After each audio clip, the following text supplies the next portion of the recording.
I'm here. I'm sorry, guys. I'm a bit of a... We're getting there.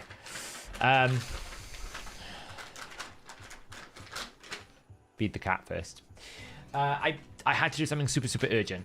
And I couldn't not leave it. And then the optimizer broke, which I believe it should be fixed now. So I had to go fix that quickly.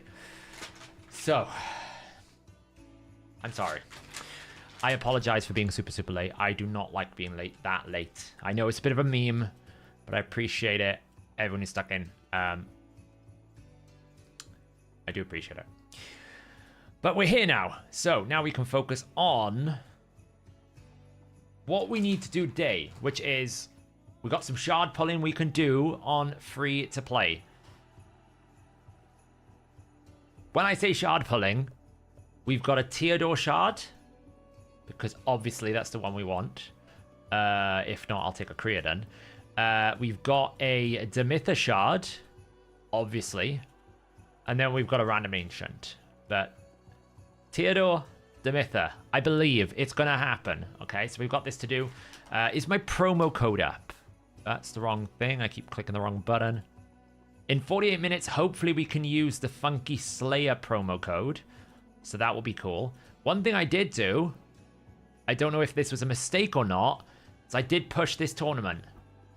I got the relic. And I worked out that it was more efficient for us to farm stage 7. So I did it in around about, I want to say 1500 energy. And I got a 4-star chicken from this chest. So it wasn't terrible. It wasn't the world's, like, because what obviously energy at the moment should be for rank 6 champions. I was like, should I do it? Should I not do it? And in the end, I was like, do you know what? I'll just do it. And I did get a 4-star chicken. So I'll take that. It's not bad. I would have preferred the 200 energy over the rare book. I will be honest, but... Oh, did I get some pinpoint gear? Of course I did. Guess what I got?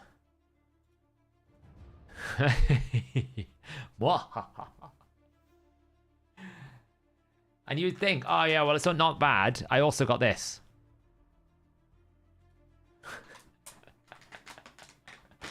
Mwahahaha. That's it. No more. Mwahahaha. So I basically got everything you need for Alice. Okay. Yeah, that's all set up. Nice to go. We did get a a ring for him. We did get a an Axie banner ready for Royal Guard. Okay, it's only 4-star, but it's an Axie banner with speed.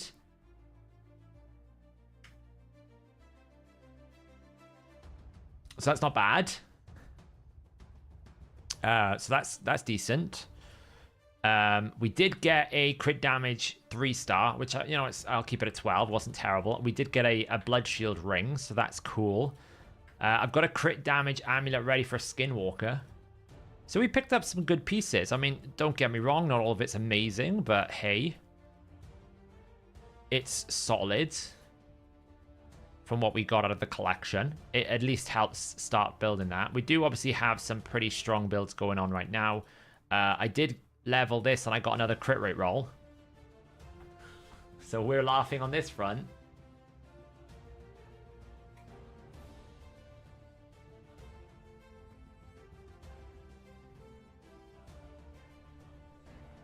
So there's that.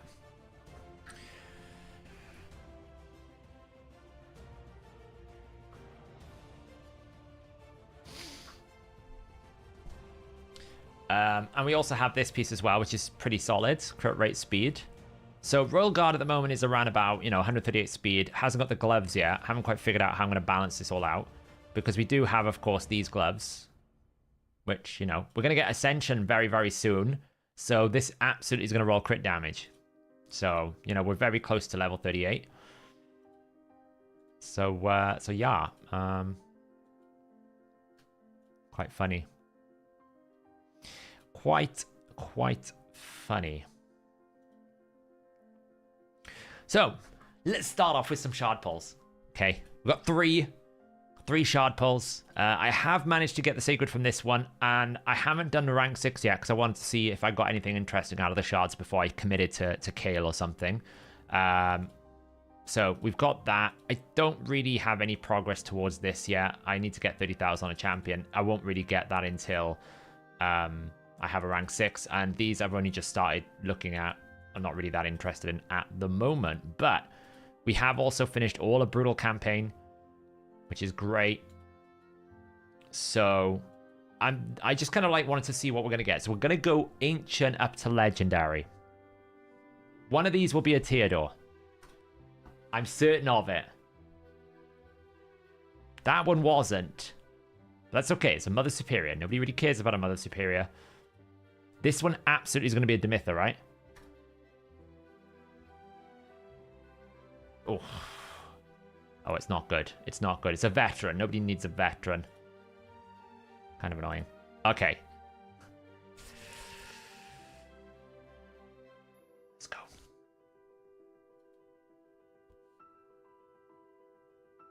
It's epic. Oh, that's not great. It's not great. It's a bit rough. It's rough. It's rough. These are the shard pulls I'm used to. For the free-to-play account, absolutely I do.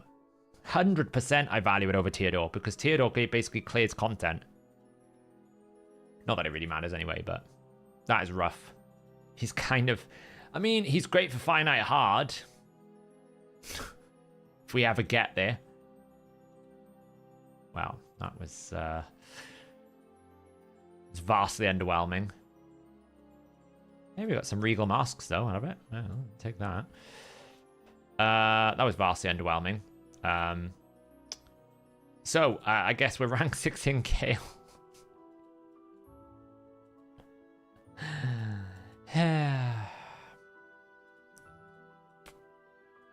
I need to start doing Tag Team Arena. I haven't bothered yet. Wow, that was disappointing, right? That was super disappointing.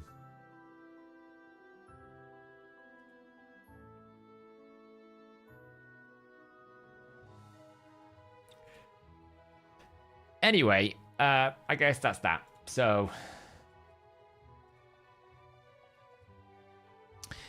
I actually don't have the materials yet. I've been working through the material to try and get stuff done. So,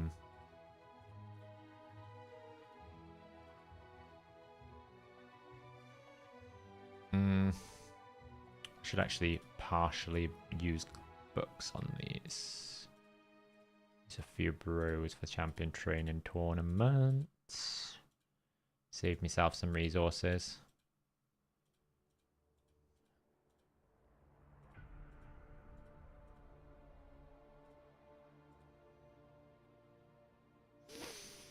I should absolutely keep an Aethel, somewhat. But right now we just need a rank. I don't need you, and I don't need you.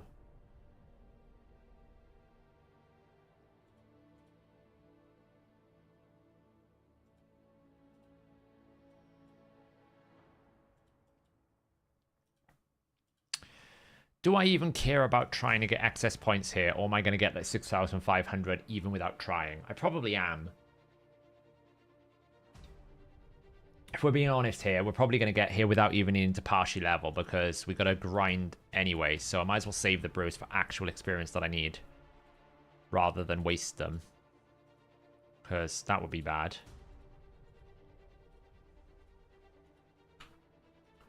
I'm a little bit demoralized by those summons. I was hoping to get something good. YST keeps telling me all the ancient charts of legendaries. I wonder if YST pulled his sacreds yet. Does anyone know? Has he pulled his sacreds yet? I know he's holding on to them.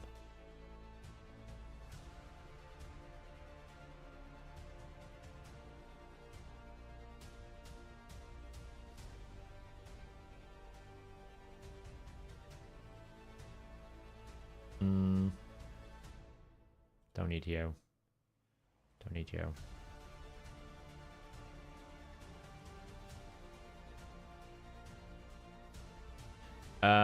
Okay, I need a 4-star.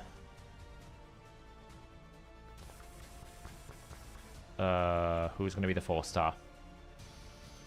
You?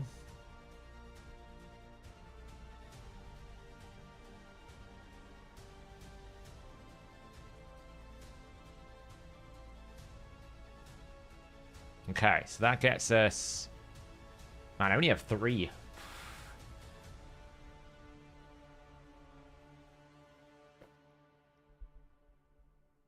Yeah, but he can't get me through bosses, Mr. Birdstuff, where Theodore can. Theodore can just solo dragon. So I would much prefer Theodore than an Omans. I can basically get... I need 2 more. And that is painful. I mean, I've got enough for... Let's chuck them in the reserve vault here. I mean, I can feed a horde in. Do I even care? Do I care about any of these? Do I care about keeping Gory, or do I just use him as a 4-star chicken? Honestly, it's tempting. I don't know if I care that much about Gory as a 4-star chicken.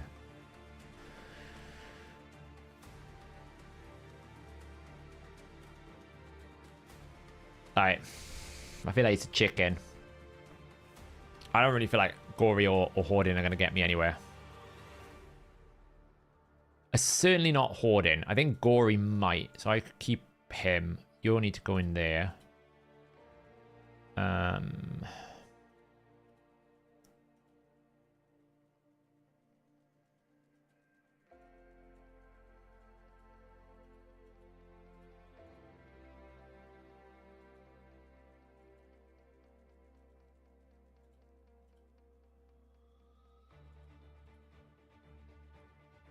Do I keep Aethel? I don't really think I care about keeping Aethel. Wait, is that Diabolist actually geared? No, do I even have a Diabolist? I mean, I can farm another one. She's handy for arena, but...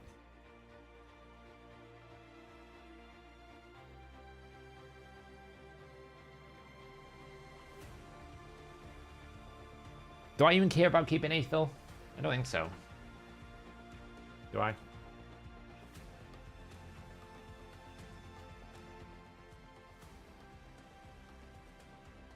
I don't think so, right? I mean, the only reason why I'm saying it is because Faction Wars might be handy, you know?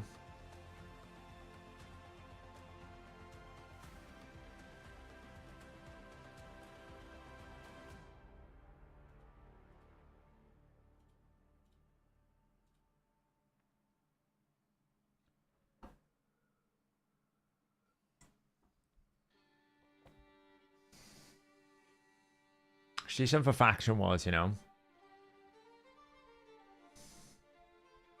Hey, Brunt. I don't know. She's pretty good for Faction Wars. That's the thing. The starter champions are... I should probably just reserve Volta.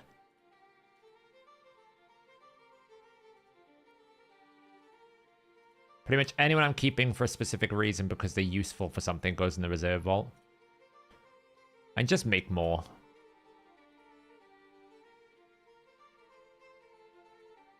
It's not like I'm close anyway, because I need to go get another 5-star after this.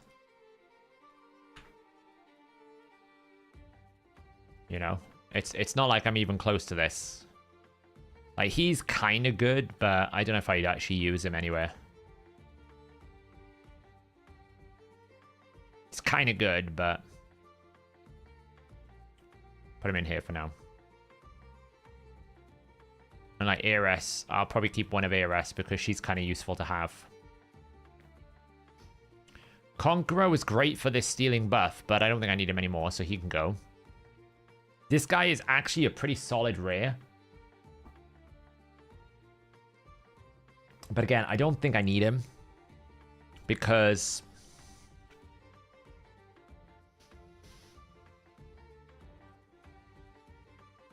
I already have an increased defense. I don't think I need him, so I'm going to get rid of him. I'm going to get rid of him. I'm going to get rid of him. Justicia we kind of need because you have to like use him for something, right? So let's just put him in the vault. We'll need him for something. And let's just transfer these over to the reserve vault. We keep an Armiger and these two for turn meter. This guy, why did I keep him? Don't know, really. Alright, so. And then we can vault you. We can vault you. We vault you. We vault you. We vault you. Vault you for now. Vault you. Okay, so that gives us an idea of what we've got food-wise. We're just at this point now where the game's boring. And what I mean by that is, I just got a grind campaign. Which, you know, is fine, but it's just a little bit, not fun. You know? So I'm just adjusting lights.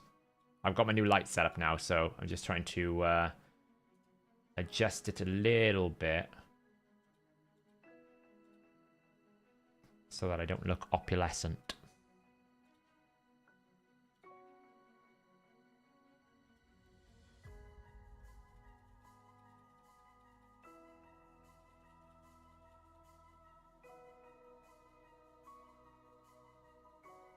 There you go. Yeah, I've already done it. I've already done it, Darky.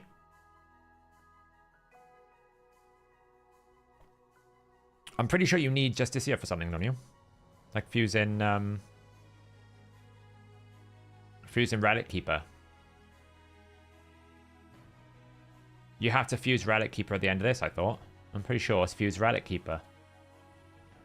See? Fuse Relic Keeper. So I'm keeping him for that. So I mean, this is where we're at now. It's kind of like I can't quite farm. I don't quite have enough to be able to farm faction stage 12 yet. So we kind of have to do this. So we're gonna do this for a little bit because my promo code is up soon. And there's apparently a promo code that you can use that essentially gives you like Slayer gear. Like 1 week gift or something, or weekly gift or something like that it's called. I don't exactly remember what it's called, but I want to try it, see if it works. No, I can't do 12-3 is what I meant. I'd die. 1 week gift, yeah. What do you think of Alice worth building? I'm actually going to try and build her and compare her to Alika. I want to see how she compares. That's my plan.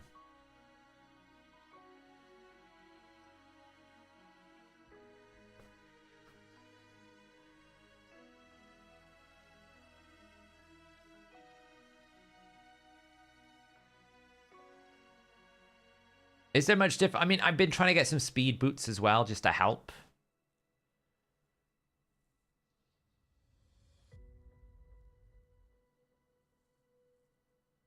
That's why I've been farming this 12, this stage 6, is I've been trying to get some speed boots on the go.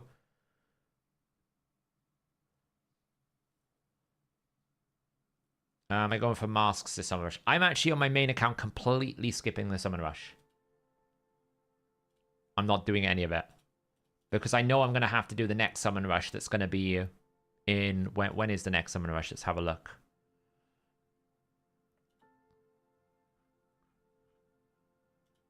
Let's see. When is the next Summon Rush?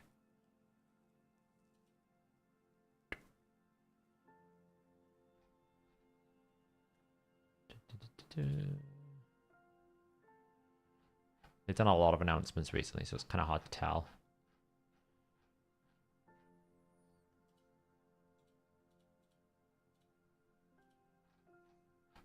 Let's see, Summon Rush. It starts on Tuesday. I'm pretty sure you're going to have to do that for whatever event that's going to follow Mad Hatter. So I decided I wasn't going to get ruined like I did with Odin. I'm not doing the Summon Rush. Because I don't think you're going to be able to skip those 50 fragments anyway. Because I think you're going to have to do them regardless. So I skipped the champion training event. And I'm skipping the Summon Rush event. And I'm doing everything else. And then I'll get those 50 fragments. That's my plan.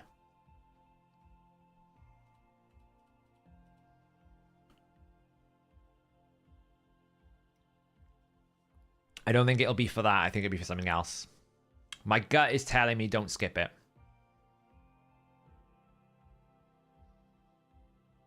Basically, what it's telling me is, if I do the summon rush now, I probably won't be able to do the summon rush then without spending money, which I don't want to do. So if I do the summon rush then, I've not lost anything, if that makes sense. Okay, I've lost some relic summoning fragments. I've kind of accepted that's going to be the reality, but based on the velocity and how much they're throwing at us, I don't think that's a big deal. We're going to get loads of them.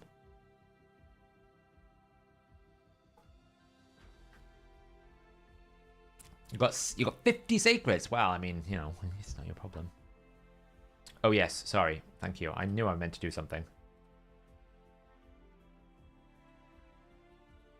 Tis gone.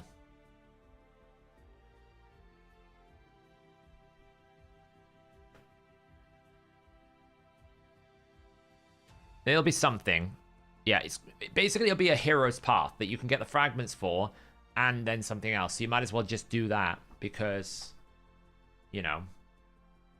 Yes, relic recommendations will be coming very soon. I'm working at the moment on relics for the optimizer. We did a lot of behind the scenes stuff. But the optimizer, obviously, right now is free regearing. Cat, you are doing my head in right now. Will you? No. Move away from the treat box. Move that direction and leave the desk alone. Go on. No, go on. There we go.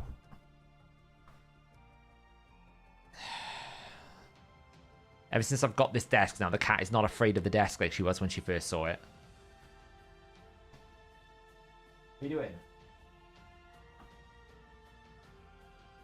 And we've had some trauma this week with the desk. We tried to climb the desk whilst the desk was elevated. And unfortunately, the cat did not make... Let's just say she didn't stick the landing. So I had a cat hanging off the edge of the desk the other day in a meeting, which was fun. But we're not afraid of the desk anymore. We figured out where the treat box has moved to. So now, basically, when I'm on a meeting, the cat will come across and just start trying to, like, I don't know, sit in the treat box. I don't really know why she wants to sit in it, but there you go. Crazy thing. Oh, it was. It's just that she was kind of like hanging on the edge like this, as if I'm going to fall. I've got little hole marks in my new mat, which we've had to smooth out, which was fun.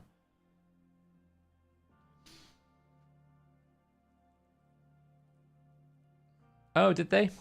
Nah, that's all right.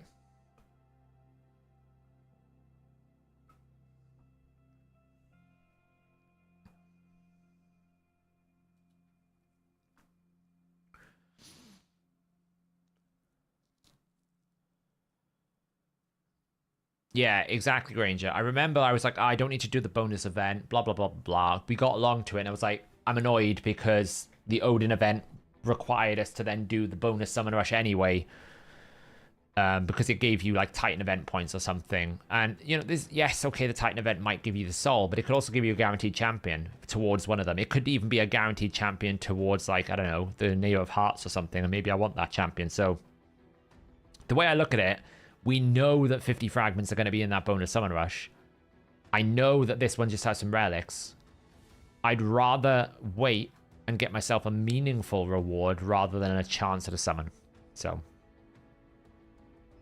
yeah, it could be the Cheshire Cat, which actually is probably the one out of all of them. I'm outside of the Queen of Hearts, the Cheshire Cat would be the one I'm interested in. So it is, but at least we know about it, Reborn, right?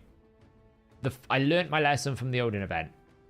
If it's there, it's probably going to be like not a bonus option. They make it sound bonus, but at least we know that it's there, and it's gonna, like, we're not going to lose the fusion if we decide to go for it. It's worse if they didn't tell you about it. Like, oh, we're putting 50 bonus in, and now you've got to do it because you've already committed to the other summon rush.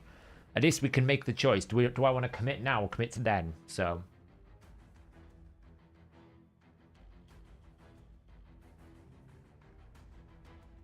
a Bront cat herder without a cat doesn't work, you know? So yeah, you need the cat.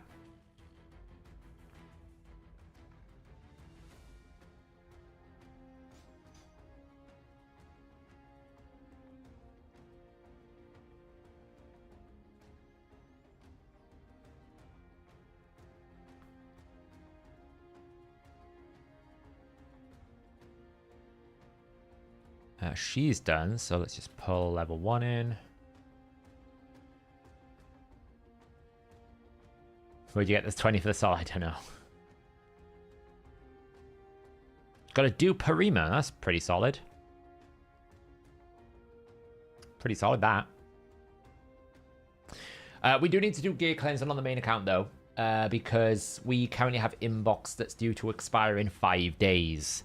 So as much as I solved the problem the last time we did a gear cleanse, the problem has returned. And we also need to push Cintranos.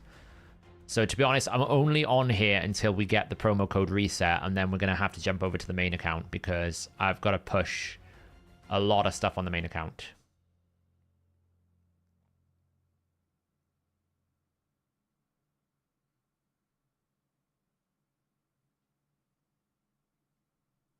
You finished the sewers. Oh, the sewers of Arnok.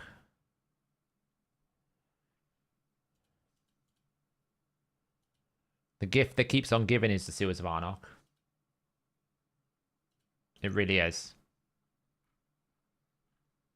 Do you see like Never and that and Lumia? They've already got 3 6 stars. I'm like, what? I feel like they need to like. I did joke to him. I was like, does he need more work for the website? Because clearly he's got way too much time on his hand to be getting 3 6 stars this early on. I'll take that.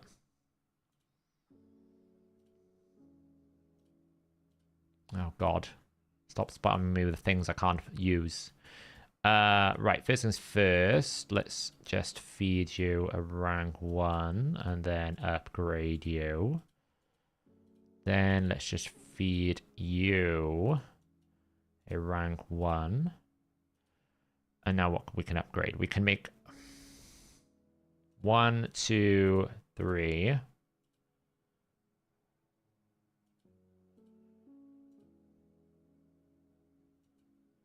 4, 5, 6. I know someone will be saying right now, oh, why aren't you partially leveling? I don't really feel like I need to. Because I'm going to get this rank. I'm going to get the top of the champion training anyway, and I don't care about winning. Okay, that's another rank 5. Okay, so we have now 4 rank 5s. We need 1 rank 5 chicken to get there.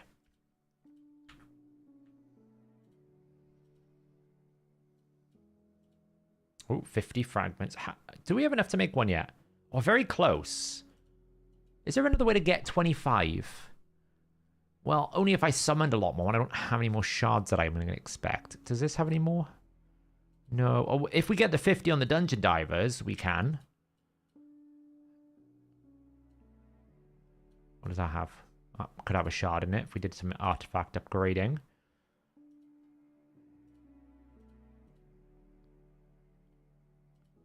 Queen's Fury, we're going to win like 5 type charms. It's not really going to help us, but Ice Golem, we're not doing anything here.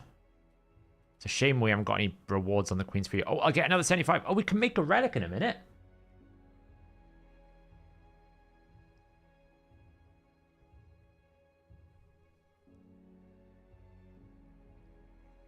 No, I removed it. I clicked remove and sacrifice. So it removes the gear first. I'm pretty sure anyway.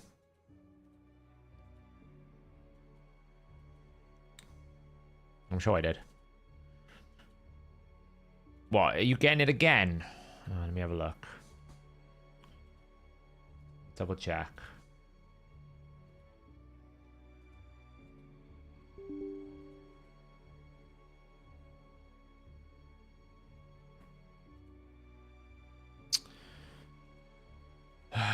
All right, I'll have to fix it again.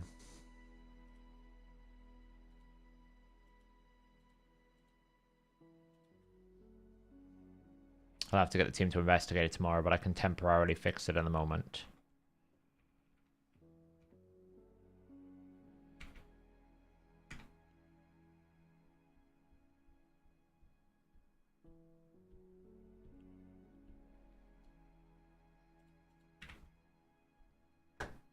It lets me in. Oh, I didn't connect.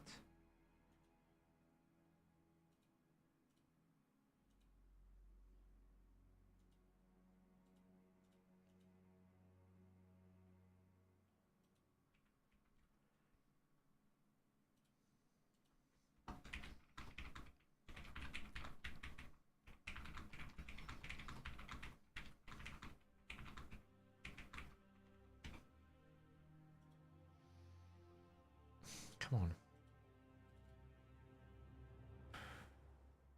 Whoa, that's even down. There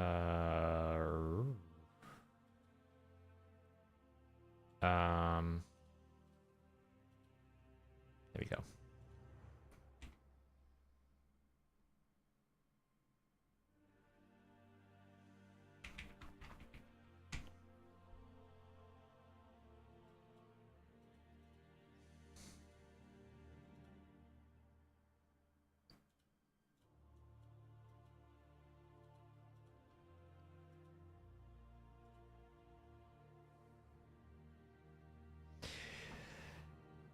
That'll be one. I need to make... Let's see, what do I need to make? So that's my other rank 4. I need to make 3 more rank 4s.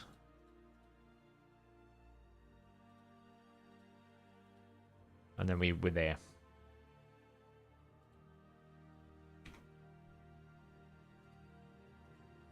Should be able to log in again now.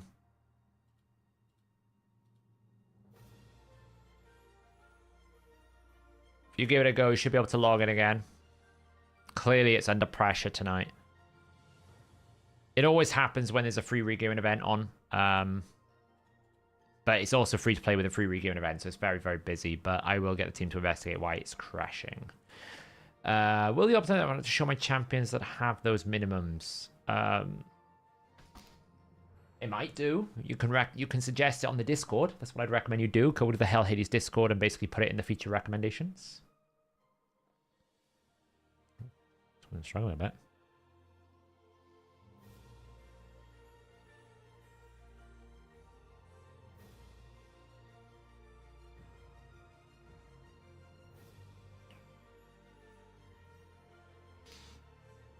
I often check the feedback suggestions to see what we can implement. If it's a quick fix, I try to stick it in when I can. So...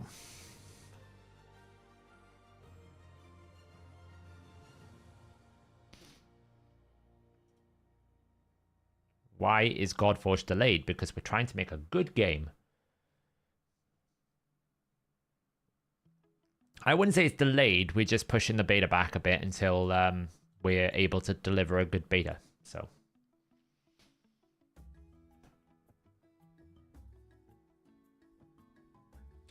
Yeah, I'm just doing this stage because I could just do with some speed boots. So I'm just trying to pick up some speed boots along the way. So yeah, I just need to get a rank 6 because then that's the next step along the mission track. I managed to get all of the things done for the Sacred Shard, which is key because I wanted to get through all the potion keep stuff because that will be blockers now. Because the potion keeps will block me. So... I think they've said beta will be around... What is it? March, around Q2. It's not a huge delay. We're not saying months. We're still on track for our current milestones, basically where we expect it to be. So, but we're just yeah, we're basically just making sure we take the time to do it right, not do it wrong.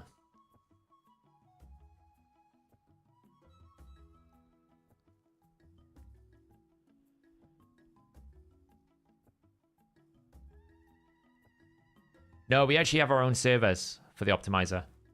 We bought our own servers. That's how committed we are to the Raid Shadow Legends cause. We own the servers that the optimizer is on. We don't host it. Our chief dev basically has access to a DC, and we installed our own servers. So we own our own servers.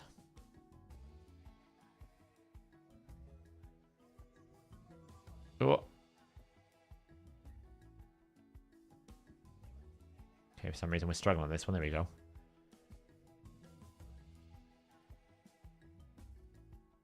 I'm pretty sure my promo code must be out now. We'll have a look.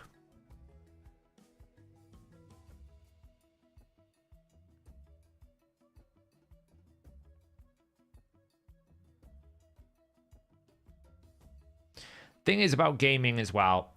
We're a fickle bunch these days, gamers.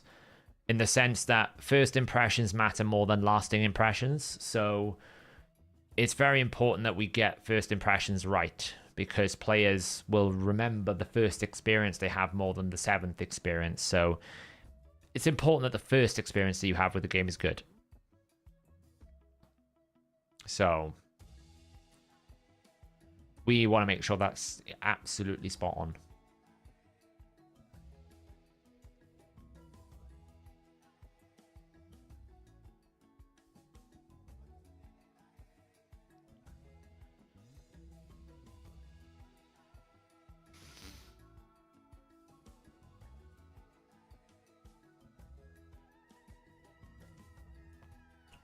I mean, it will. If you think about it, the free-to-play is not going to end until April. It's a 3-month event, so...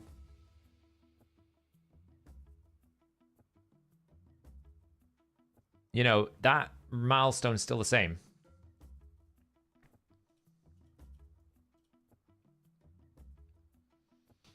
And if you actually enter the giveaway on the free-to-play page, you might be able to get access to the beta for Godforge. It's one of the giveaway items. So make sure you sign up to the giveaways on the website. Hey, Cropkill. Cropkill, you have been pushing Faction Wars. If I remember correctly, you've got like an absurd Faction Wars score going on right now. Like an absolute absurdity.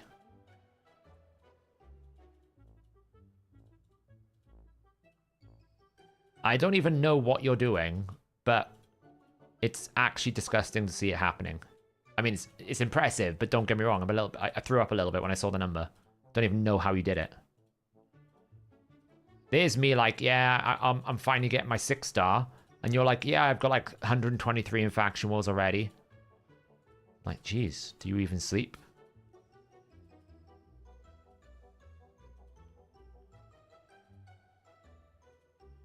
Hey, look, 25 useless fragments. Right, promo code. 12 minutes. 12 minutes. Who put this promo code day limit? Why can't I just enter as many promo codes as I want in one go? Anyone can see it. Yeah, all you need to do, Tacta, I actually updated this. When you click show my progress, it changes it now by default to the community tournament. So if you're not seeing your score, make sure you switch the tournament over to the community tournament, not yours. So it's open for everyone. It shows you basically your progress and how you're ranking amongst everyone else.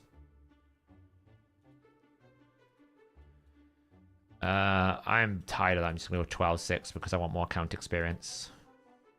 All right, so we've got 2 rank 4s. We need to have 3 more. All right.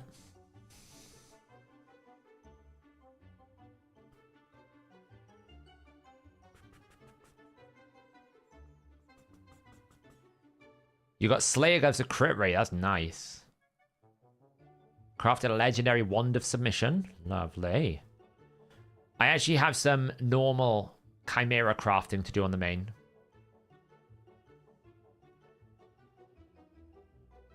You can't see my progress. So you need to log into the website.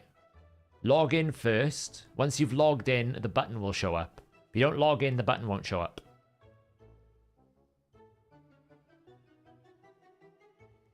Can I make sure the efficiency of farming levels is linear?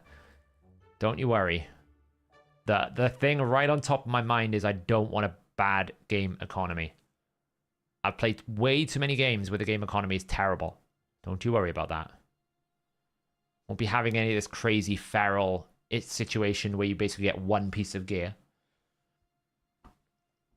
What is the rotation? If it's the rotation I think it is, which is Eternal, Griffin is probably the best for the average player. Because Guardian is universally the best for the mid-game. So...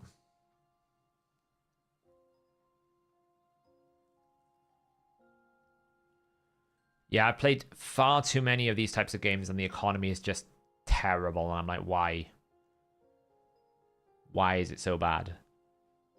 when it doesn't need to be. You know, let's face it, we don't need to have such an expensive silver economy in Raid. It can still be a good expense, but just not as prohibitive.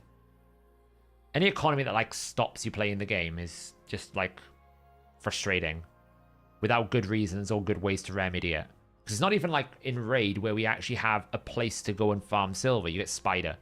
It's not quite the same thing, really.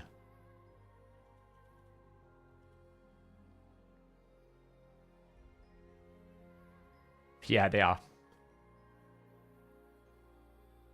1 billion silver probably just sells everything. Silver is... The thing about silver is there's a break point in which silver becomes more efficient. That's when you have unlimited energy. If you're willing to drop like 100,000 energy on a dungeon, then yeah, you'll have really good silver. But the average amount of... It's kind of like, look at this. How much energy goes in versus how much silver can you get out? And right now you don't have enough energy to get the amount of silver you need. And that's why I'm saying it's imbalanced. Because you can't naturally play the game and then feel like you are not having huge blockers put to you, basically. Yeah, when you basically have no improvements, you basically just sell everything. You know, I'm not far away from that position in the sense that I go into like Fire Night and I may run the entire tournament and keep 2 pieces. So I'm not far away, but I mean, you know, dungeon farming is not great because you have campaign sell penalties for no reason whatsoever. Generally, a lot of endgame gearing is accessories, which is expensive. But yeah, I mean, he's basically running an abnormally large amount of dungeon runs. So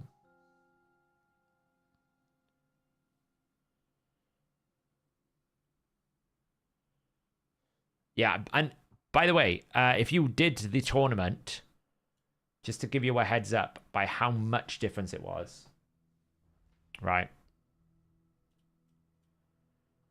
I actually ran the math today on the event dungeon to see which one was better to run, because I was like, I kind of want the relic, but I don't know if it was worth it. So I actually pulled out the probabilities of 7, 10, and 11. Now, if you ran 11 is about 7.8 tournament points per run. If you ran stage 10, it was about 6.38. If you ran stage 7, which is the highest one for 10 energy, it was about 6.92. So what it basically meant was, in terms of averages per run, averages per energy, you know, if we were looking at these, and this, you would see that actually stage 7 is better tournament points per energy than even these two. Right? Better overall than any of the stage 12. Why? Because you just run more of them. So the difference here was you needed 1,500 points, right? So we're basically saying you need 1,500 points. I need 1,500 points. I need 1,500 points, right? So in order for you to do this, you need to take this and you divide it by the number of tournament points you get per run. Okay? So these are the number of runs you do, and then you take that and you basically say, okay, well, how much energy am I going to have to use?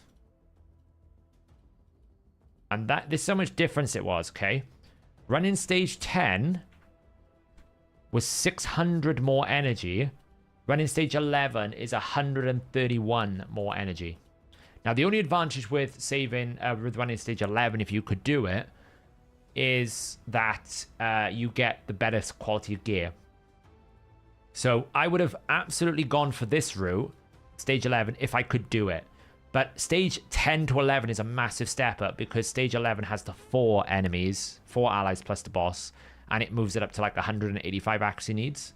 Whereas stage 10 only has the 2 allies and it's a lot slower. It's like 20 speeds slower. So I found that 11 was just too hard. I couldn't beat it.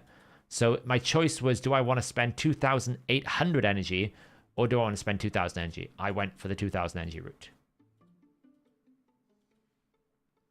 Because it just was better. And that's the difference, see? You think it would not be, but it's a massive, massive difference. It's not, it's even like potentially someone would argue I lose an entire refill here. But I would say it's probably worth it because you are guaranteed to get 4-star gear where I was getting 3-star gear. You know, if you look here, for example, I was pretty much 33% of the time on stage 7 getting 3-star gear, where if I was running stage 11, it would have been like 58% of the time it would have been, well, a little bit more than that. 60% of the time it would have been 4-star gear. Whereas in stage 7, 34% I was getting 3-star. And I was only really getting 5-star. Wait, that should have been 0 there. Oh, we may have messed up the numbers there. Wait, that can't be right. Hang on. Let me double check the numbers here. Yeah, you shouldn't have been there. I didn't spend that much. It's 100%.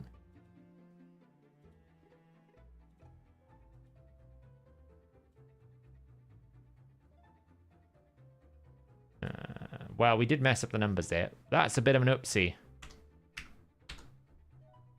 Oopsie. Nobody tell anyone.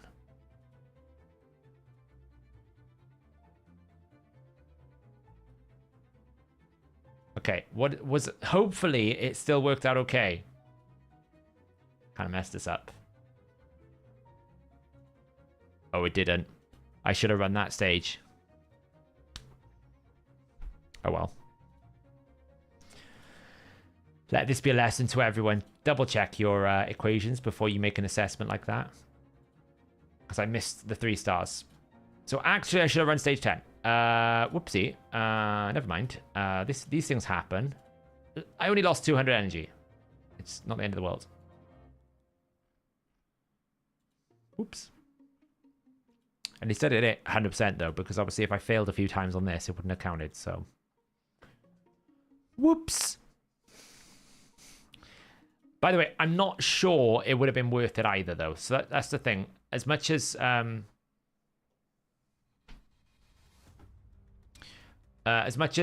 I did the math, I don't know. I still don't know if it was worth it.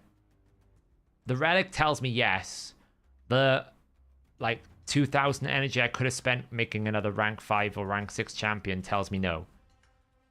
So I haven't decided if that was a good idea. But there's no guarantee that I'm going to be able to get more of those relics anyway, so... To be honest, some of that energy will be offset because I did get a rank 4 chicken. So it will be offset a little bit. Yeah, it was the epic relic. It's not a bad relic. It's okay. But obviously I have no materials to upgrade it, so it's just like a level 1 relic with no gemstones, but... I just don't know if it was worth all the energy I did. I was like, I'm an hour about it, but in the end I was like, well... I could get lucky and get something really good out of the chest. 4-star chicken is pretty good. It was alright, you know, but, I don't know. I was 50-50 about it.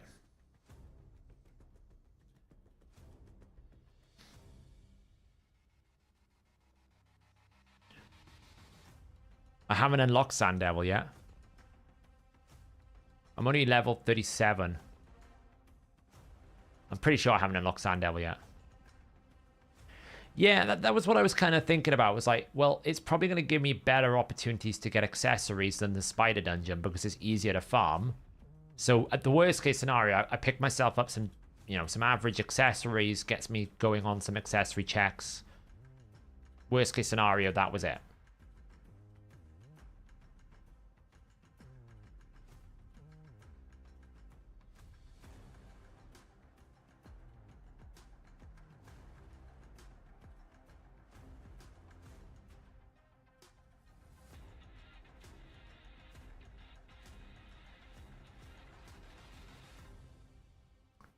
There isn't even any Sand Devil tournament here. Where's the Sand Devil tournament you're talking about? It's not here. It's gone. So yeah, I got a 4-star chicken out of this chest up here. I picked up 50 gems and I didn't use any refills. So the 50 gems will give me 130 energy back. This gave me a 4-star chicken. That's probably a couple of 100 energy back. So it's probably okay. Is it amazing? No. But it could be worse. It depends when you logged in. It's not. It depends when you logged in, because I probably logged in before it was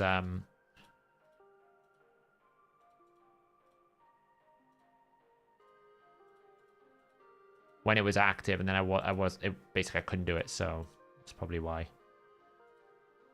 Okay, it's another 4-star chicken. We got 4 stars now. Got 1, 2, 3. What was it? 1, 2, 3, 4. 3 4-star chickens. So I need to make 2 more and level one of them. Which, you know, I could just literally go into the tavern and go, hey, there's maxed. So now I just need to make 2 more 4-star chickens. Okay. What was it? 1 week gift, right? Nice.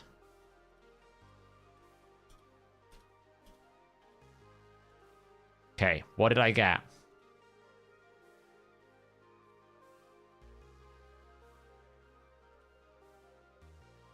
Ooh, speed.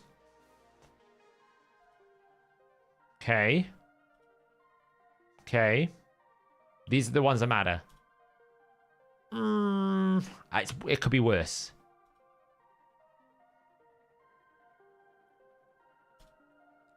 Oh.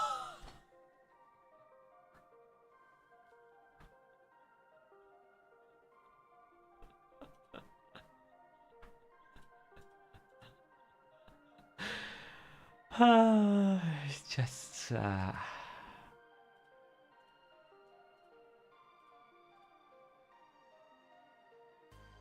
on it rolled speed. It rolled.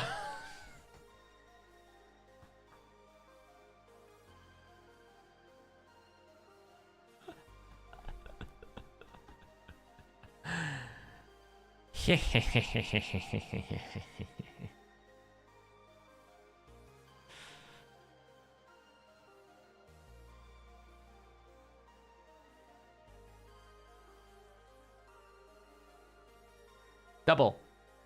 Ooh. Correct.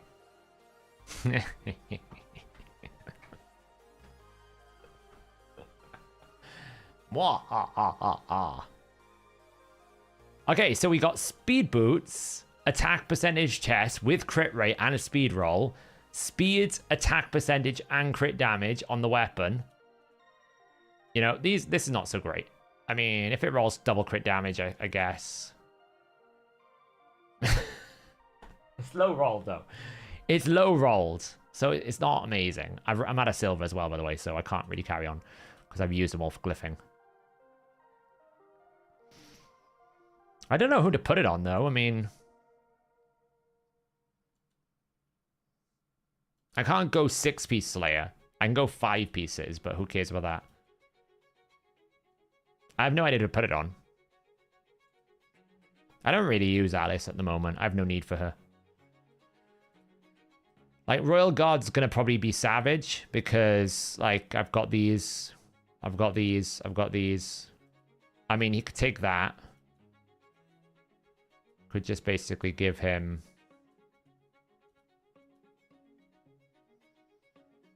that straight out the bat.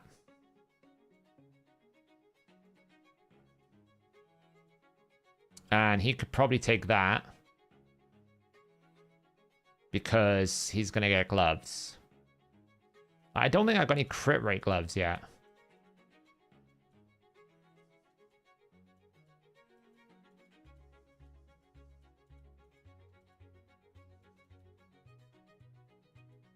These I'm earmarking for, like, Hoscarol.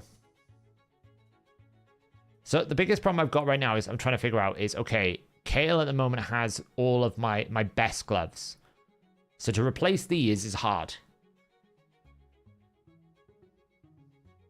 Depends what you're focusing on. If it's free to play, probably Deacon.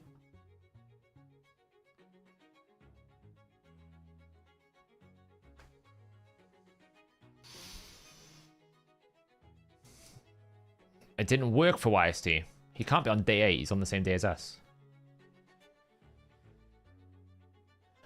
Where I made a document. That's a very... Which document? I don't know.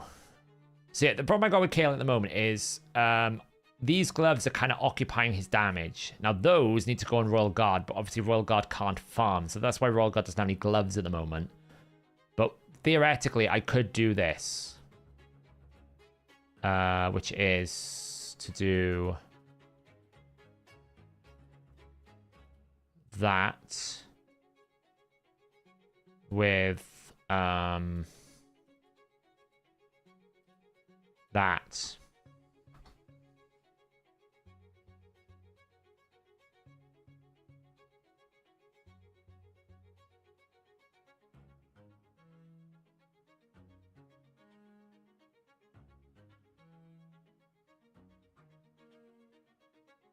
It's a bit slow, but obviously he hasn't got a banner on, right? The banner will add another 10 speed. And I haven't got glyphs or anything, so... But it's okay if I take those gloves off Kale. What do I put on Kale to compensate him? You know? Because I can literally do this now, right? I can do this, equip, cool. You know, this will be the banner he gets a 6-star. There's not really any decent rings at all. I'll just give him that for now. But now Kale needs basically some damage in here. So we can either go crit rate gloves, which it could be like one of these potentially.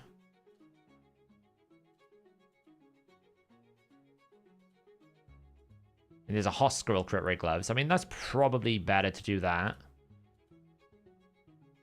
To at least pair the setup. Now I'm overcapped on crit rate a little bit, so I could probably look to adjust some of the crit rate away that I have got. Because I can afford to lose some.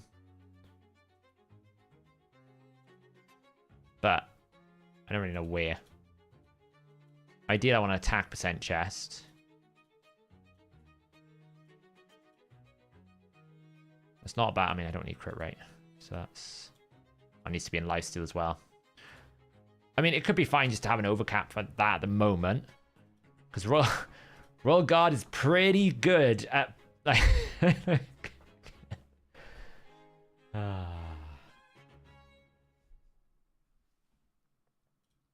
mean, it's not a problem that he's overcapped because actually, like, it's very hard to replace some of these pieces anyway because he's got speed boots, lifesteal. It's not like he's got much from the helm. I could break the speed set, but then I would not benefit because I lose the attack as well. So the helm would be the one that I would replace, but I just don't have very good lifesteal gear at the moment. Right? You know, I could take that. It's not really going to help. That's really bad. So I think for now, it just makes sense to leave him slightly overcapped on crit rate. It's not the end of the world, but this felt worth it. So, ooh, rank 3 chicken, that helps.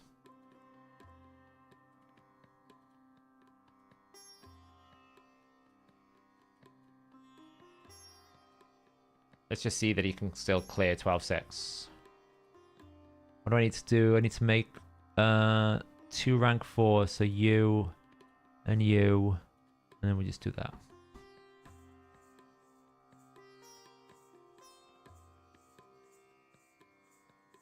Right, you'll see the damage difference here. I don't think Royal Guard has the capability of clearing waves. That's the problem.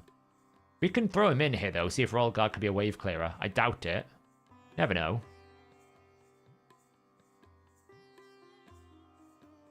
It's not like he's going to struggle either, because he will be able to do this, just it's a lot slower. I get the feeling if I throw Royal Guard in here, this ain't going to work. We'll find out.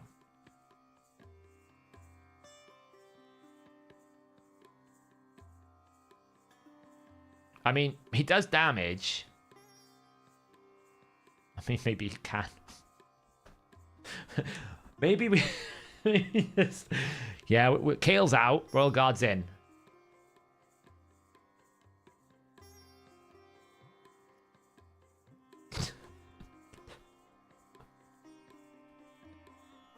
I think it's a lot safer to use Kale, though, because he's got lifesteal.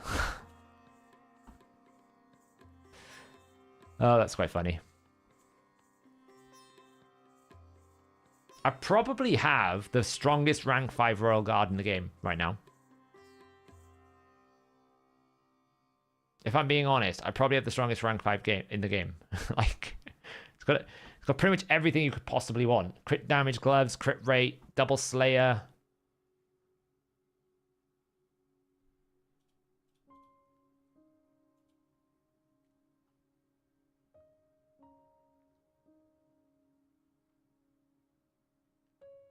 He did it. How do you get the 8-second fastest run? Probably just had Kale on crazy damage. I mean, I could use Hosquill as farmer as well. I was 50-50 as to whether or not I should 60 Kale. Because I was like,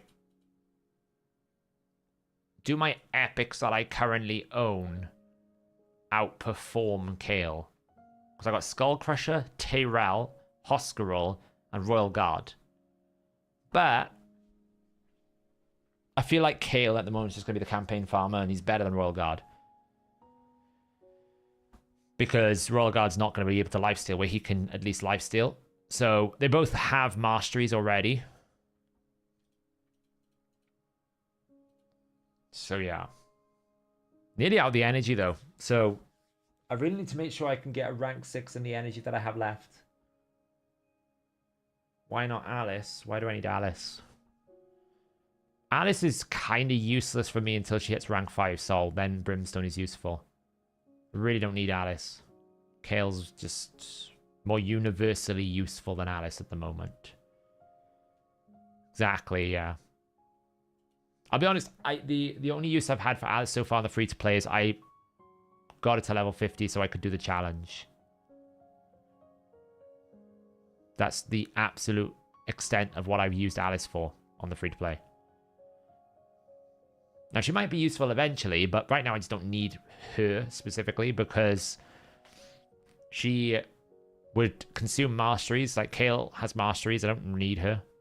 So, got a question on how reflect debuffs, in this case CC for Wand of Submission, works. Does the remove buff happen even if the enemy is immune? Or would that cancel it? Does the remove buff... Wand of Submission reflects the debuff back, right? Can't remember what Wand of Submission does. Where is 25% chance to reflect back to the producer? So, it depends whether or not it means place remove or whether it means something else.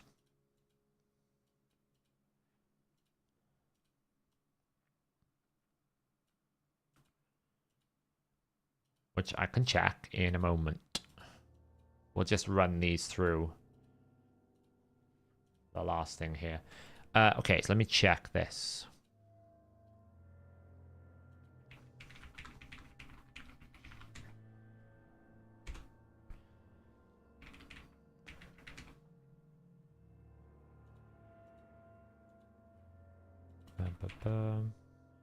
So basically, there's two ways reflect debuffs happen, okay? Method 1 is the debuff is never placed, it's instantly sent back. This is how Yumiko works, right?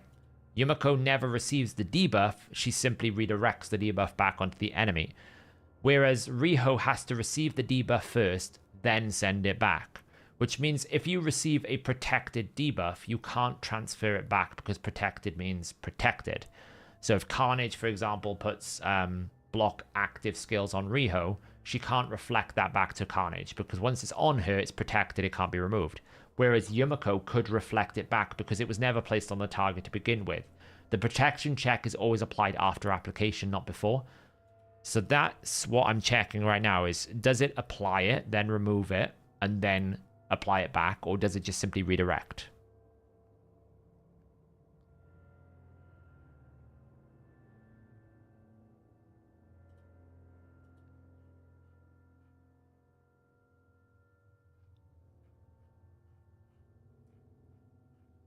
So it looks like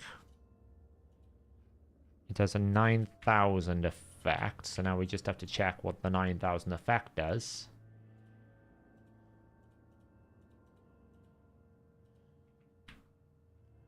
Redirect debuff to ally. So here's the question. Redirects it back. Clubs 5. Chance. Phase. What is the phase? Target context created. So cool. Right. So let's just check Reho here.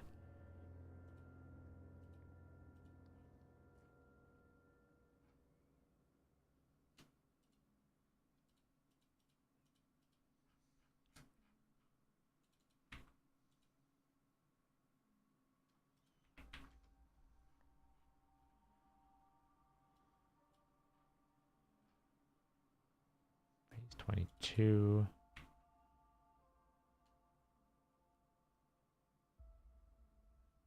That's right, yeah.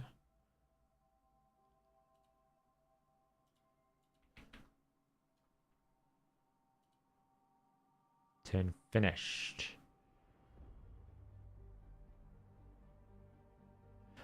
It works, I think, the way that Yumiko works. I'm pretty sure. I'm just double checking now. It's always difficult because you have to follow through the train of thought. I'm pretty sure it works the way that Yumiko works. So therefore it'll redirect protect the debuffs.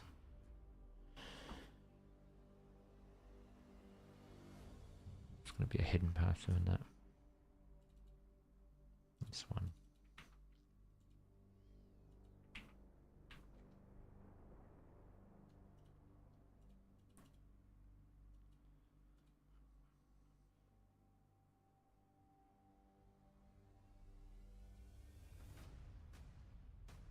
Yes, it works exactly the same way that Yumiko does.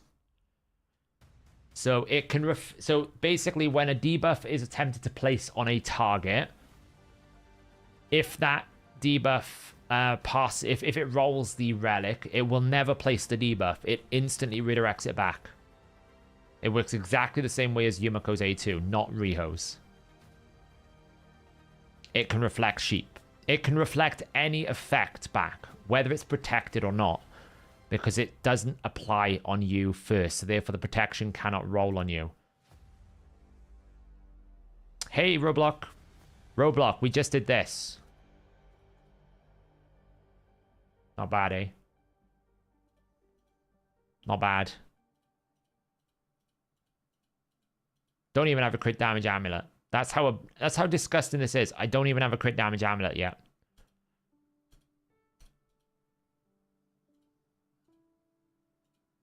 I did put that on Hosquirrel. I probably should have put it on him.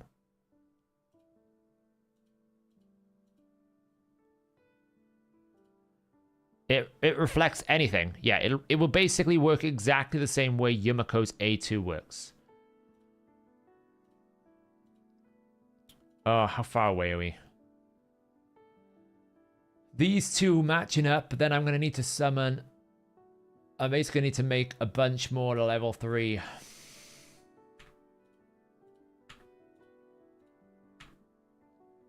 Any rares? No. So I need to make... Let's see. So I got 1, 2... These are 3, 4. So these two need to go up, and then I need 1, 2, 3, 1, 2, 3. So I need to make 1, 2, 3, 4, 5 more rank 2s to rank 3, and then I'm done.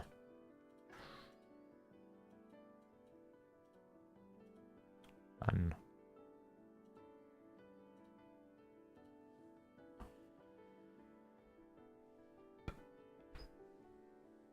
How does the wand interact if it's on Ancora? I'm not sure what you mean.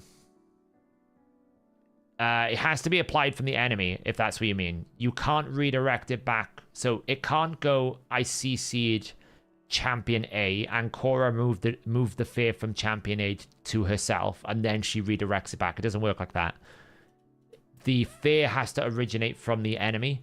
Therefore, it means it has to be that you placed it on Ancora and Ancora sent it back. She can't take the fear and then send it back to the person that put the fear in the first place. It doesn't work like that, no.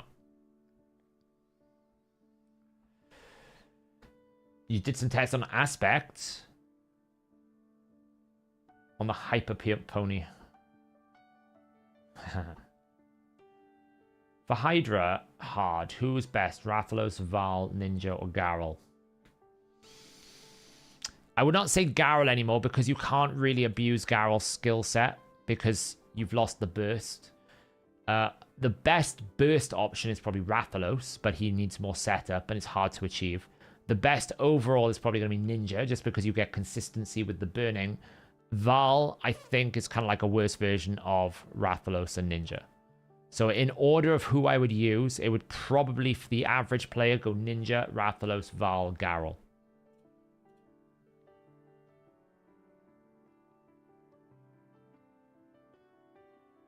Yeah, that's the only thing with Val is a very good point there. Val has decreased attack and weaken, so if you need the debuffs, great. If you just need damage, the order I gave you. Correct, Buho. Because when she takes the fear, the enemy didn't give her the fear, your ally did. Right? It's a bit like when you spread debuffs, you become the owner of the debuff, not the originator. When you do ally protection, the person that's dealing damage is self. So when the secondary effect happens, the original effect is no longer applying. So no, you can't polymorph yourself from an ally effect. So no, it doesn't work.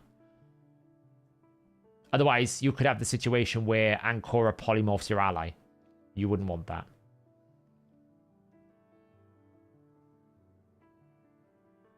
I mean, Garrel doesn't need a buff. They need to fix the stupid Hydra problem, but, you know, they never will do that.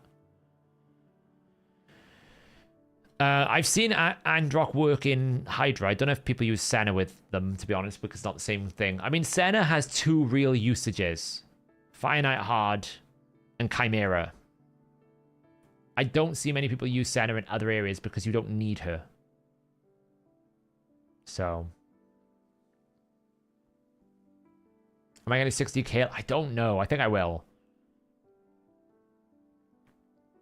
It's either Kale or Royal Guard. And Royal Guard can't campaign farm and probably won't go straight into my clan boss instantly. So it's going to have to be Kale. That's the way I look at it. Right? Because your first 60 is always your campaign farmer. And if your campaign farmer is not able to do it. I mean, Royal Guard might be able to, but I doubt it. So.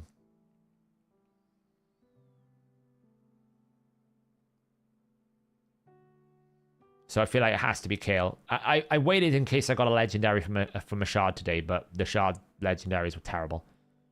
Were awful. So, yet to pull a legendary on the free to play like everyone else. This is feeling very much like last year where I've only got epics, but I can't complain about the epics that I have got, so.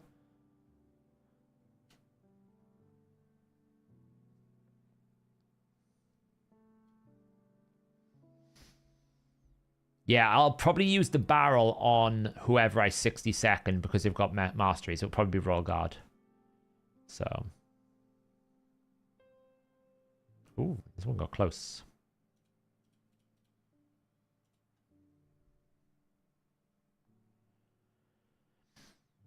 Yeah, I'm pretty sure Kale could as well. I mean, at the moment I got Kale in Lifesteal, and I moved it all over to Royal Guard, so Royal Guard can just do smash damage on stuff. But I still need a wave clear, right? And Kale is still a pretty solid wave clear. Because I could easily make Hoskrul wave clear, because Hoskrul's damage is super good.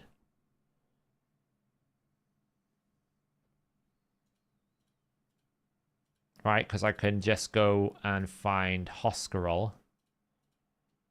And just put his new gloves on, which are going to be...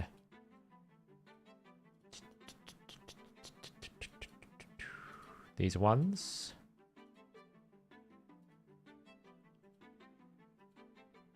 Right. I mean, he's not fast, but he can do it as well.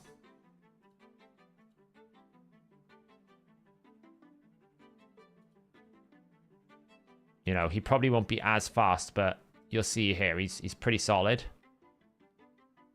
He's just got dumb AI, of course. We've got to deal with that one first.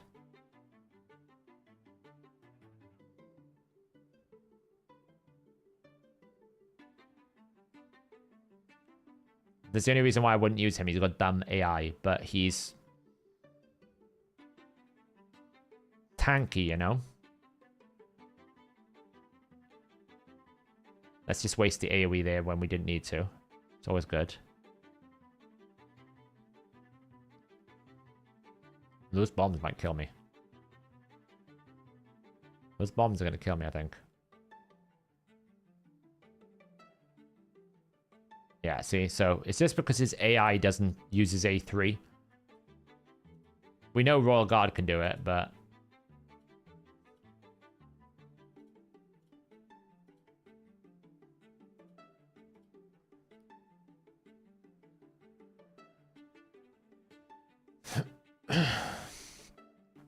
yeah, I'm going to be kicking people, Roblox. I didn't want to just kick people straight away. I need to work out... The problem is not everyone uses their creator name as their in-game name. So I need to make sure I don't accidentally kick a creator. The person that created the clan for us did it to save us gems. I need to actually... I can't actually kick them yet, but I can... they were in the chat the other day. So I could probably contact them and just ask, hey, can you just transfer ownership over to me now? And like we always had one space, so it doesn't matter if he stays there, right? Because there's 29 people in Team Queen of Hearts.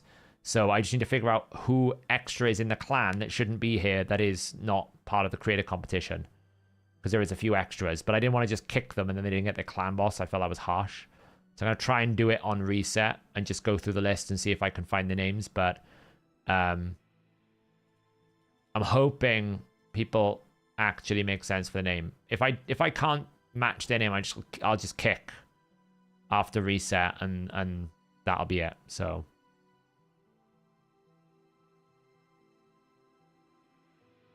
hey Chloe.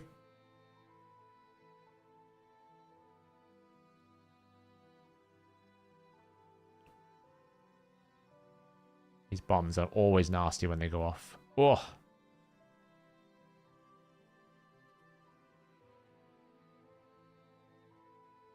I did the promo code. I got juicy pieces.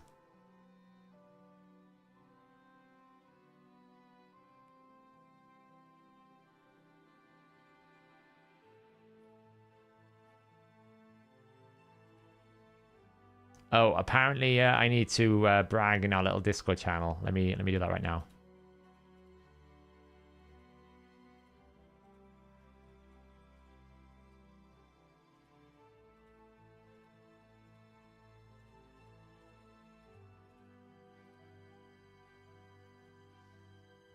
Oh, I got a rank 3 chicken. I forgot about that.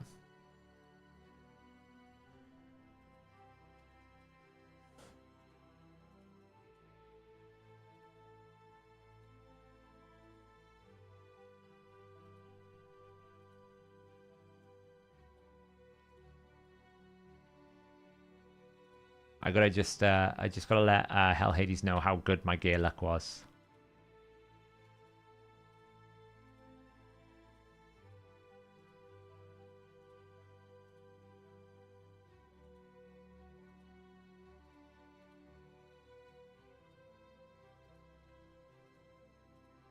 I should probably just upgrade this to 12, see what I get. Wow, we didn't make it. It didn't make it. Ugh. We can sell some of this stuff, though, because some of this is not great. What was I going to sell? That one's pretty bad.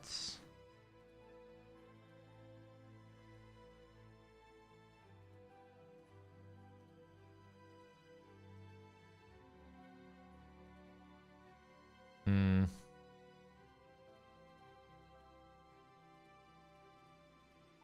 There we go. Speed. Okay, well, I mean, it's still good.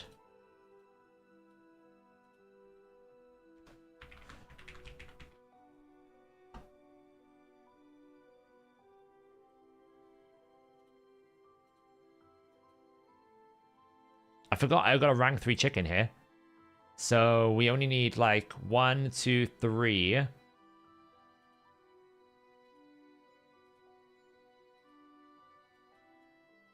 Let's see, 1, 2, 3.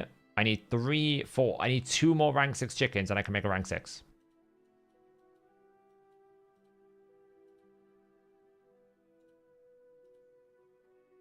We might as well finish this off right now.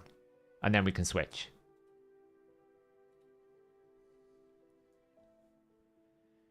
Your fingernails? What do you mean your fingernails? Yeah, my new keyboard is really, really nice. Like, when you type on it. It's very, very nice. Are you no longer spocked?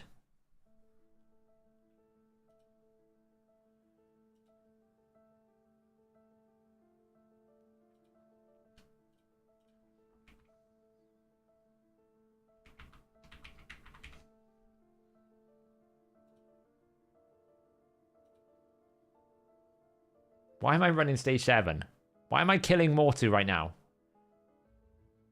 Your bandage fell off. Oh, well, that's not news. That's bad news.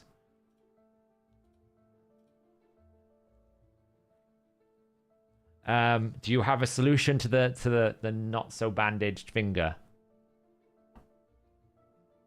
I should say, I just did post a picture of Thanos clicking his finger as you were writing this, so that's a bit ironic.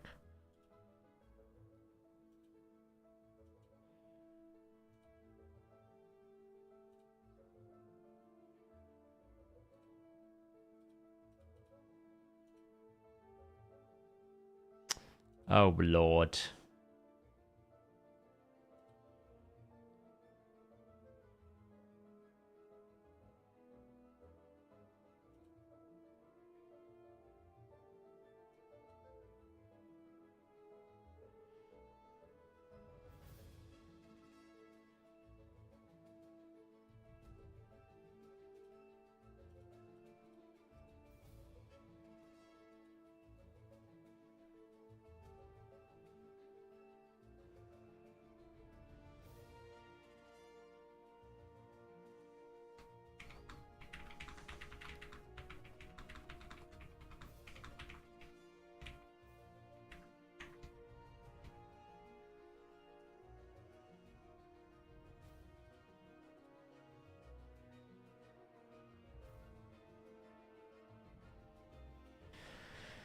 Flick me off. No flicking off.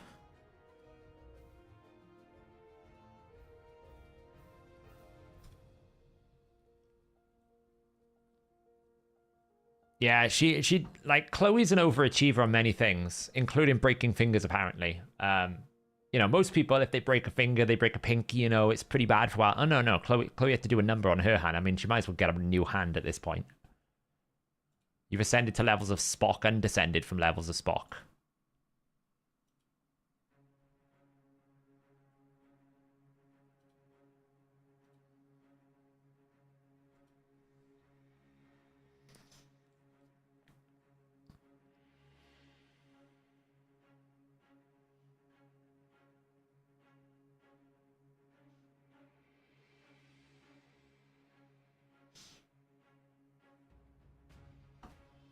Oh yeah, Chloe broke it. She overachiever.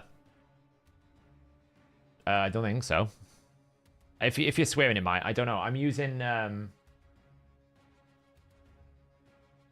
it's not. Wait, is the pinned message still there? I'm using OBS like an OBS plugin this time. Okay. Yeah, I have no silver. Do you know what? I don't even think I have silver to rank 6 a champion. I'm pretty sure I do not have the silver to rank 6 a champion. I could be wrong.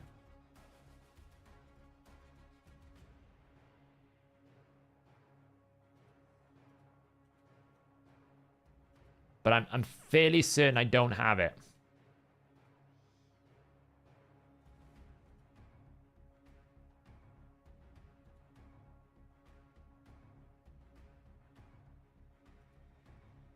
Let's just throw this in for some bonus points.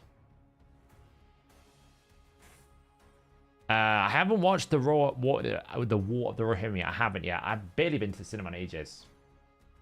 I will watch it though when it comes out on demand. How much attack does Garen need for second form in Hydra? As much attack as you can give, like just a big damage build. There's not really a minimum. Just build for damage.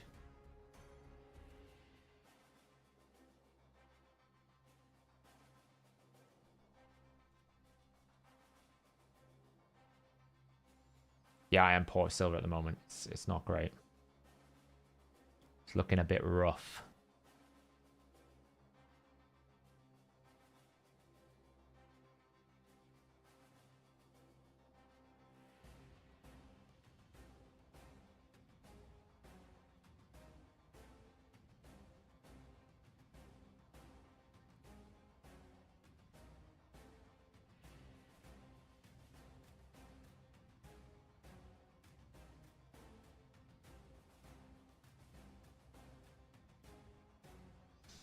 Do you want to get a rank 6? It's the worst part of the game, this. This is the worst part of the free-to-play experience, when you kind of get past the fun of the first challenges, then you start hitting these, like, oh, now I just have to spend, like, 200 years in campaign. Because that's the game. I'm like, I want to start pushing dungeons, but I can't because I need rank 6s. Neither do I. Actually, Siri. My watch was just like, I'm not sure I understand why you have to push campaign. Siri, stop it. Stop talking to me. Seriously.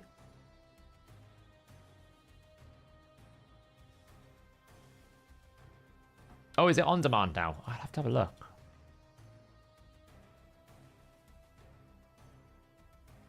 Yeah, I will. I'm going to do it now. We're just so close to the rank 6, Darky.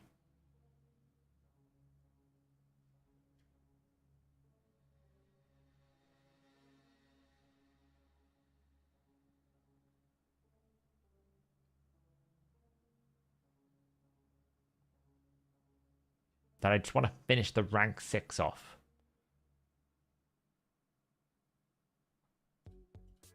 Come on.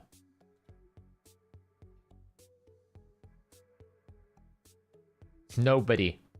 I'm behind everyone else. Everyone else like 3 or 2. I'm just getting 1.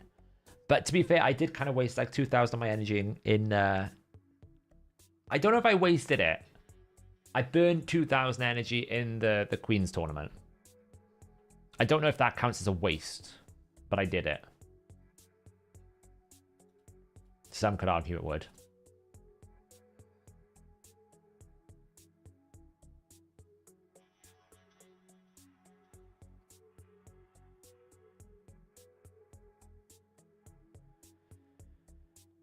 No, I do, because, you know, I can't really farm the highest stage of campaign, and clan boss needs rank 6s, so it's time, you know, I gotta push it. Right, that'll do. Okay, so you can be boosted.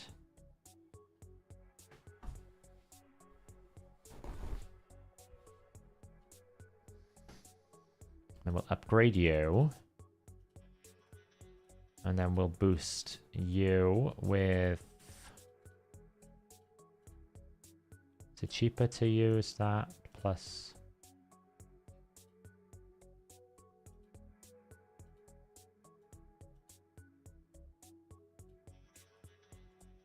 And we can boost you. And we boost you. And then we boost you.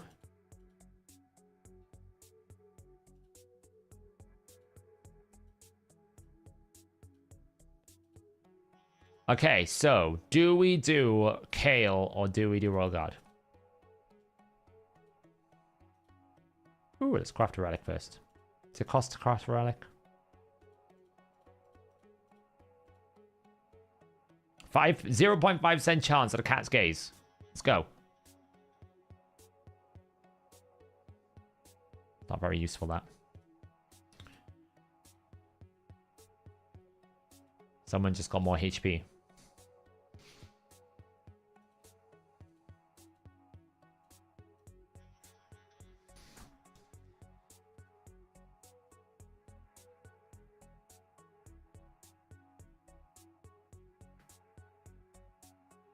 I mean, when I ran him earlier, Royal Guard did about 300,000 damage, and Kale did 1.4 million when I ran it the other night.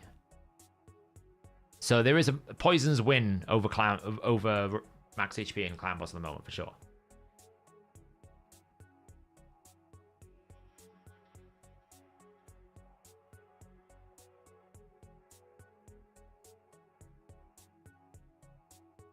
Both have masteries, so it doesn't really matter.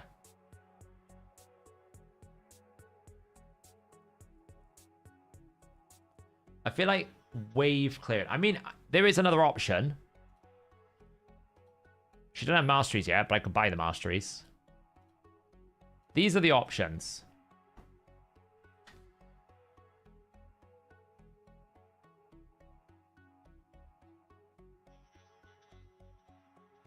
Who? Royal Guard doesn't need books. Look. Royal Guard doesn't need books. Yes, you kind of need it for the cooldown on the A3, but I mean, I don't need to book Royal Guard. That's what's crazy about him.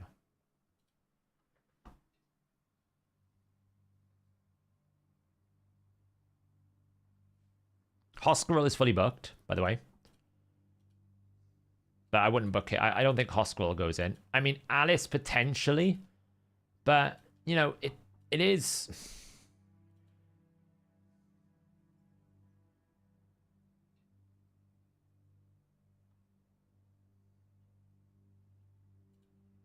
You know, she needs to pass it. I mean,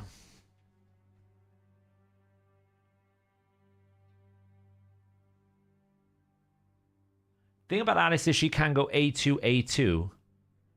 Right? Alice could go A2, A2. And this is going to do quite a lot of damage to a boss.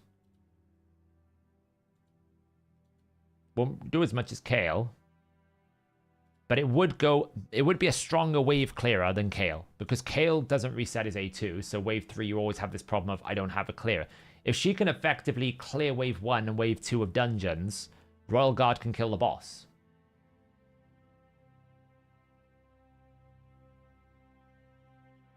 You know? And then do you even need Kale? But to everyone's point, you know, Kale's already mastered and his poisons, and poisons is king and clan boss, and I'm probably going to use Kale in poisons, but even then, Kale's poisons are not crazy good because he only has a 50% chance twice, so he's going to place 2 poisons and then weak poisons. It's not like it's insane. I don't know, I'm torn. It's more expensive to run Alice because ascending her is going to take a lot of effort. That's the other thing to note about Alice. Yes, legendaries are great, but ascending a legendary is much more difficult, and she isn't booked. So I don't necessarily think she needs the books, because it only matters whether or not I actually care about the turn meter, which I don't right now, right? And the cooldowns are reasonable enough that I could basically go A2, use a passive reset, A2 again, use, and then just, go through it. I don't know. Well, who's going to help me most in Doom Tower is Hosquirrel. But Hosquirrel can stay at 50.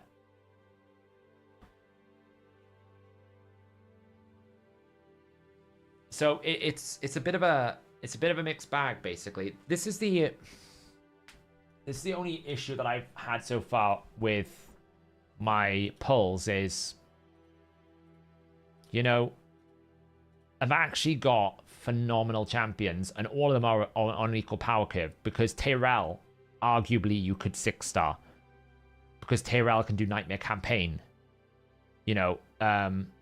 Claude is going to be amazing for Clan Boss, because it's a 3-turn increased speed with shield, with decreased crit rate. Like, Claude is probably going to go in my unkillable team over Tagoa. I don't think I'll keep Tagoa, purely because Claude is in the team, and Claude is better at doing this job for me. Because she's also going to give decreased crit rate, which is it is undervalued a lot. This debuff is undervalued tremendously. I can't do brutal. It's close if I put the crit damage gloves back on. So I'm leaning away from Royal Guard, and I'll tell you why. Wave clearing is probably more of a hindrance than boss killing for most of the part. And Hosquirrel will help me with stuns, so I could go Kale Hosquirrel, Kale nukes wave 1, Hosquirrel stuns wave 2. I'm just wondering if Alice will be able to wave clear better than Kale. This is like my first 6-star, so it's going to be a while before I get another one. Like, Alice can wave clear dungeons pretty comfortably. And I've got the gems, I could just buy 3rd masteries if I wanted to.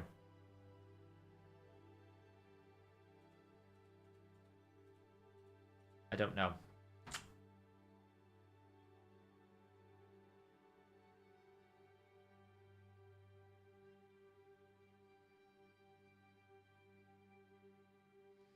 Yeah, that is it. Like, I mean, that's the problem.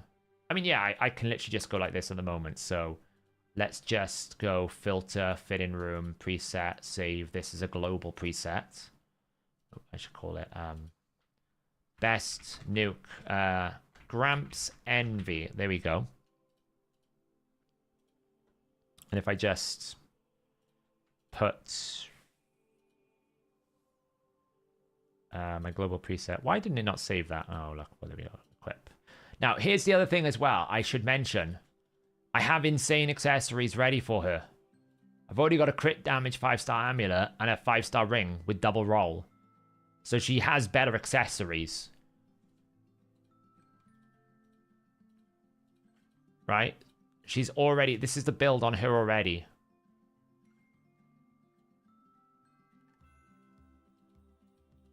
And that's before we even think about putting a relic on as well. I could put that for a bit more HP if I wanted to. I wouldn't do it at the moment, but...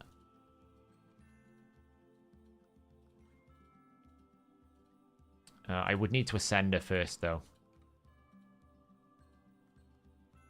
I need the passive. So I need to go get some of these, because I don't have enough potions for this. Oh, that's a pain, though.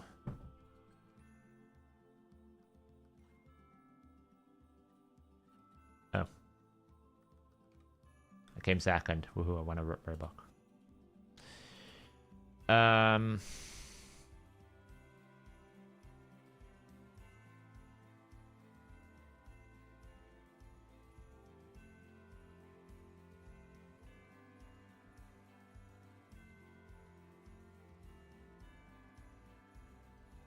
Like, this is what I'm talking about. Kale can't do this. Right now. She doesn't even have masteries, and she's already one-shot in this wave.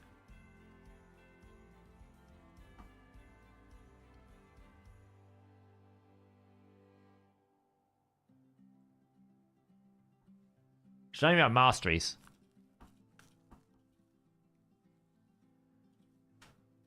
So, like, the team for Ice for Dragon would be something like this. So, let's just say we take Tyrell out and we put her in.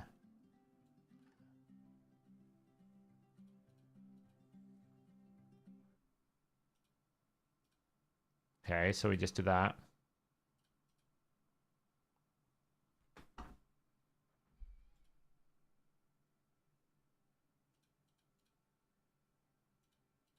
Like...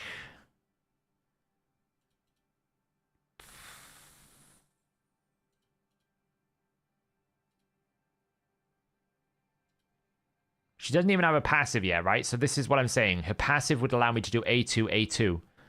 So I'd have cleared these waves. And then when we get to the boss, then it's just like, look how easy this will be.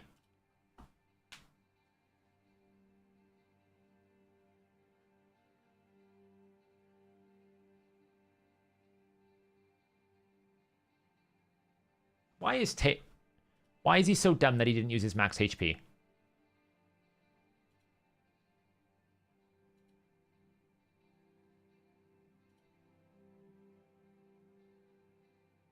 He didn't use his max HP. Oh, because he's not got any gear anyway, has he? That's the point.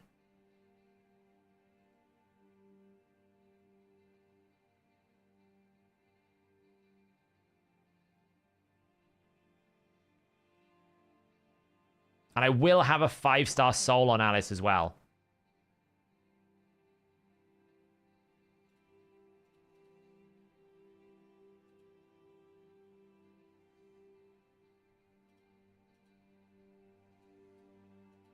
Hey, look, we've got 20 primal quartz. I kind of want to go Alice. Now, after I've seen that burst, you know, I'll be able to just go into arena and go, like, pick someone, I don't know, like this team here. Bring out you and just put Alice in. Just chuck that right at the start and let's just see what she can do.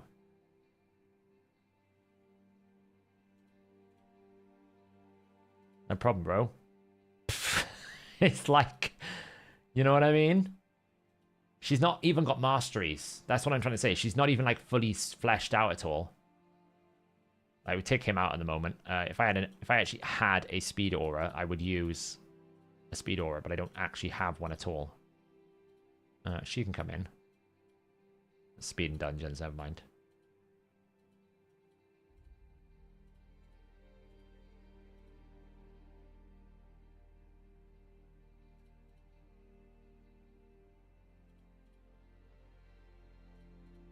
Bye-bye. I mean, it's like...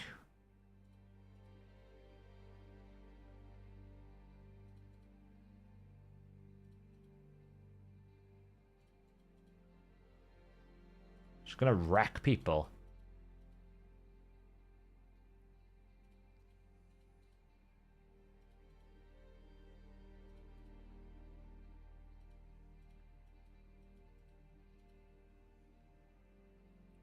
Yeah, that's the thing. I'm gonna get a soul on her. That's what I'm mindful of is...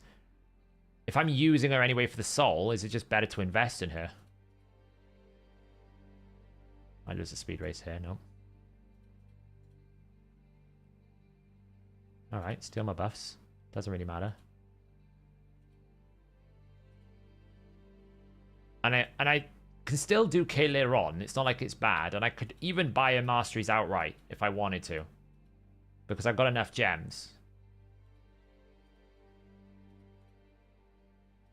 And I think even in Clan Boss, I think she'll do a good bit of damage anyway. Because her A3 and her A1 is really good. So I still think she will do well in Clan Boss. Regardless. I mean, look at this damage she's pumping out already. I haven't even maxed the chest piece yet.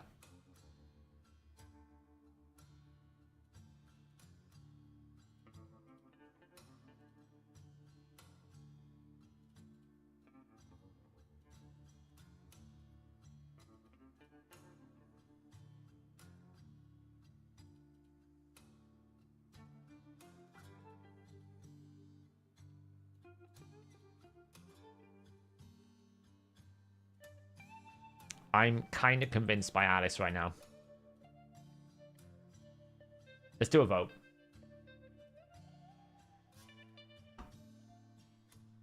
First 60. Alice.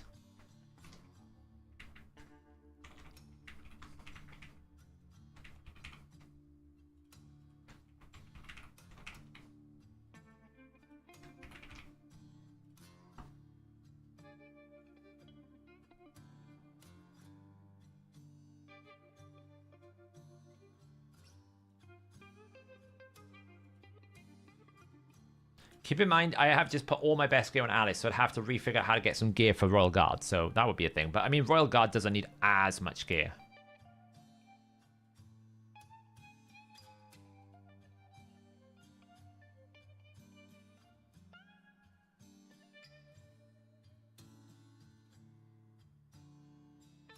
Oh, that's cheating. Freaking Karato. Guess what? I didn't cheat that much. Putting block active skills on me.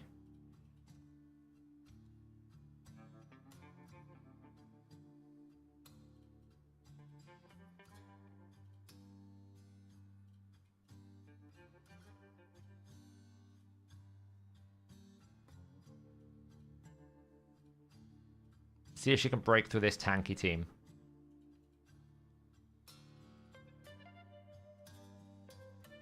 Oh, look at that. She's just wrecking them. Like, I already have a 5-star amulet. That's the other thing as well. It's not like I'm sitting here going, oh, well, I've actually got a better preference of gear for her because I have the 5-star amulet for the crit damage. I don't know how long it'll take me to get a 5-star amulet crit damage on Kale, for example.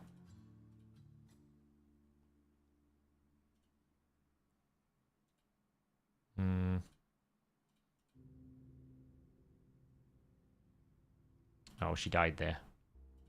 We're not over yet. Took a whack there.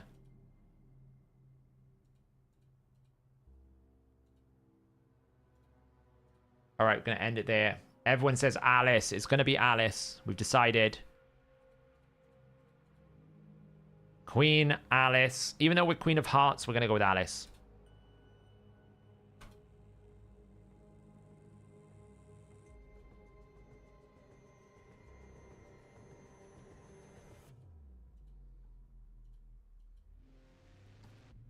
We're never going to get these apprentice challenges done. I mean, you don't need to, but... See, I haven't done the 6-star pieces because I don't actually have the capability of putting a 6-star chest on right now. I've never 6-starred a chest because I've never found one worth doing until I got the Slayer piece. But just to put this into context, right? I could, if I wanted to right now, buy Mastery straight away. So we did that build without Masteries, without an Ascension, and also without a 6-star chest and 6-star weapon. And she's already this strong. I've got a 6-star ring, a 6-star amulet, all waiting to go.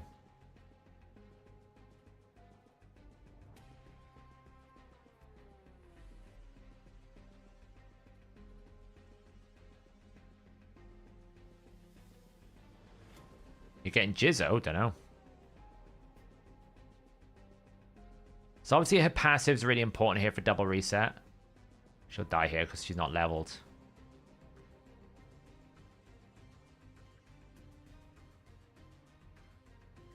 Probably should level her before I try to do this, right?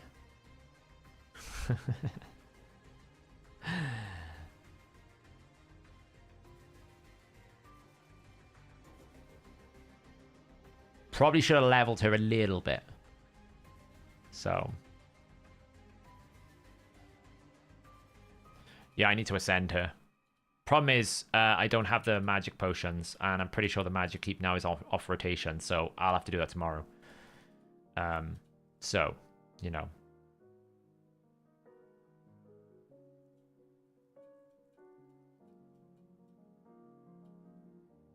But we can push forward now, so that's cool. So, first 6 stars, cool. Nailed. Alice, didn't expect to do that. I probably will log back in afterwards to push this. I mean, these guys, look at them go. Like, Neva's already at, like, Alice, Kale, and Harima. Lumi's got Helikath going with Ornn. I will probably rank 5.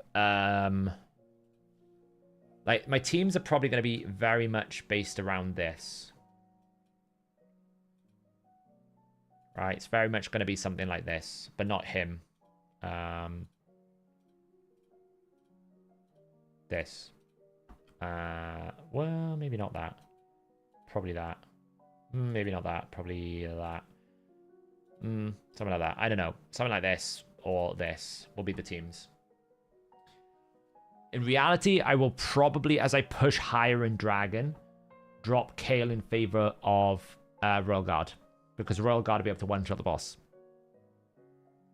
Right now, he's not one-shotting the boss because the boss doesn't have enough max HP. When the boss starts getting more max HP, Kale's Royal Guard's A2 will be able to one-shot the boss. So, I won't need Kale, and then I can bring Sabbatha back in. So. 3 weeks? Nah, it's not that long, is it?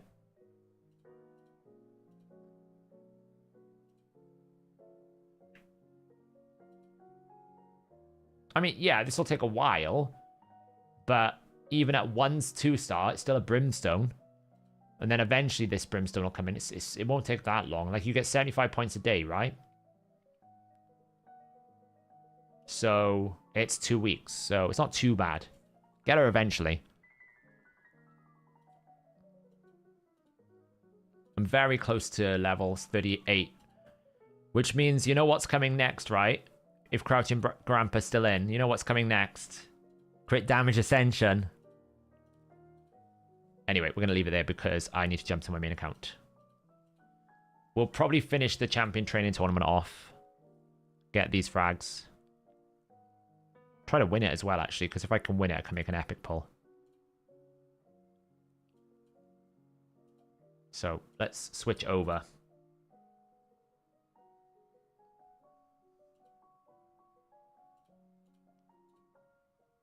Yeah, I'll level her up. I mean, I can just run a couple of stage hards and then move her over. She was close. She just needs a few more levels.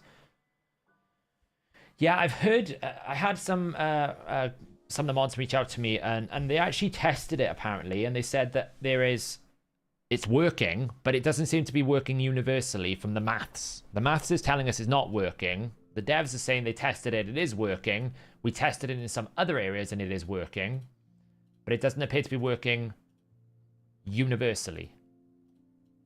So there's a little bit of weirdness going on, to say the least. Right, so we are way behind on the main account. I'm going to have to do a bunch of stuff here to win this. I missed live arena. I really hate the fact that, so we missed advanced quests, that's fine. We can do some relic forging.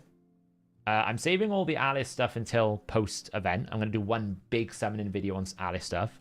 But we can absolutely do some relic forging, so let's do some of this. Let's see what we get today. Another unholy grail. Let's see what we get here.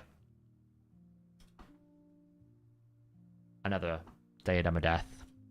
That sucks.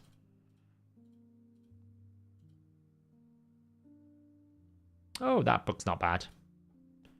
Kind of meh.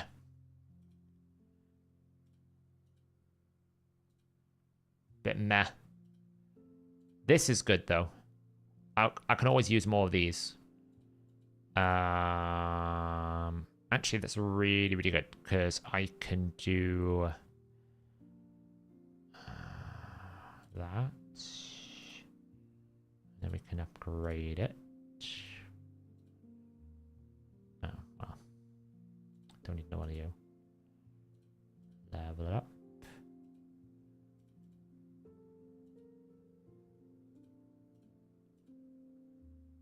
Nice.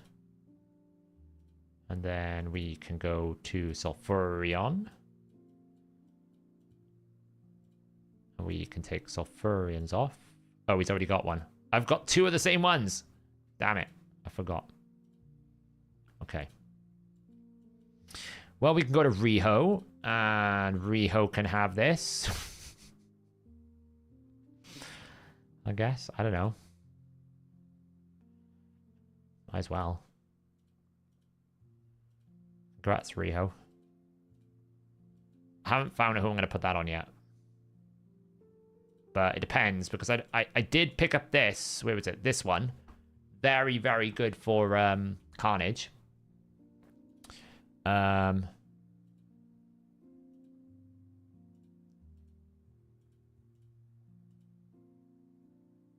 don't really see much value there. It's a bit of a weird gem slot combo.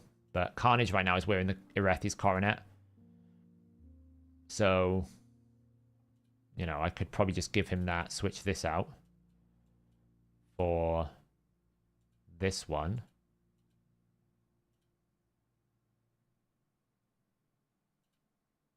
Nice. And then...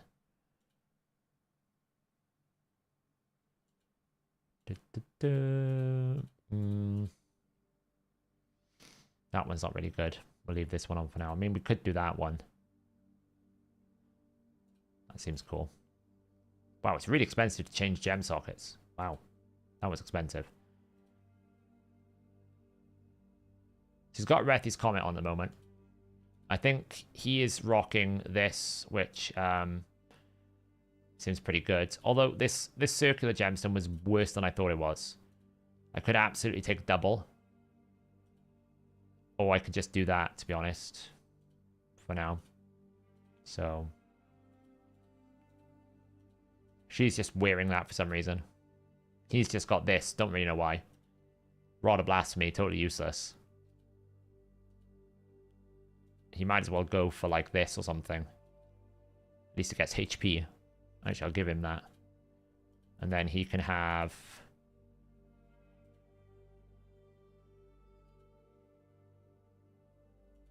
Have that. That's quite handy on him.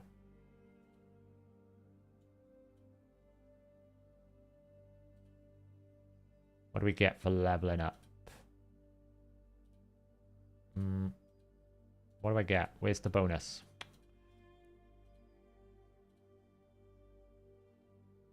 So it goes up to 10%. It's kind of okay.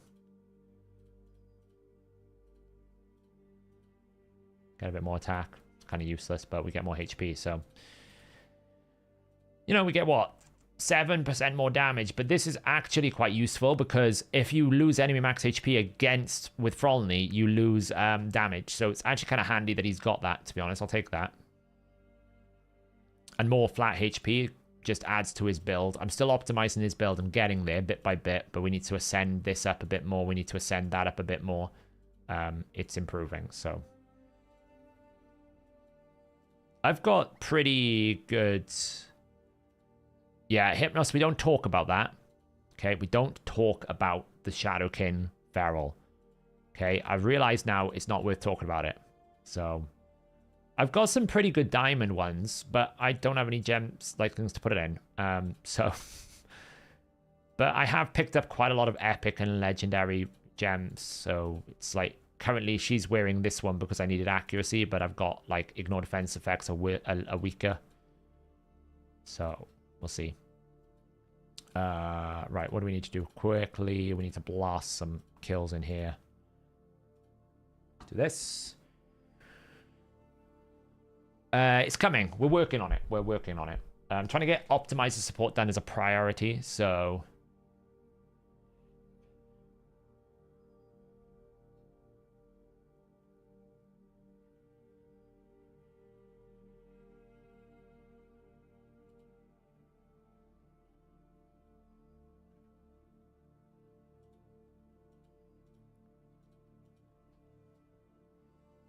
As with Billy of Narcissus, I mean, she's a lockout. If you've got those two champions, actually what you're considering is, do I need the lockout part of her kit? Because those two are better damage dealers.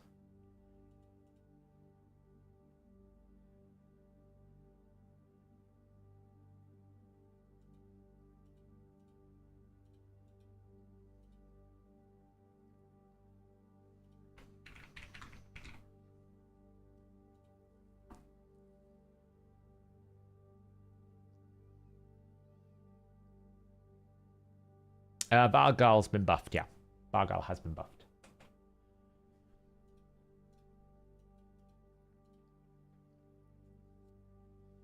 Best champs for Cat's Gaze. Anyone who deals damage, basically. It's the best in the world. All the relics in the game, it's the best. We don't have a roadmap, no. It's something I've been playing around with at some point, but it's very evolutionary as it comes up and goes. Like Raid, because of Raid's pacing with things, it's very hard to keep track of Raid. So, yeah.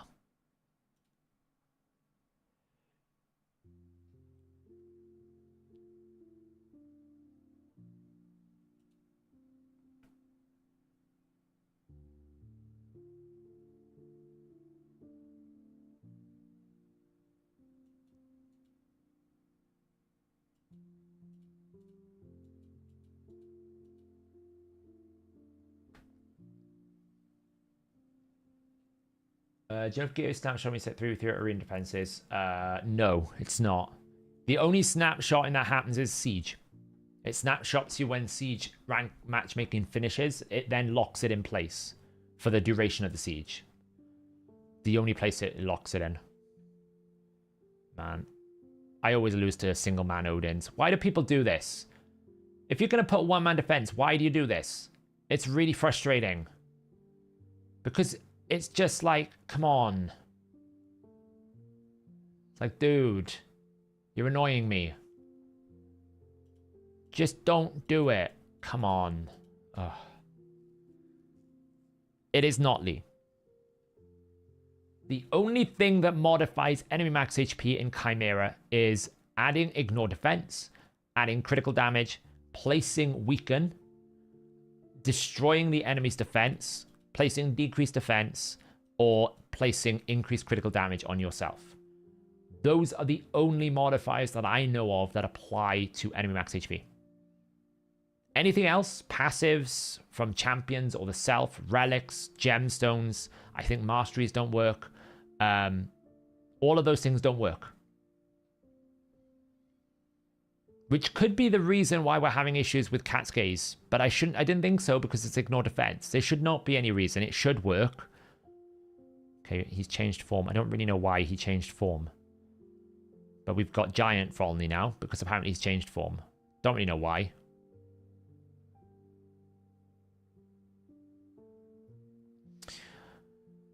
But Cascade should work on Ignore Defense, on Chimera, because it is Ignore Defense. So it's not like it's giving you a damage multiplier. Effectively, anything that gives you a damage multiplier, that is a skill passive, a relic passive, a blessing passive, like Erethi's Comet is not going to work. Wrath is not going to work.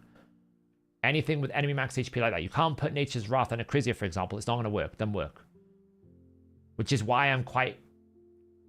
I know some people have said enemy max HP is strong enough, it doesn't need more boosts. Yes. The issue isn't that enemy max HP is strong. The issue is that you can easily get it to be strong and you can't grow it. So the correct way to do it actually should be to lower the enemy max HP cap, but allow you to modify it so therefore your build matters. Right now your build doesn't matter. Right? It does not matter. As long as you've got an average build, you'll get away with it. Man, can you stop?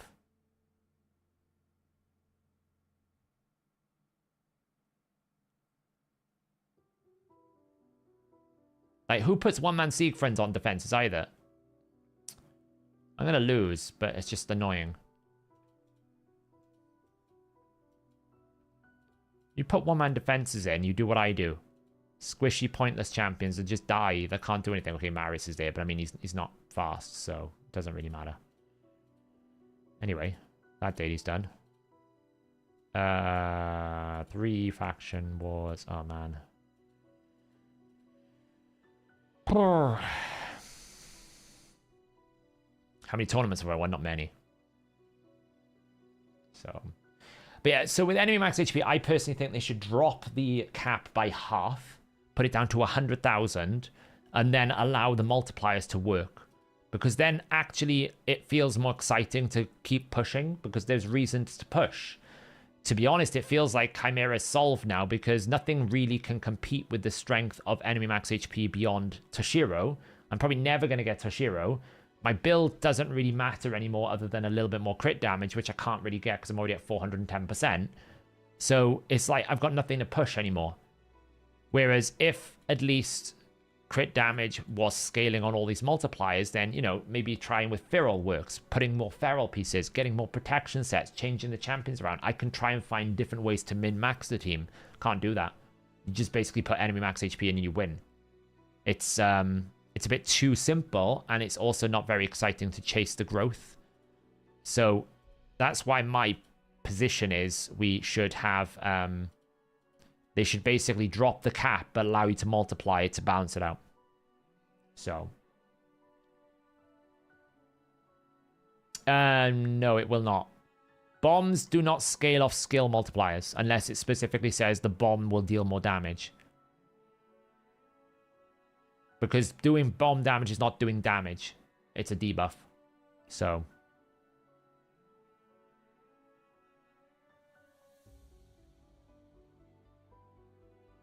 Yeah, I mean, just having Toshiro doesn't help. You still have to scale him. You have to build him, right? But if you can build him and you can scale him, then you see those value. And it's fun because you're chasing a stronger build.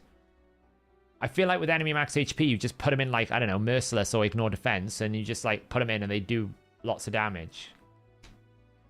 So all you're really chasing is crit damage. That's the only stat you can chase. Can I get Merciless with crit damage? Would you say Royal Guard is a champ really worth investing if you have him? He's the only max HP I've got right now, and I can't seem to get him right. He's worth investing in, Samito, if you're still pushing content. He's very good for Dark Fae. He's very good at killing bosses. Very good in Spider. He kind of falls off when you start getting to hard mode dungeons. And when you start getting to more powerful single target max HPs. But I don't think by any means he's a bad champion. Like, I've got him on the free to play. I'm like, yeah, he's amazing. He's practically legendary, so. Ignore Defense works with enemy max HP. So. You just have proof that it works on a boss. The Ice Golem was going to freeze my champion. It read target changed and no freeze happened. You can't freeze the boss, though. But like I said, it should work. It works exactly the same way as Yumako's A2, which is if you place a debuff on me, 75% of the time if there's a hex, I'm going to reflect it back. Now the boss will go, you can't do that. It's immune. But there's two actions. It's the redirect and then the placement. The placement is a separate action than the redirect. So I'm stopping me getting it, but I'm placing it on the boss, but the boss is immune, so it just doesn't place it, but I've still transferred it away from me. It's a bit like Lissandra, for example. You need accuracy to actually apply the debuffs on her A1. You don't need accuracy to remove the debuffs. You can attempt to transfer the debuffs and it resists. That's as powerful as landing those debuffs. So it's a good thing that it works on bosses. Like I said, it should work on bosses. No worries, Samito. Good luck with it. He is very good. Like, all I would say with him, Samito, is you want 100% crit rate and you then want to prioritize critical damage because he scales off enemy max HP. Attack does matter for his A3 and his A1, but if all you care about is enemy max HP, you really want to scale him off critical damage. Yeah, it would. Yeah, exactly, Mr. Bursov.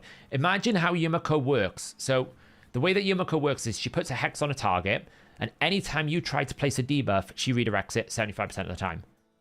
So Yumiko was used for a long time with Bommel because it basically allowed her to transfer bombs and everything else back because those bombs are protected, but they're not with Yumiko because Yumiko, you never receive the bombs.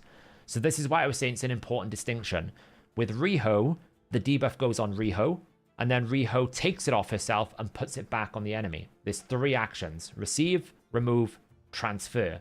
With Yumiko, there's no receiving, which means she just goes, you can't do it, transfer. The important reason why that is there is because the protection effects for buffs and debuffs apply after the application. So when it comes over to you, it then goes, do I get protection? Roll the protection. And then the other action happens. So if I am sending protected debuffs, like bombs from Bommel or Carnage's debuffs are protected, it's gonna not be protected until it places a debuff. That's why Yumiko's A2 is so much stronger than anything else. Because we do have several things that the enemy reflects the first debuffs back and lots of different things, is that it does it without placing, and that's the same as Wand of Submission. So anything that places, whether it's protected or not, it will roll and it will send it back. Irrespective. Because it's not had the chance to become protected yet. Yeah, so when you're scaling enemy max HP, you always do critical damage to Mido, because you effectively get, oh look, they changed the chain off a picture. Well, that's kind of cool. I like that.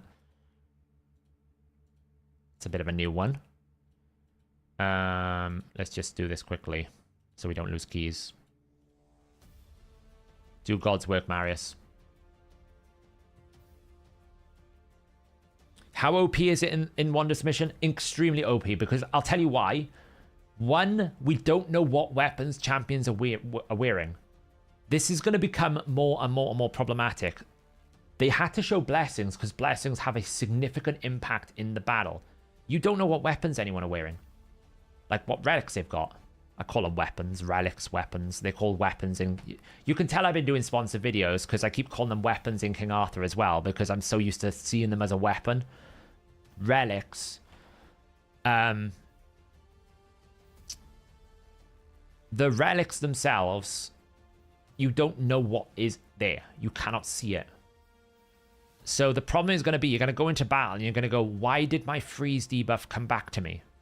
And you have absolutely no idea, because you can't see what relics anyone have got. I think it's going to become a bigger problem as we get further and further and more relics come out, is how do I know how to beat a person? How do I know that they've got Aspect of Siroth? How do I know that they've got the Wand of Submission? How do I know they've got Chrono Cube?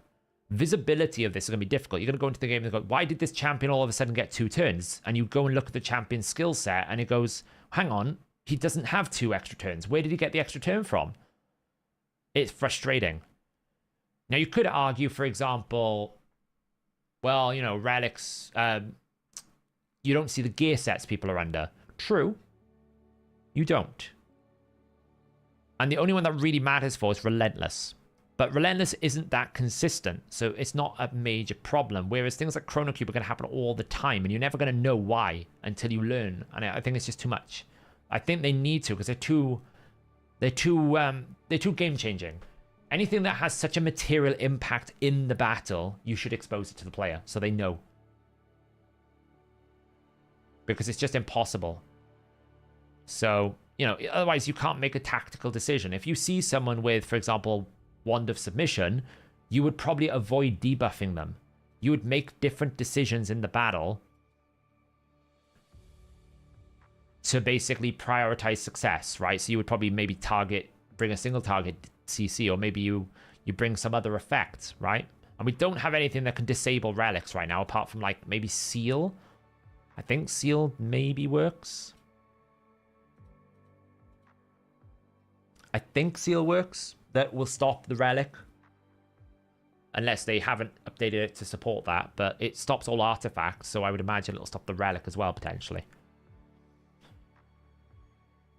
No, I love relics, and I'll tell you why I love relics. Because it actually gives you different ways to build champions. I just think that there's little things they need to improve on the relics, right? The gemstones give you different ways to bring like certain champions that have some strength that are not necessarily meta have ways to become meta. The one that I'm really looking forward to is when I can get some of the mythical counterattack triangular gemstones. Because once I get those, I can start doing things like, oh, I can make Rorik's A3 do 100% more damage because he happens to counterattack with his A3, which ignores 50% defense. And I can put Cat's Gaze on it with 2 triangular to basically get 70% ignore defense. Then I can put lethal. Can I turn Rorik into this god killer counterattacker? Yes, I can. And that's what I think relics are really, really good for, is they're going to allow some champions a way to uplift themselves to a power curve that they couldn't get to before. The only issue is some visibility issues and some balance issues. Of course, some of the relics don't really work. Some of them are crazy powerful, like Aspect on Rotus. But the concept is fun. They enhance the champions. I mean, some of them do. Some of the relics are way too strong. Don't get me wrong. But you know what I mean? Like, that's the thing, Burst Off. It's like, some of those champions you haven't used before now might have some viability because of the different gemstones. I do think the biggest problem right now is the gemstone system is too rigid. As in, there's only some relics I can use for some champions. If I wanted the Death Bell on my damage dealer, the relic gemstones don't really convert very well to that. I'm almost forced to go down Stormcaller or this new Cat's Gaze.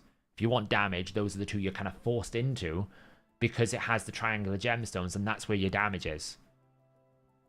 So that's kind of important, but I think they just need to grow the system. That's why I haven't really done any videos on things like, oh, relic acquisition is really, really poor. The gemstones are 90%, as Testico is like, a lot of the gemstones aren't very valuable, because I'm like, they need to grow the system first. And they're trying to temper the expectation early to allow that to grow. And I kind of like it, because I feel like actually we can focus at the moment on just trying to beat Chimera. And not trying to beat everything. Which is what Raid does really poorly. By the way, look at this. I've got so much I need to clear. That's why we need to do a gear cleanse at some point. And we've got this to do, so that's why we're going to do it in a minute. I'm just basically trying to get all the quick minute dailies, so I'm just going to blast some more normal mode. Just so we don't lose the keys.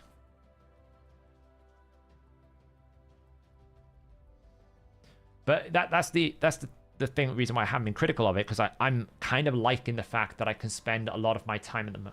He's just stupid because he's not using his abilities properly. Does this all the time.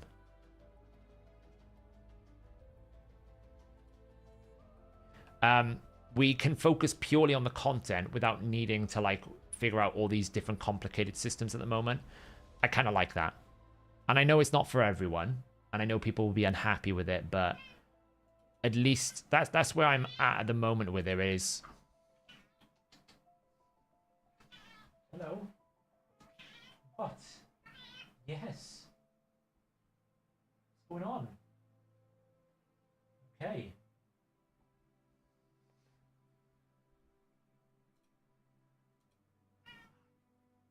Yeah, I do. because of the gemstones. I would be honest, Cat's Gaze and Stormcaller is the avenue to making Carnage equal, not so much equal, but able to compete with Toshiro in Chimera. When you set it up properly.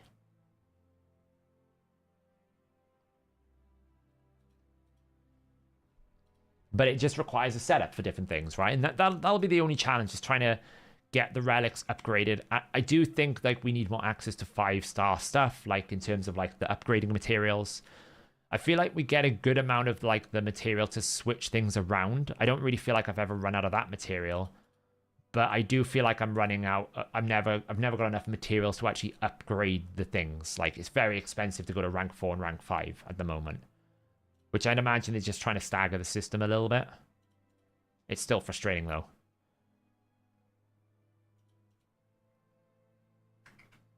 Yeah, we're actually working on it at the moment. I'm hoping to get something early next week.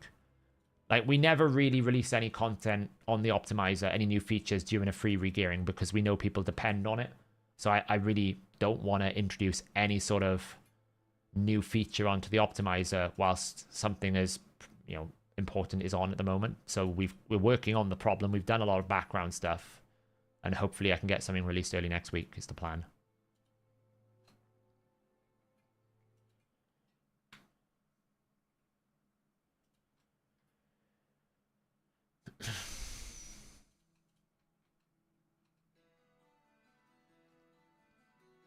Nice, James. Yeah, I mean, it's just a big investment.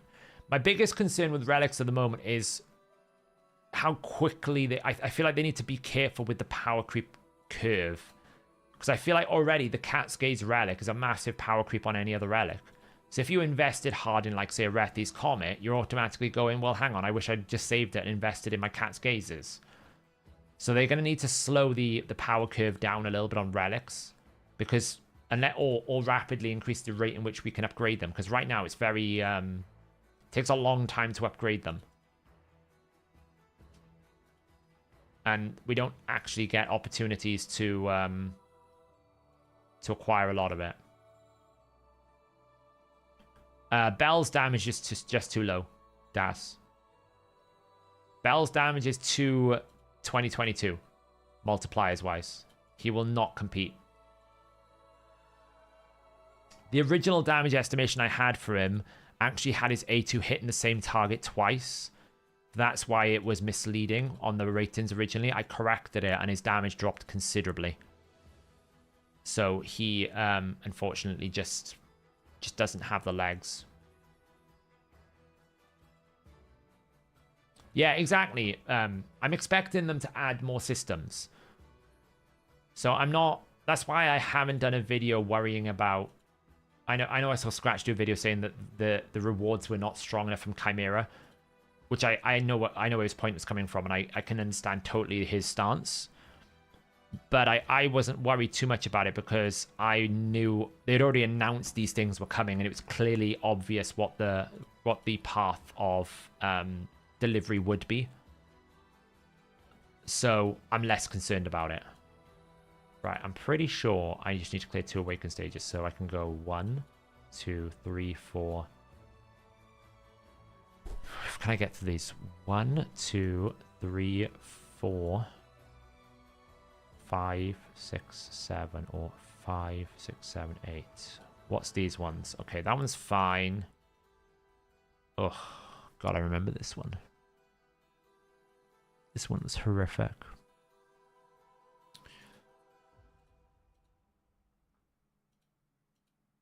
Oh, God. Actually, I should be able to do this one because I have a 6-star winner.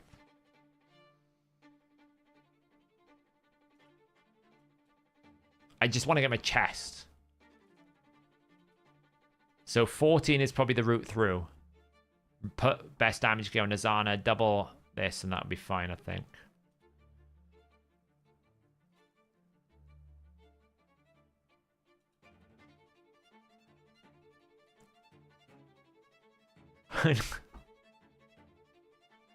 Defiled Sinner. Jeez. Do I even have one of those? I have a +3 Defiled Sinner.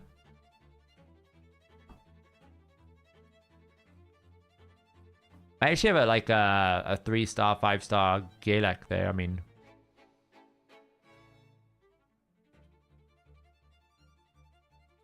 this should be fine. Pretty. I mean, it's slow, but it's slow, but it will be okay. God, this rotation is pretty rough, right? I mean, I can get through 18, 19 if I wanted to. This one's alright. This one's easy enough. We've got Noelle as well I can use, so that's pretty simple. This one's absolutely fine. I've got Teox, and these are always easy. It's just this line is nasty again.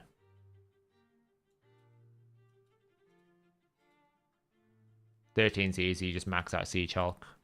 12's easy, it's got Newt and Morag, pretty comfortable. 10's really easy. I just obviously need the 10 for the chest reset. So, I just need to get through this line. But we're not going to do it right now because...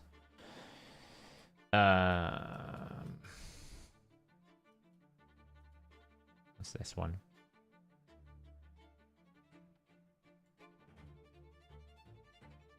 Do this.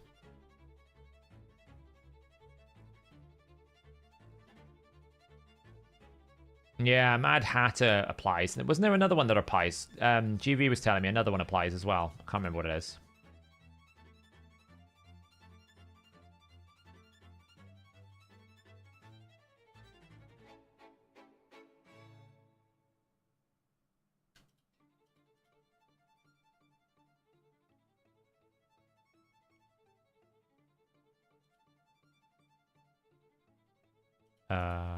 Boom, boom, boom, boom. Take a bit of debuffs.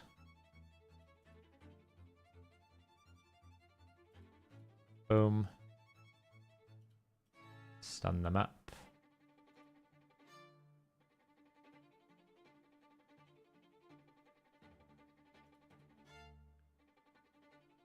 Nice.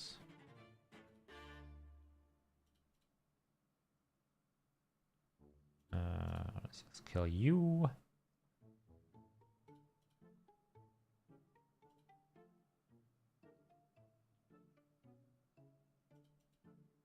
Dead. What do we get? Okay, defense with speed. We'll take it. Ooh. That's good.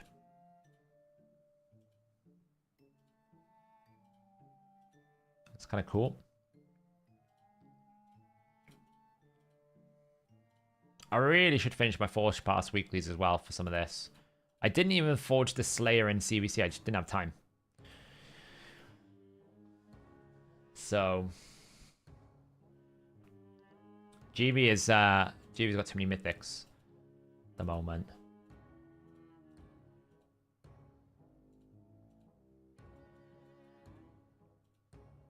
I'm at 33 fragments from Embrace. I feel like I'm low rolling a bit though, but I've only ever missed one top chest on Nightmare. Once. Right. Yo. Where do we start here? I think GV's on like 37 or 36. Something like that.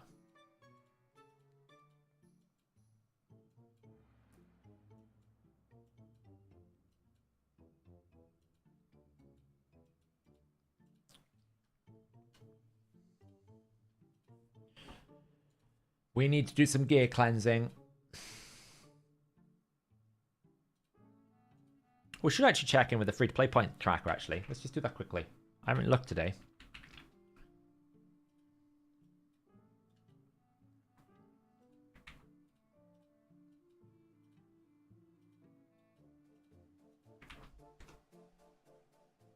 Where are we at? Let's have a look.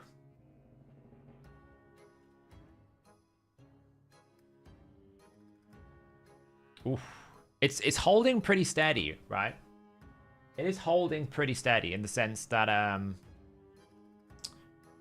we've always been about 2,000 points in the lead. We've always been about 2,000 points in the lead. Pretty much. And we're still kind of holding that way. This is crazy to me. These guys got 3. Like, I don't even have... I've only just got my first. Look at this. 133 stars on Faction Wars. Crazy. Gramps is pushing Nightmare. I need to fix this bug as well, so it's kind of annoying. I do need to unlock Doom Tower pretty quickly. Nubs is up to Brutal. Stage 17 on these guys.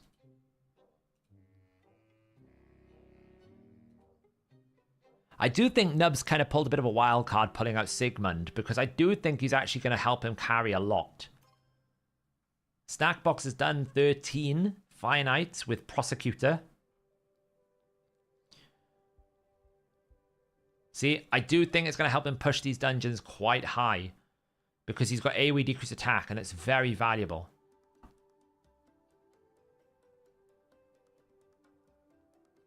Why is he up to Shogun Row 5? Look at that. He's got Bauf and Hatter, of course he has.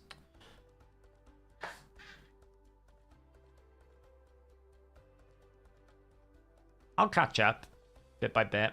How many points is the leader at? Broken Not Dead's at 1676. Oof. Where am I at? I'm further down here probably because I've been slacking. I'm 37. Okay, I've broken 1,000 points. That's good. We've broken 1,000 points. That's a good start. I'm only 500 behind everyone else. Should I check the community? Let's find out. Not bad. 194 bill-ups. Come on, man. What's wrong with you, mate? Stop it.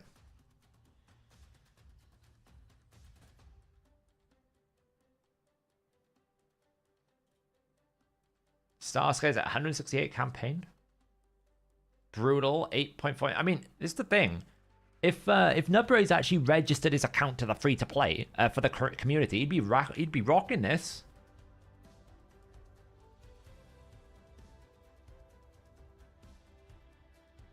Stage 24 Skeep from Starskip.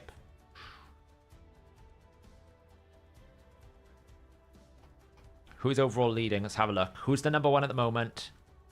Rob the Nice Guy too, rocking 2,000 points. Just kind of goes to show you, right?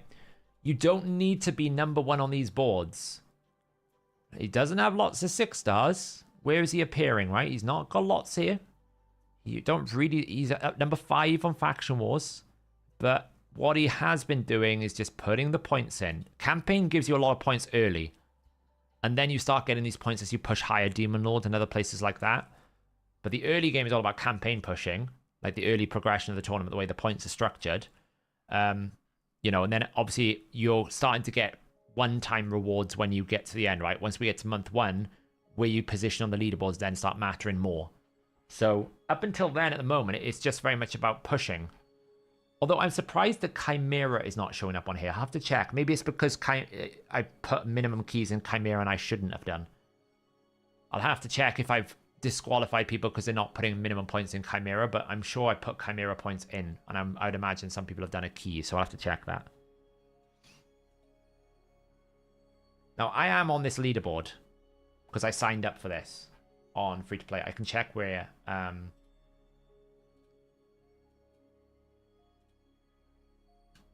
we need to gear cleanses, so I'll just sign in now and I'll have a little look while in the corner to see where I'm at in the community. So if anyone wants to know how to see this score in the community, what you need to do is you need to sign in by logging in on the Optimize at the top, on the website on the top.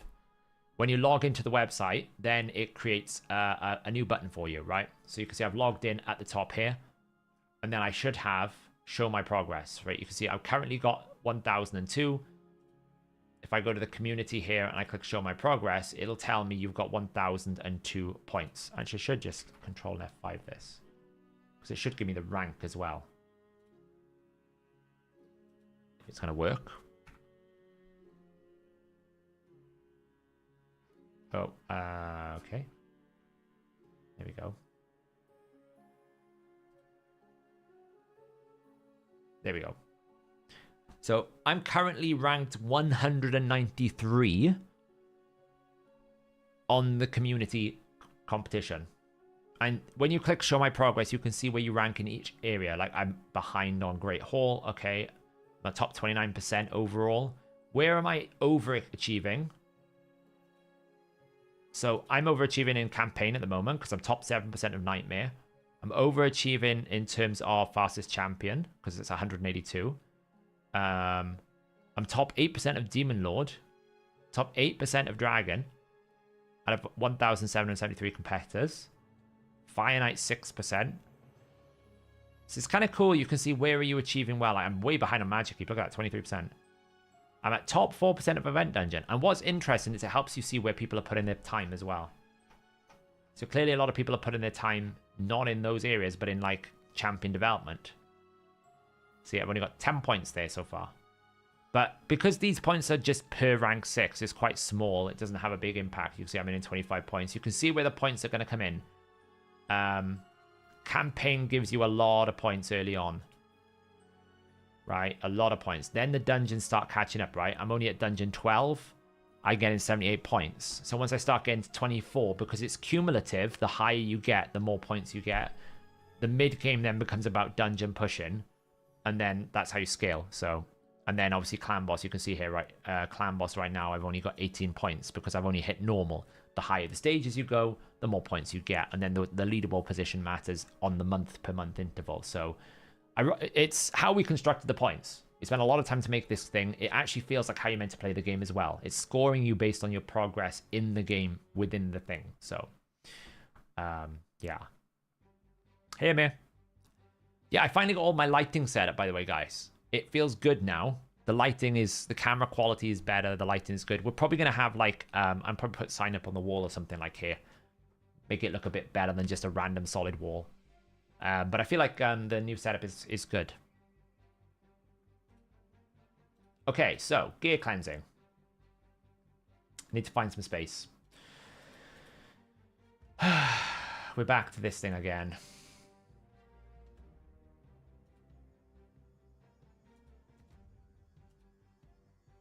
I have 852 unique accessories that I need to sell that are not unique.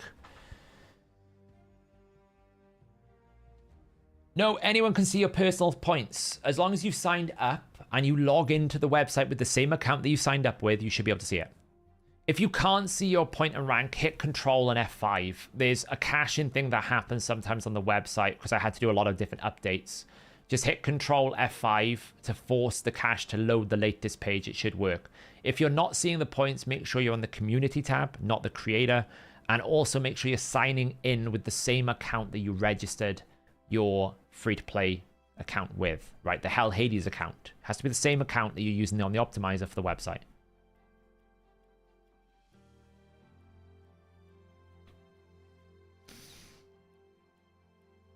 The cat, she's fast asleep. She's next to the radiator. I will get probably a cat tower for her. You'll be able to see her more often then. You'll probably be able to see her more often once I finish the setup, so...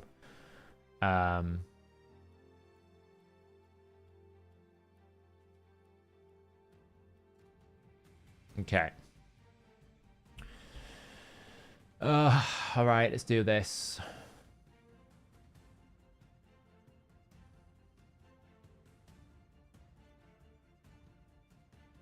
Okay, so we have 2 rings here. Which one's the better one?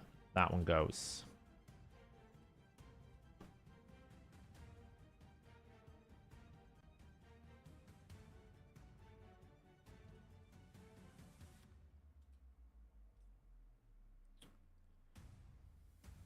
Oh, wait, I should check that one. Yeah, they're all HP, it's fine. Defense HP, that's fine. That's kind of low roll. That one's worse. That one's worse. That one's bad. That was a triple rolls worth keeping. That one's bad. That one's bad. That one's good. So what are we actually doing here? I'm going through first and I'm using this unique artifacts feature. So what this basically does is it says, hey, take out from my list of accessories, or in this case accessories, but your list of artifacts and accessories, any piece that is the same slot the same set, the same primary stat, and the same faction, okay? Because what we're trying to do is we're trying to determine if we have unique artifacts for that slot. So I don't want to sell like a 5-star protection banner if I only have one 5-star protection banner on my faction for that particular character. This is the challenge with variable sets. We need to keep one full complete set at a minimum for every single faction. That's why our artifact storage is really bad. So what I'm doing here at the moment is I'm going through my normal accessories and saying, okay, right, hide anything that I only have one of, then show me all the rings that I've got for barbarians, and I can quickly, easily see which ones are worth keeping. Think of it like a way to do a gap analysis on your account. I'm trying to work out where I've got lots of duplicates that I don't need and I can priority pick. So like here, for example, I've got 2 HP rings. One of them's got a double roll and one of them's got a single roll.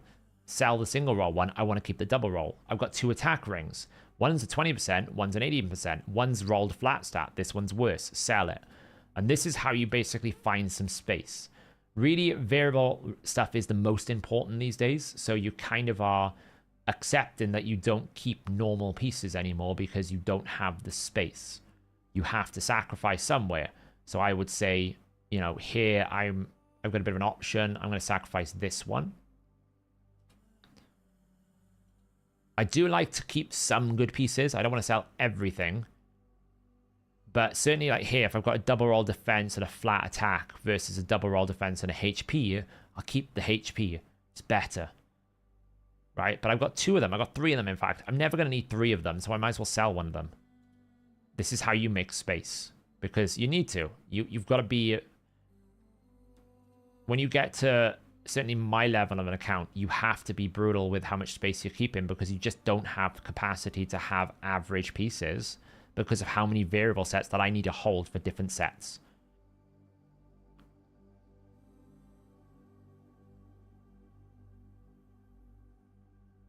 Now this one's tricky because I've got this one up here. This one's got to go. Triple HP, double HP. We'll sell this one and we'll keep the rest. Orcs ring, sell. Demon spawn, let's see. HP, double HP, HP, double HP. That's a better one. Double defense. This one's bad. So we sell that one, we sell that one. And the reason I'm using the auto sell feature in Optimizer because what I can do is I can just queue up all the stuff that I don't want to keep. I can do it all in one sitting rather than have to kind of bit by bit go through it. So I can basically be... it's much easier to scan through what I need to get rid of. Like, there's actually some rings here I should probably check before I try to sell them because they're quite good. Dark Elves, like, that's a bad ring. Because I've got this. I've got an attack with double flat. I'm never going to really need that. It's kind of a low roll as well, so we get rid of both of these.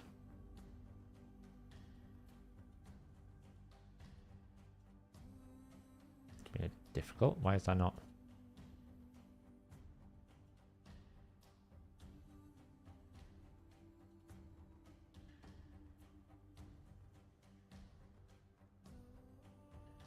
I want to keep all of them. I want to get rid of them, yeah. Okay. Night Revenants. Exactly, Buho. You're spot on. Like, not so much exceptional, but they need to be like this type of thing, where it's like, I've got a triple roll into a defense, or I've got like anything that rolls a little bit of flat stats. You're almost like going, or if it's low rolled, you know, you kind of just go and get rid of it. Like here, for example, right? This ring. You can see it using this roll feature. This is very useful. If you want to see the strength of a roll, you absolutely can. Because you can look at this and you can see, okay, this rolled 16 out of 21. So I'm missing already from that piece, you know, 5%. That's near enough a roll. So you need to make that decision. The roll quality is telling you overall it's rolled half. But actually the stat that matters most, which in this case is HP, has rolled the lowest. So you would go, goodbye, because I can get a better one. Like here, for example, we're going to look at this and see, okay, 18%. It's not so bad. Don't know why it's lagging so much. We need to turn off live updates a second.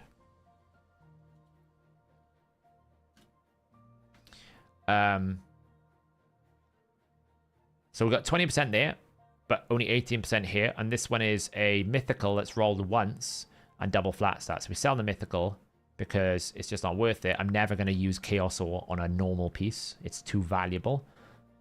There's not enough Chaos Ore in there, so we're going to get rid of that. The notification bar is slow. I think the optimizer is just extremely busy with everyone playing free to play and doing free and optimizing and stuff like that. So, like, you just get notifications all the time. I'm going to get rid of... I'm going to keep those 3, though, because, well, I can get rid of this one. Because the other one's better. Shadowkin. Defense ring, double roll, great. Defense ring, lower roll. Defense ring split. Sell the split one. Silver Watchers. What have we got here? Defense 1919. One's got a flat stat. Sell the flat stat.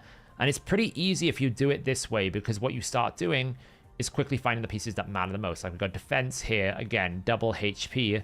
This one is rolled slightly better, so we can get rid of that one. It's much easier to see. But when you've got, like my situation is like 1,500 artifacts, 400 in the inbox, it's very difficult to find the things you need to get rid of. This way is the best way that I found to do it. Right, so those are the rings. Now I can go to amulets. We can do exactly the same process. We can look at this and go, okay, what have we got? Now we got some more options here, right? Rare, don't need that one. That could go in the bin straight away. Yeah, I think it's just volume. Like, I'll have a look now. I haven't looked at this in a while. Let me have a look how many people have been using the optimizer.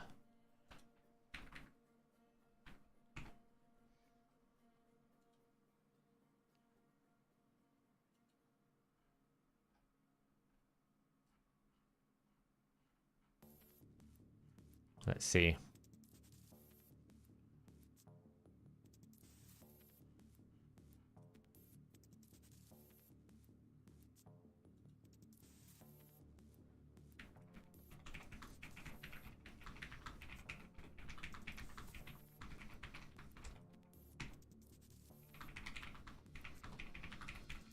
Just need to check something.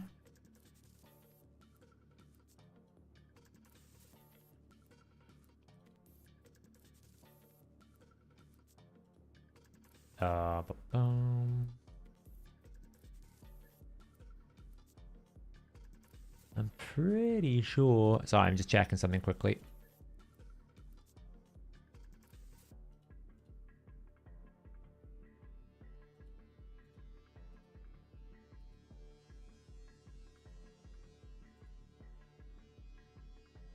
Where is it?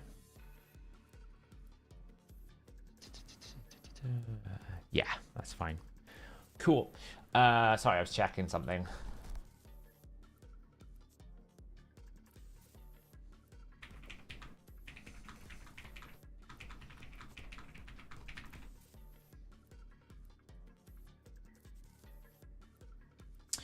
Yeah, I'm just checking now. How many numbers have gone through Optimizer? Let's have a look. It's always funny when I look at the numbers for its free gearing because the stats are off the charts normally. Yeah, right now there's 37,000. Right now there's 670 people on the Optimizer right at this moment. And we've had, 37,000 people visit the Optimizer just today alone. I can actually tell you how many optimizations we ran day by day. I can give you the exact data. It's quite fun, this. So basically, if I look, sort of go since Tuesday, I think it was, when the free regearing came on.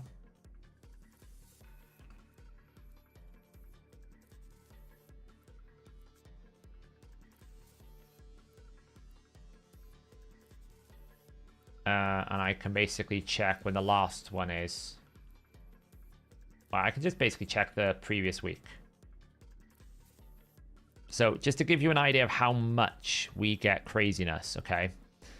So last week, so if I do Tuesday to Tuesday, Tuesday to today, same period last week, we had 138,000 optimizations. That's basically just someone optimizing a character. That's gone up 36% to 187,000 in the same period. So it just kind of shows you like how, you know, when we're doing free to play, everything else like that, how it does get a bit nuts. Which is why sometimes the servers just struggle a little bit, just because it is a hectic period, especially with the free to play going on right now. You know, free to play started last Friday. Last Friday we had like astronomical interest, you know, more than ever, and right now it's like, you know, it's continuing to be bigger, and it's only going to get more because of the weekend. And our servers are pretty good. It's just sometimes they get in a glitch in the matrix, and we have to go in and give it a bit of a kick up the butt and restart it. But you know, it's a testament to, I suppose, our community, that they find our tools really useful and they continue to come back and use them for the purposes they need. So, but yeah, it just kind of shows you how much people go through. I don't actually have any like data on the individuals. It's just anonymized data, right? So basically what happens when you send an optimization job, it tracks the data so that we can see the... it kind of helps us track things like, hey, which hero is really interesting at the moment? Or, you know, hey, how many jobs are being sent, you know, and the parameters. Genzin. Oh, YST's crew's over. Hello, YST's crew. Please tell me YST did not pull a Genzin. Well, actually, I don't mind if he pulls a Genzin. YST, did you pull your Sacreds? Did everyone in YST's stream guilt trip him into pulling Sacreds? Finally. It didn't work the other night when we were trying to guilt trip him. Welcome, everyone. How are we all doing?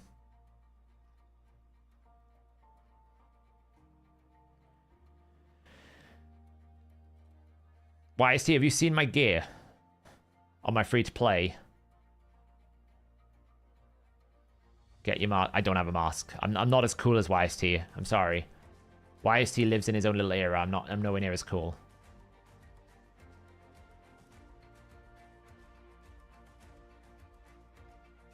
Genzin. There you go.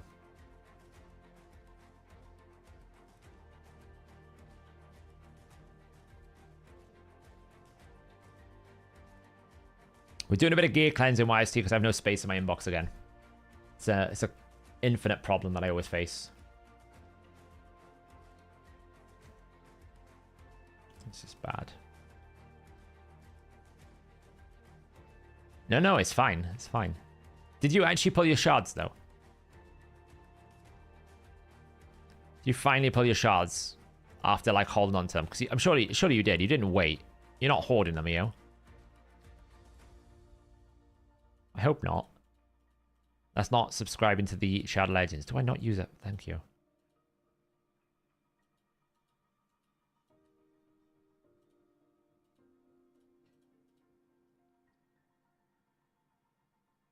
Oh, you pulled them yesterday. Oh, did we actually guilt trip you? Well, that's kind of bad. I've not pulled them yesterday. I'd have pulled them today when there's a progressive on.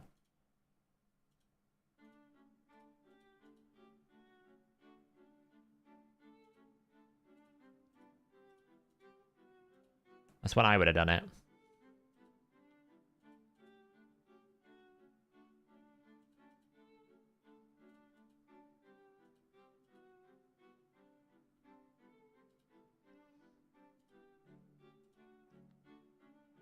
Okay, cool.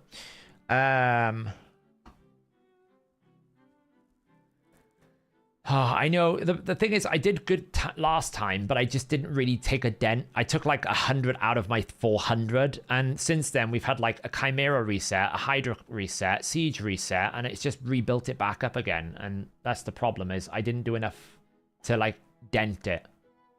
So we're going a bit more aggressive this time.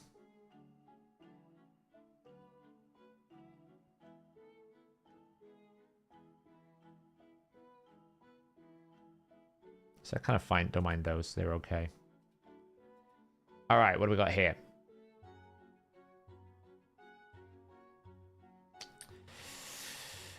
So generally with amulets, what I'm looking for is, if it's defense, I'm looking for accuracy resistance. If it's HP, I'm looking for accuracy resistance. If it's crit damage, I'm looking for like prioritization into either an accuracy or a primary stat. When it's like mix and match, I'm looking to kind of get rid of it. So that's where I'm just like on the fence with some of these things sometimes. Like this, I'm probably going to get rid of. I don't want crit damage with HP or defense. And when it's crit damage, I want attack, HP, defense, or an accuracy. I don't really want resistance with crit damage. It's very rare that you need that. So things like this, not so great. This is okay. See, this is the type of thing I mean. Like, that's a great HP-based damage set. This one's okay, double resist. This one's great resistance accuracy, HP accuracy. It's probably worth selling. Hey, Seastein. Yeah, we're doing all right. No, you'll notice why there's no attack amulets. I only generally keep one per faction, Darky, because I don't need them most of the time, because I don't really run bombs. So that's why it's not showing here, because I'm hiding unique. Fenchi and Aethel is a great starter pack for Finite. Yeah, really, really good. How many champs do you have in your Mastery Vault? Could just throw them all gear on them? No, because I can throw some, but not all. Some of them we're going to sort out, but it's actually the accessories that are a problem, not the main gear anymore. And it's because I'm holding on to too many of this. Look how much I've got here, and I probably don't need. We can look at this instantly and go, that's probably good. This one, not good. This one, not good. This one's okay. That one's okay. That one's okay. Again, no, I've got two defense ones. I think I'll sell that one. Defense. I kind of need to change the song. Sorry, one sec. I need to change this playlist. It's got a bit weird. Let's go for a bit of superhero. Yeah, there's some stuff down here that I've kept for a while. Don't need that. The thing is, the rares are better than a lot of the epics because they're giving me more stats to what I need. I'll do. Night Rev, we're not getting rid of any of those because those are both amazing. Here, like triple roll and defense, not great. Crit damage on attack, perfect. Crit damage, attack, HP accuracy is a bit split, but it's okay. HP with resistance is fine. Crit damage with double defense accuracy is fine. Crit damage accuracy, fine. Accuracy, fine. I've got 3 crit damage with accuracies here. I don't need them all. So we'll get rid of that one because these two are better. And I don't need this. Actually, I do need that because it's got HP. No, I don't. I've got a better one.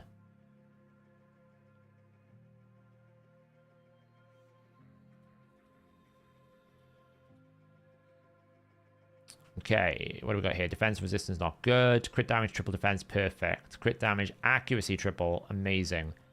HP accuracy, bad. Bad. Bad. Bad. Bad. Triple attack, perfect. Both of those are really, really good.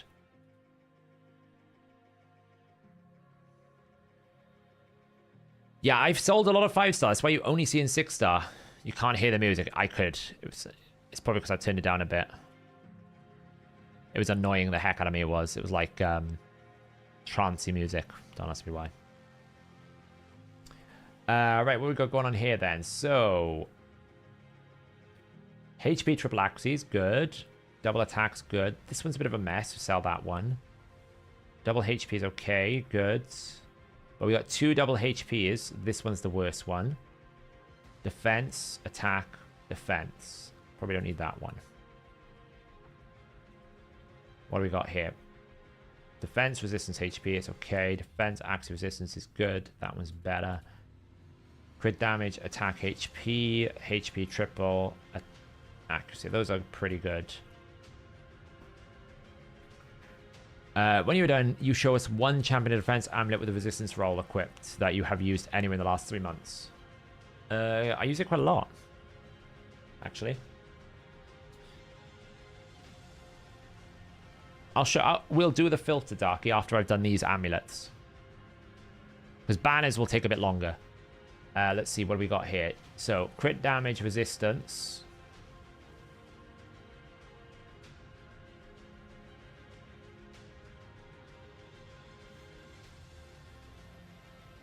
That was too quick. Go. Okay. Worse.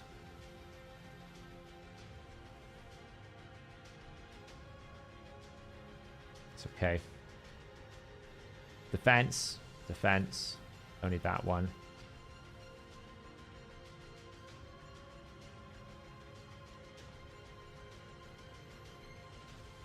Now, I've got a lot of attack, so what I'm going to do first is sort by attack.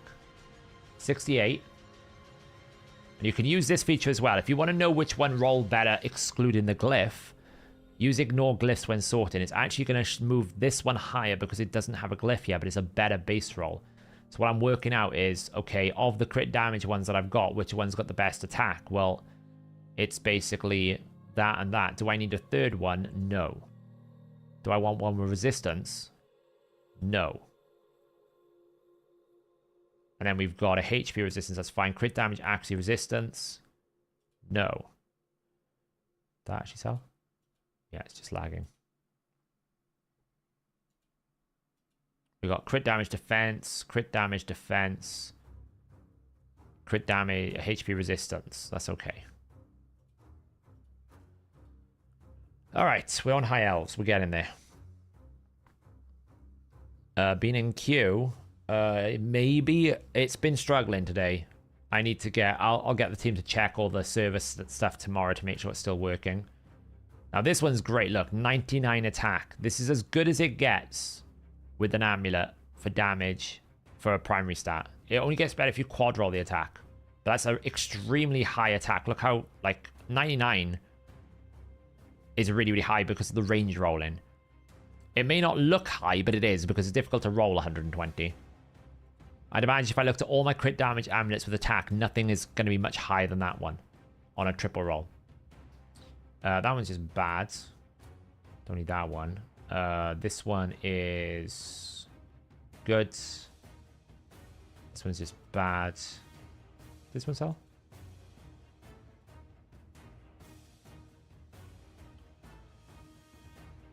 Oh, it was not worth watching, Seastein. It was bad. It was rough. Yeah, but you can always re-roll that. You never worry about the roll that you get from Ascension Hazlet because you can infinitely roll that. The only thing you care about is what you can't control, which is substats. Can't control those. Once you roll it, it's rolled. You can't change it. You can glyph it, but you cannot change it. I can re-roll the Ascension set as many times as I want. So if it happens to be a god tier substat roll, it might take me 100 Chaos Soul, but I can get there. That's the big difference. That's just a split roll. That's got crit damage.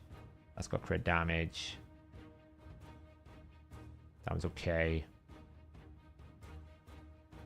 Good. One more.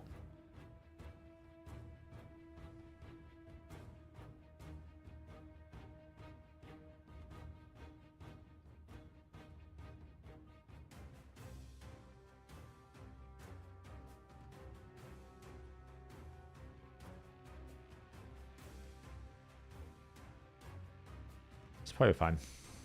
All right. How many have we got in the sell list so far? 78 already. That's good. Now, someone, Darky asked me to find how many equipped defense amulet with resistance I have currently equipped on my accessories. I got 46. Now, obviously, some of these could be hoarding, so let's just see which ones we got. Let's see. Duchess, Lamassu, Lydia. Ailiel's hoarding, it's fine. For all, I used him for Cintranos. Originally, I had accuracy here, but resistance there. Elva, I've been using her. We used it for Wixwell for a while to test Lamassu in Arena. Noelle, use her all the time. Who else we got here? Gurptuk. Okay, I mean, I guess I just put protection. Doesn't really matter, but still. Bauf. We used Bauf. I mean, he has got defense, but, you know, we use Bauf. Timmet. Absolutely, I did use him in a resistance build. Haven't done it in a while, but I did use him. Just a few. Necmo. Granted, it's double accuracy, but still. So that's why I keep at least one. I'm not saying keep tons, but yeah, I do keep some. Not equipped. Accessories. Not a set bonus. Banner. There. Hide unique. Okay, now, banners are the one that generally you hoard the most. And I'll tell you why. Because banners are the most important accessory. It gives you speed. So you will end up realizing when you're gear cleansing that you probably have more banners than you need because you're just like, well, maybe I need it with that stat, or maybe I need it with this. Oh, it's got speed, I'll keep that. Generally speaking, banners are the ones that you will hoard the most and the ones you will hunt the most. But the only thing a banner really needs is speed. That should be its quantifiable decision as to whether you keep it. If it doesn't have speed, you normally will always sell it. The only exception to that rule is, do I have the set? So, for example, I'm selling pretty much any protection banner if it doesn't have speed, unless I don't have protection in that set. So I need to build 9 out of 9. And I might keep 1 or 2.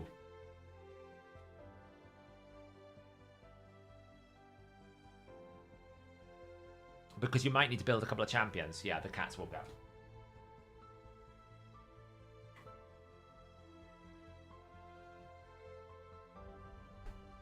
The cat's awoken from her eternal slumber.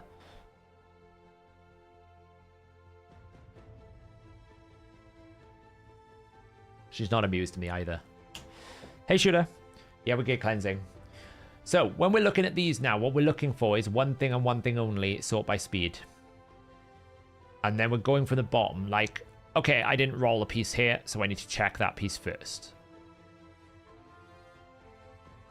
Right, so I'm going to just have stuff on the open on the side that I'm just going to check a few things as I'm going. So there's a resistance banner, I haven't rolled it. It's a really bad banner, it's triple flat stat. It's going to only be good if it quad rolls speed. Otherwise, it's almost always going to be sold. And it rolled poorly, right? So you're almost always going to sell it. So, what do we do? Goodbye. What else we got? Okay, so resistance with quadruple defense is an exception. I would probably keep that. Defense with a triple rolls thing, again, I would probably keep that. Because sometimes you do want just a slow build. But I'm only keeping it because it's triple or quad rolled. Otherwise, I'm getting rid of it. Right? I'm absolutely getting rid of it because speed is king in most situations. But for the exception, you might want it. Of course, that rolled speed. Like this one here, it's rolled across the board. It's rolled a flat stat. It's not worth it. Resistance, right? If it double rolls speed and high rolls, it might be worth keeping. If it doesn't, it's a sell.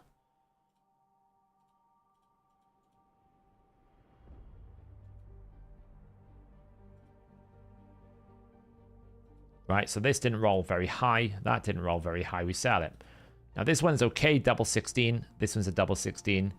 We've actually got a lot of resistance banners. So, really, do I need this many resistance banners without a set? No. So, I can start looking at what's more important. Well, that's got less speed. Get rid of that. And this one is kind of about, they're identical. So, I can just get rid of one. I don't need both. Then we got 20, 20, 17. These are probably worth keeping. What are you doing, Wade Cat? What are you up to? Not helping. It might be. She's not very at the moment because she's learned that she can climb this desk. So now she owns the desk. It's the only problem with this cat. When she gets in the mood, she's like, I own this place. Those pieces are fine. Okay, Sacred Order. So, defense with defense is good. This one is bad. Sell. This one is okay. We should also ignore glyphs when sorting because you always want to sort by... You always want to sort by the base stat, not the glyph stat. Right, this is the important thing. Like, this is 15. It's a low roll. It's the worst possible roll. Sell it. Got 17, 17. Pretty okay. What else we got here? Double defense, double speed. Now, it's mythical, but I'm never going to reforge a banner. Too risky. Because a banner could lose its speed roll. We've got loads of resistance banners here as well, so I need to make a decision which ones I want to keep. So it's probably going to be the one that actually rolled with a HP percentage. We're going to sell that one. Well, we should actually sell this one first. Because it low rolled. And we got defense, defense, sell that one. Because we've got a triple roll. And we should probably sell that one.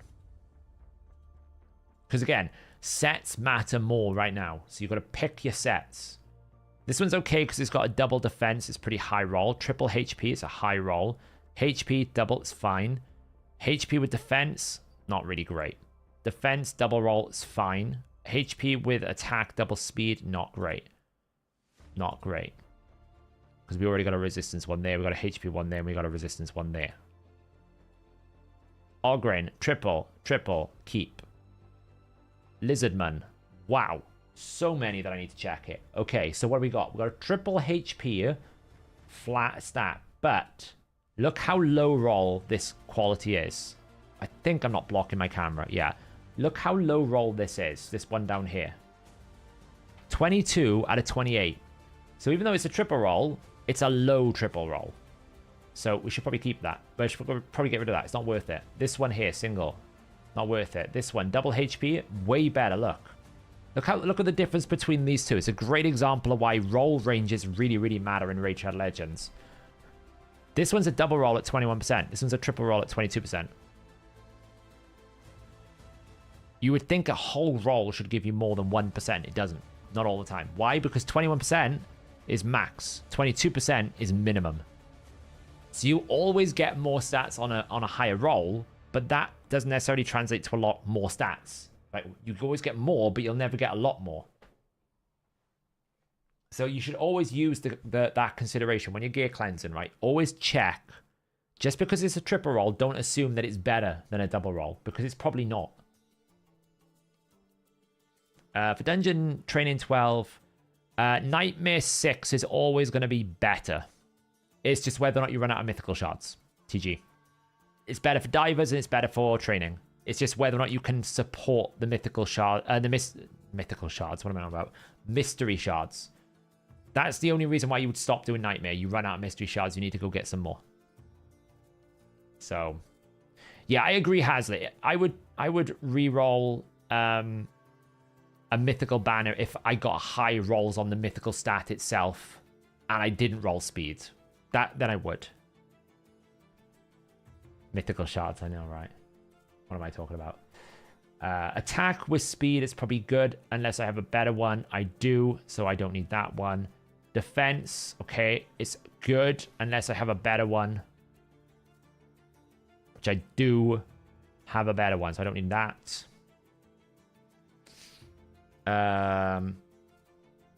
What else we got here? Resistance. That one's worse, so we get rid of that. I think we're good then. And we keep the rest because we're limited on others. Skinwalkers. Now, I have a lot of triple roll Skinwalker banners, so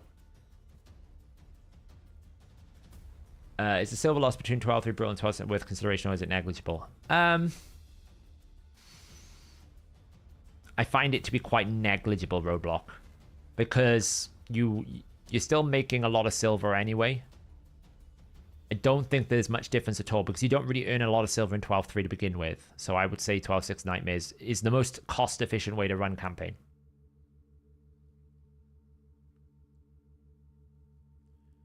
Is there any point in cleansing accessories nowadays? It can be useful, but I only keep good rolls, James. I don't really keep it because of the set. I keep it because of the gear, so. Why did we keep the defense banner without defense percent? Which one?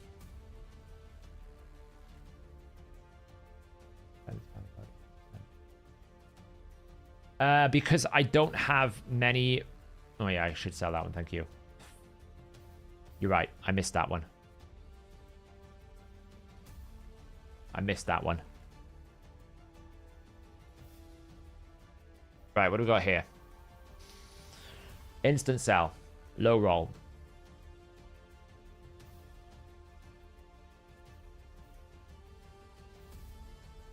I'll keep both of these banners purely because this one's high rolled speed, so sometimes I need the speed. This one's got the attack percent. I would keep both. I don't need this one though.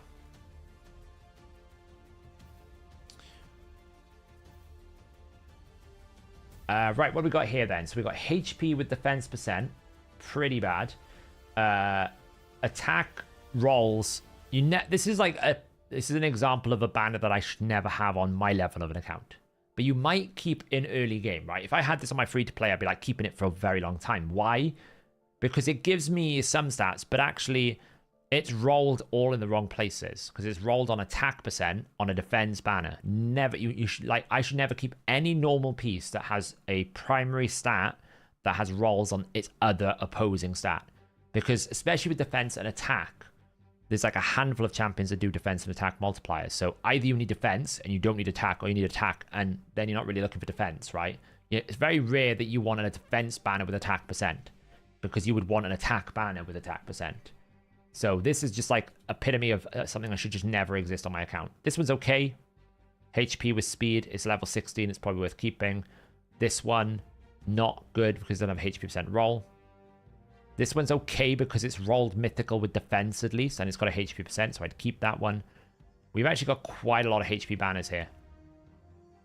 So it's actually difficult to see which ones we should keep. I think that's a pretty good picture. Like, we've got 3. One's got more HP, one's got like kind of shades.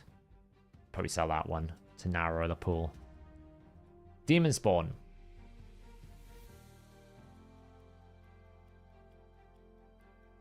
That one goes.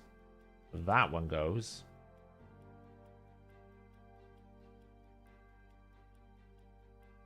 Kind of keep the rest.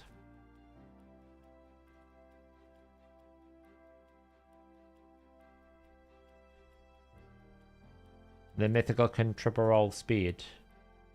It could, yeah, of course. But it's low roll the speed. If I see 16, I'm already feeling like it's bad.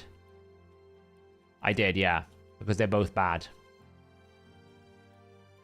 They're both pretty bad. As in, I would rather go and get some better ones. Because they're both single speed rolls with flat stat rolls heavily on the others, so they're not worth keeping. Because I've probably got them in sets, right? I've got a filter on here now that says no set bonus. I'm only clearing standard accessories. I've probably got resistance in a set already, you know, so it's fine. I wonder if I'm blind, or was the levels of champs removed from the optimizer, like where you could say use gear from champions level 3 and don't level 1? That has never been a feature. We have never limited gear from a level of a champion. We've said, is it on equipped champions or not, but not to that level of focus.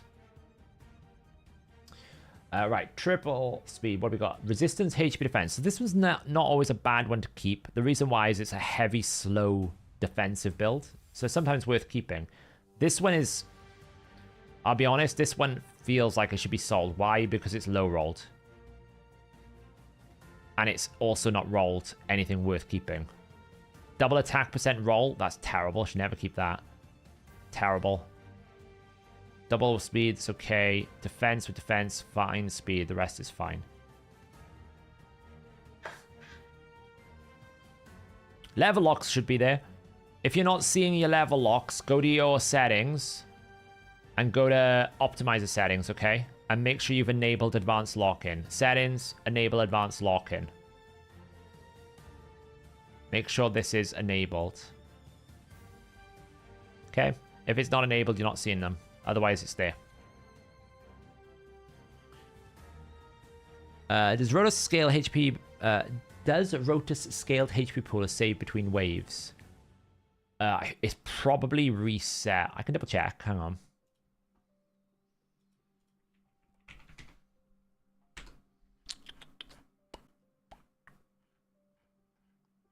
Depends where they're putting the bonus. It depends if they reset it, basically. Checking now.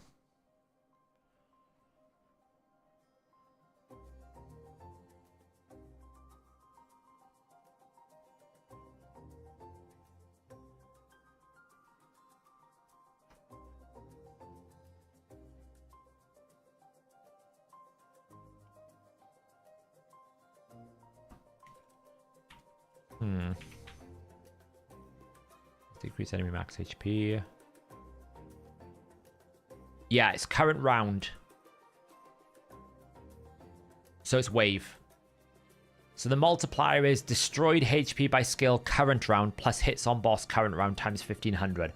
So effectively it is doing it based on the calculation of the current round, which is why it is different. So they did this previously. What they used to do is the criteria as to whether something stayed within the round was done through a multiplier.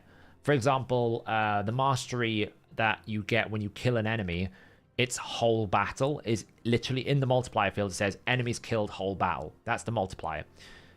More recently, what they've been doing is kind of like using counters and various different things. And sometimes they'll set the counter to 0, sometimes they won't. So things that like stack over rounds now, it's because the counter starts at level 0 and they never reset it. And that's a lot for a lot of the newer champions that come into the game.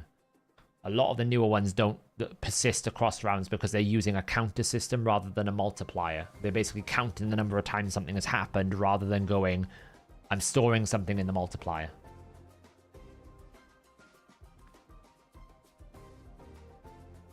You got Tribune Heracles. Is the build lethal at Stone Skin good, or should I run with Stone Skin letting him die? I mean, he's quite good when he's dead. He's also quite good when he's alive, because his A2 is incredibly strong, so I wouldn't say make him die instantly, but yeah.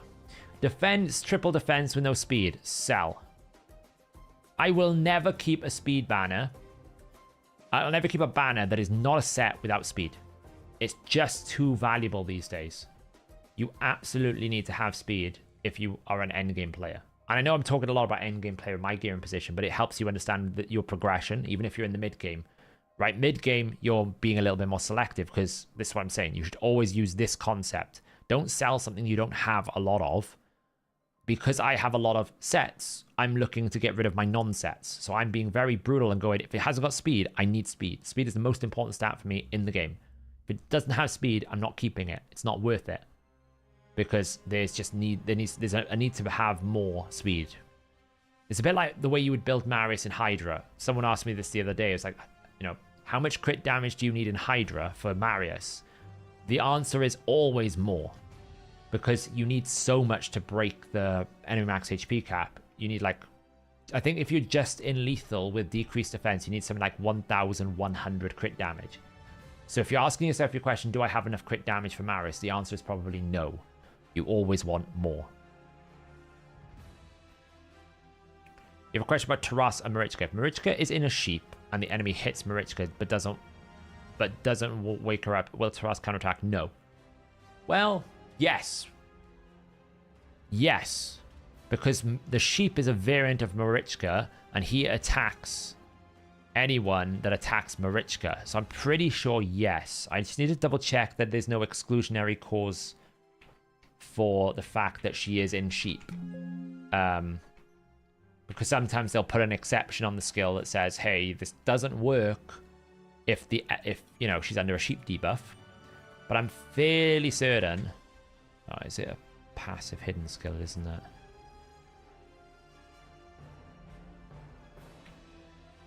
I'm fairly certain he does. Because she's still, even though she's a sheep, she's still Marichka the sheep. Yes, she does.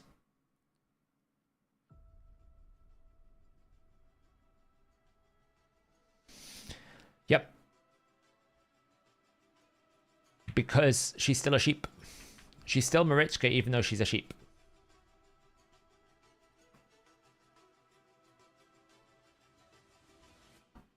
That's what the code says. Obviously, I've not tested it, but if if Taras is sheeped, then no, of course. But I'm pretty sure when she becomes a sheep, she becomes a variant of herself. If you attack Marichka, you therefore trigger it. And all he's checking is, did an ally with ID X get attacked this round? Yes. Have I counterattacked? No. Go.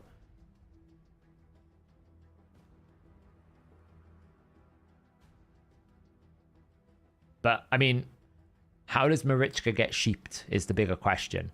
She can't. Because in order for Marichka to get sheeped, she can. She can get sheeped by Armands. The easiest way to test it is to basically find a team with Tarichka, use Armands, sheep the Marichka, and then attack it. It'll tell you very quickly if you can.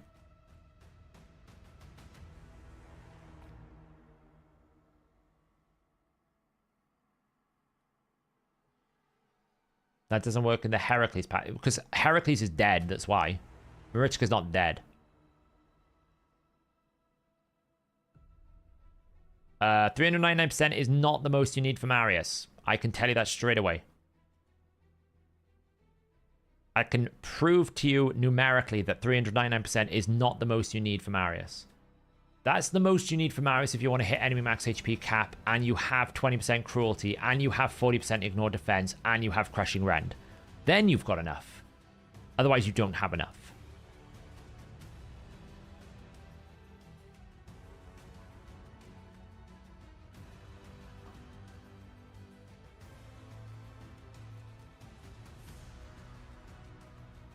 Right, where were we?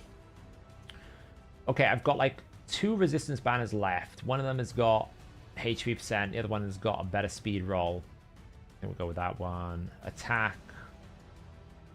Got a couple of defense banners. This one's double roll defense. This one is kind of lame. We'll get rid of that one.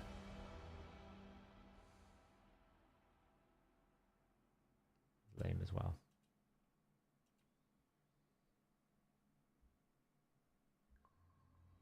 If he is dead and a sheep attack will not join the attack. Oh, that's interesting. I wonder why that is.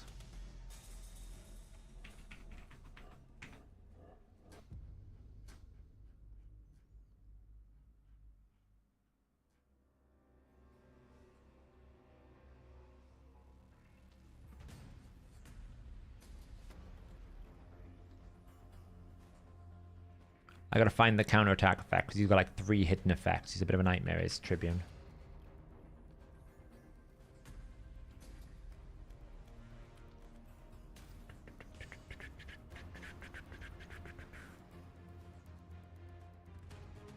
I don't think it's that one. Must be this one, is it?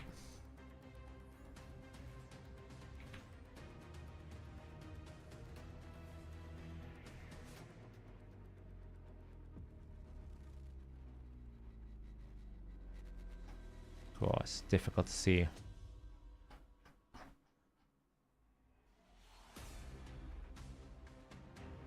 No.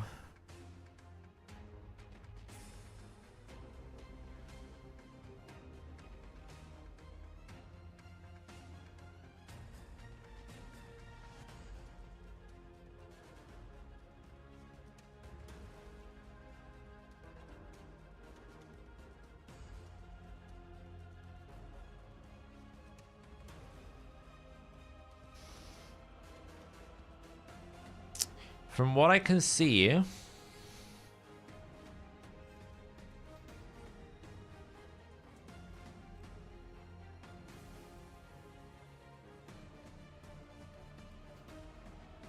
I think it's because the skill producer is not ally team.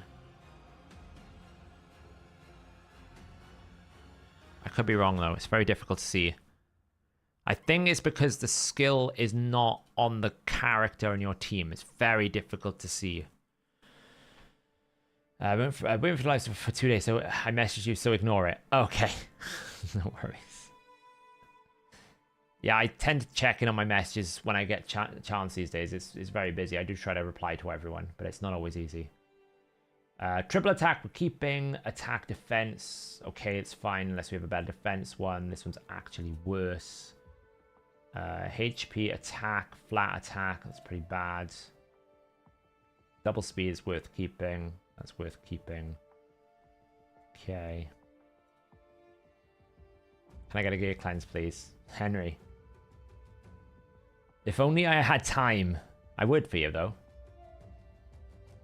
I could do a quick gear cleanse and log in and sell all.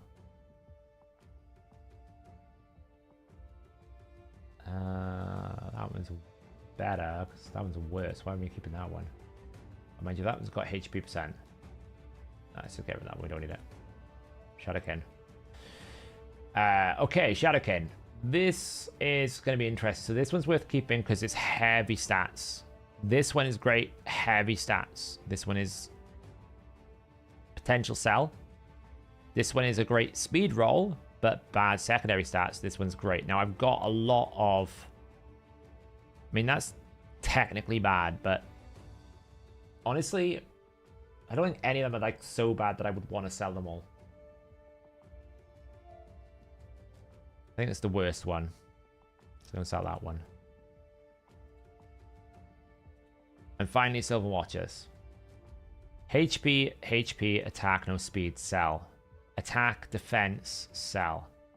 Resistance, HP defense, okay, very slow, tanky. Speed, 10. I mean, I don't have many attack banners, so maybe I'll keep that one. This one is terrible. This one is terrible. HP defense, terrible. Speed, double roll, it's better than nothing. Okay, we're done. Right, so, reset the filter, sell list. Got 125 accessories. All for the chopping block. So, it's time to go and sell all. Oh, I need to reset, refresh. And I need to turn on live updates. Sell mode. Sell list. Sell all. Why is it not working? Ugh. Okay, I need to just restart the extractor. Hang on.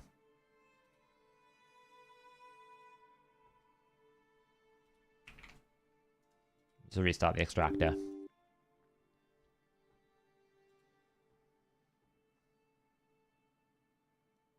Initializing.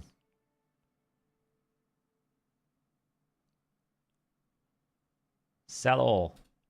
There we go.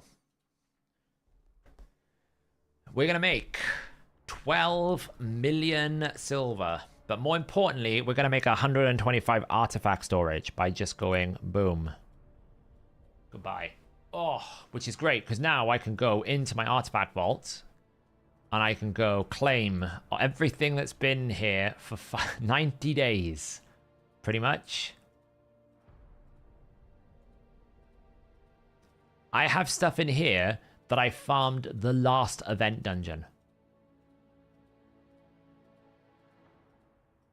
That's how bad it has got. We're talking event dungeon era.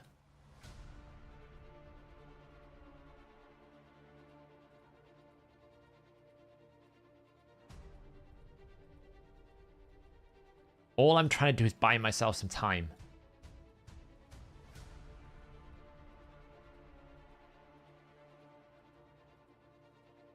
Oh, storage. Look, we're getting storage. If I can get to like 30 days, we'll be laughing.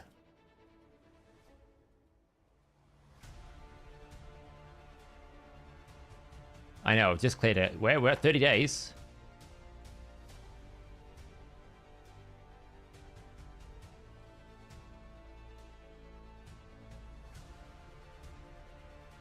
Wow, can we get to 200? Can we get to 200?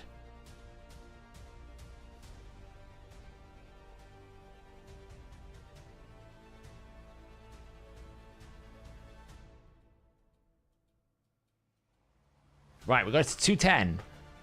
I filled it back up. It's taken me an hour to clear it, and I filled it all the way back up. But we've got some other things in here, like, you know, we don't use those. Like, you know, oh look, it's a free gift. Claim that. And some energy. Artifacts claim champions claim. So we still have 200 accessories.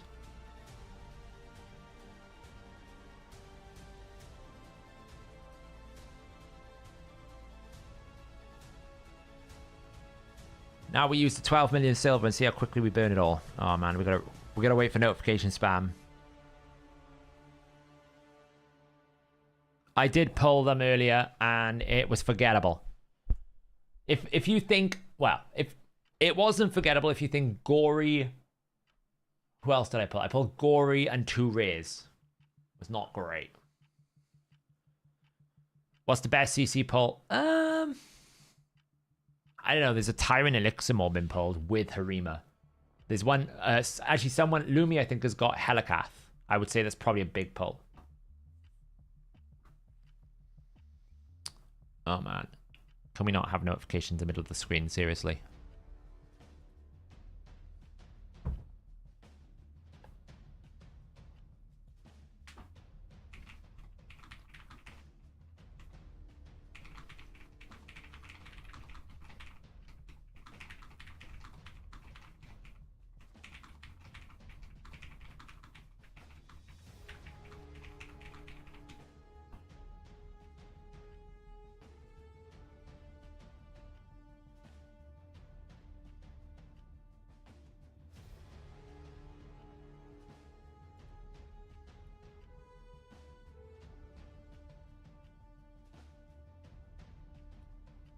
We're waiting. Sorry, I'm waiting for notifications to stop. There we go. Notification spam is over. Anyway. Okay, so the biggest problem I have is trying to figure out what's worth keeping and what's not worth keeping, you know?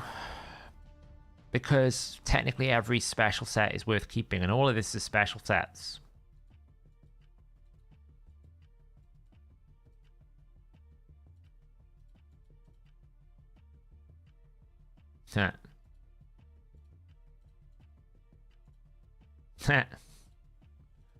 I'm just selling that out of spite, honestly. I'm selling it out of spite.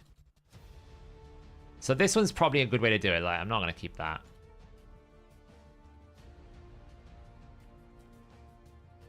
Like, Stone Skin, I'm probably going to need speed on.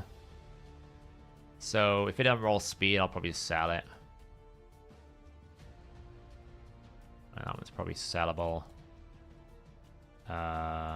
This, I think Supersonic, I'm only keeping speed, so that's fine.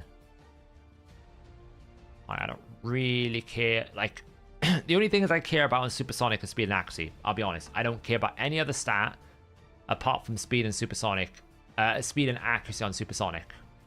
This one, I'll absolutely do this to try and get accuracy. It didn't get to accuracy. I don't really care. Sell it. Because the only champions I'm putting Supersonic on are champions that need to go fast. So if it doesn't have, like, that's great. I mean, it's attack, but it's fine. It's giving me substats I want. That's what I'm looking for, is speed, accuracy on Supersonic. Otherwise, I'm getting rid of it.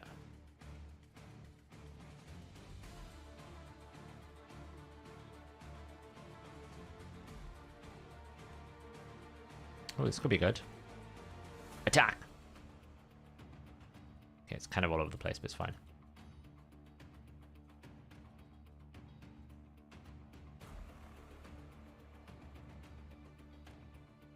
It is, but I suppose resistance is the exception. So what I mean by speed and accuracy, I mean, I'm looking for speed, accuracy, and resistance, I guess. Maybe that's a better way of saying it. What I'm not looking for is damage, is what I mean. I'm not looking to keep pieces just because, like, I don't care about keeping set pieces to make a 9 out of 9 if it doesn't have the stats that I want. Hey, look, this could be a new Teox ring.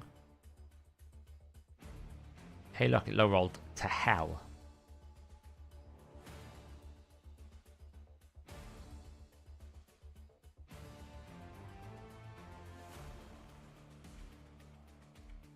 And I'm somewhat there with speed as well on protection, to be honest, these days.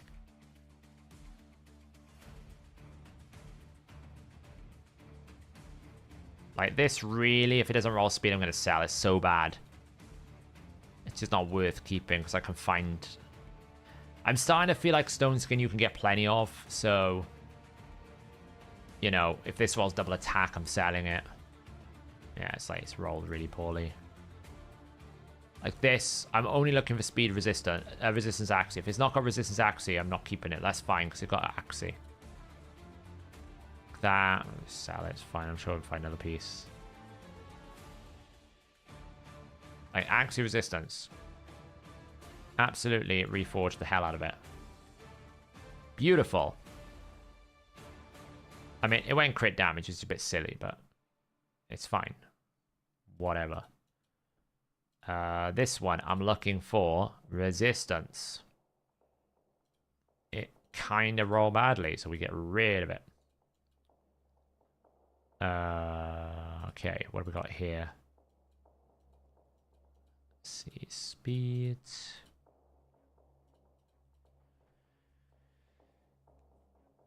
You got Farrakhan on the free-to-play. Farrakhan's huge. It's a big pull. Oh, God. Oh, God. Quadral Axie. Okay, well, it wasn't quite there. I mean, it could still be good. Oh, yes. Crit damage. Fill it all up. Okay, well, you know. This is a perfect ban if it was 6-star, by the way. It's a perfect ban if it was 6-star, but it's not great now that it didn't roll. This also is fine as a 6-star if it rolls speed. It's probably worth keeping. Does Master Hexer work for Mario's A1 Extend? Yes, it does. Ooh, that's a strong, interesting one. That just cost me 2-3 million silver to do that. That was painful.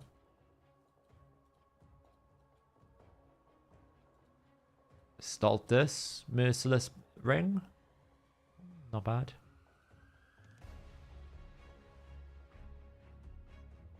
Got worse. I hate it rearranges things. It really frustrates me it rearranges stuff when it does this. Like, this is only going to be worthwhile if it actually rolls the mythical. Didn't really roll the mythical, did it? Feral Banner. Oh, it's got defense. Queen of Hearts is pretty solid. I don't think she's as broken as Odin, but I think she'll be frustrating when you play her in Arena. Because, like, the thing is, you can't buff. That's the thing you got to remember about her is if you buff, she takes a turn. Any form of buffs. This is what I've learned. Like, I was trying to do it on the free-to-play earlier, and I realized that if she does any form of buff, she just takes a turn.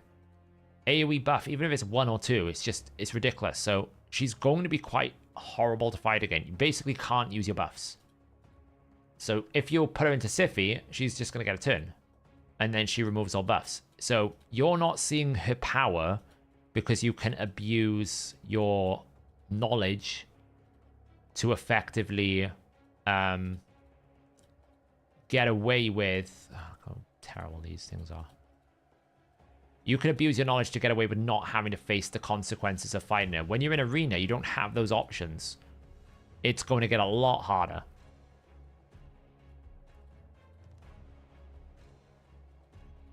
At the moment, you're just not seeing her power because you're able to manipulate the fight in your favor.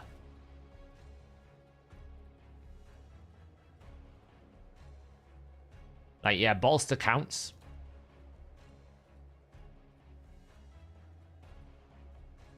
You bolster your team, that's, hey, 4 buffs. Guess what? You do increase attack arbiter, that's 8 buffs. Right? This is what it comes down to. You cannot buff against her. You buff, you lose. Because when she starts getting going, it's very difficult to take back control of the fight. And Arena is all about agency. Who is controlling the fight? If you're in control of the fight, you will win. If you're not, you will lose most of the time. That's why speed matters, because the quicker you can go, the better. That's worth a rework. That was kind of bad. I actually am starting to think about selling reaction pieces these days. Yeah, I'll show you them now. Let me just get through this list. Kind of just skimming to see if there's anything really, really bad or really, really good. Don't really need that, to be honest. Feral. I always get excited when I see Feral.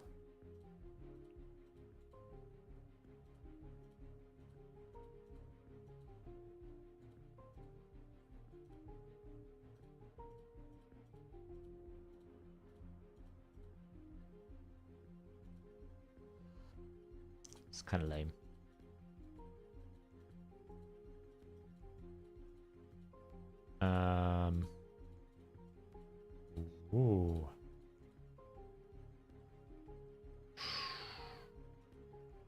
Do we have a defense-based nuker in Ogren tribes?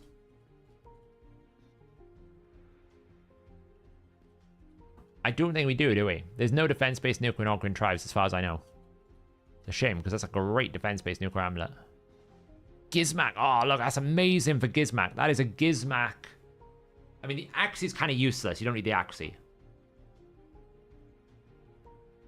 So actually, it's not very good for Gizmak. Never mind, because he needs pinpoint.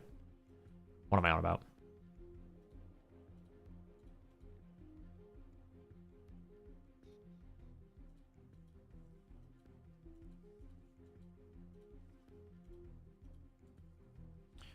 Is there an easy way to have to optimize a team using a speed range, but tell it to have champs that go in XYZ order, if that makes sense?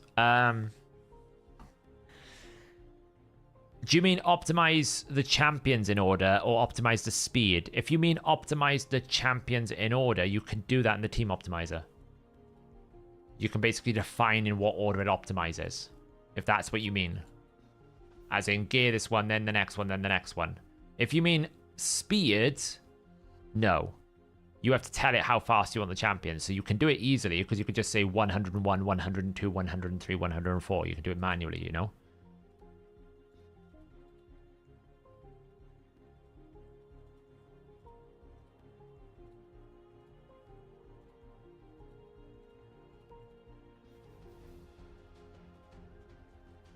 That probably cleared some more space.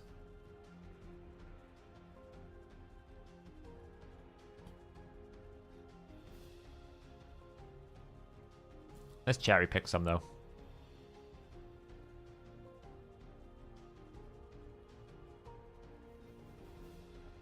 See if there's anything exciting in here.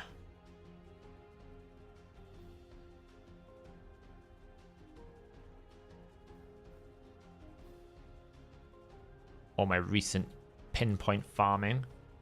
Ooh, some Slayer pieces here.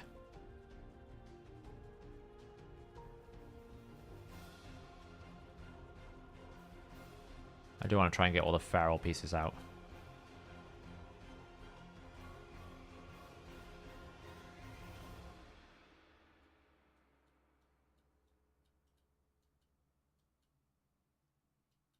There is some still normal pieces in here that I need to get rid of. It's a good gear cleanse though. We started at 300 odd and look at me, I'm down to 180. That's solid. Let's get all feral out. That is solid work.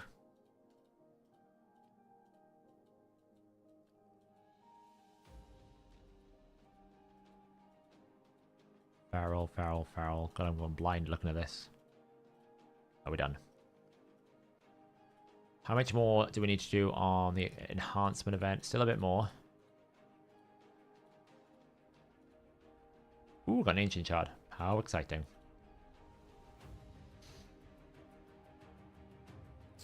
What do you like on rings? To be honest, I kind of just look for stats. I don't really care.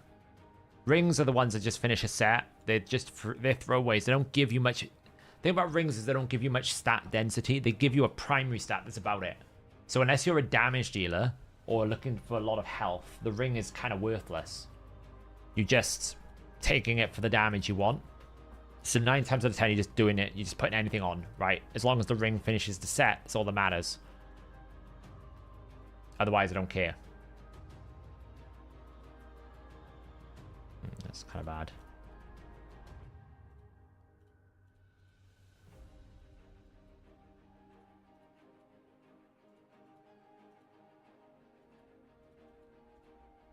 Ooh. Dodge every single speed stat, my friend. That's exactly what I want you to do. Stupid blimmin' game.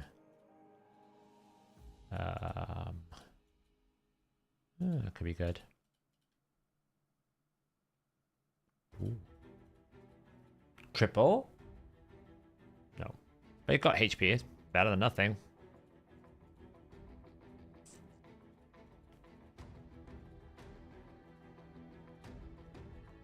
Triple? Nope. Wait, why are you in here? Don't need you. Ooh. triple? Oof. Feral is so infinite at the moment in terms of storage that I just keep everything feral. Never know when you need it, so just keep it all. Oh, hello. Ooh la la. Kind of rolled everything wrong, but hey. Axie, come on, speed. Okay. One more on the speed for me. Okay, well, sorry. Well, grumble, grumble.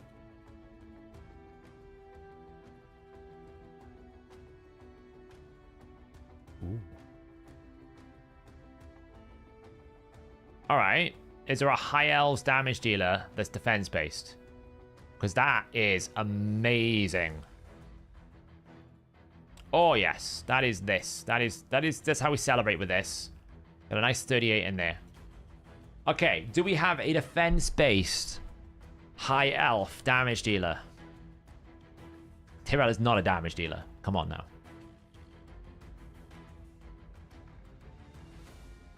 Because that is insanely strong for a defense-based damage dealer. I just don't know if there is one. We'll have a look in a moment.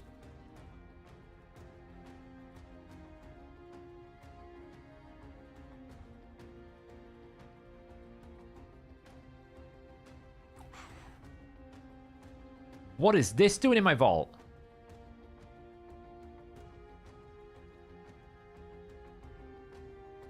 Oh, it could have been so good. Oh, that was an Armand's banner. Oh.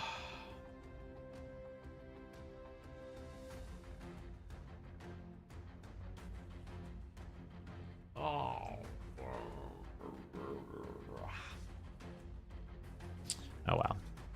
It's probably, I mean, it's probably still a decent banner.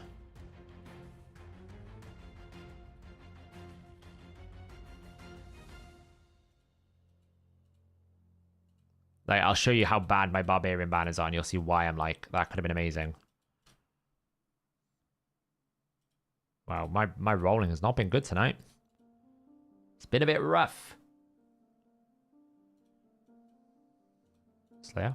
Nope. Oh, ooh.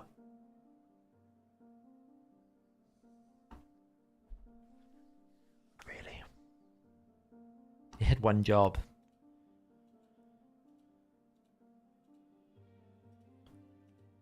Like, I'll show you how bad my banners are for barbarians. Where's our mans?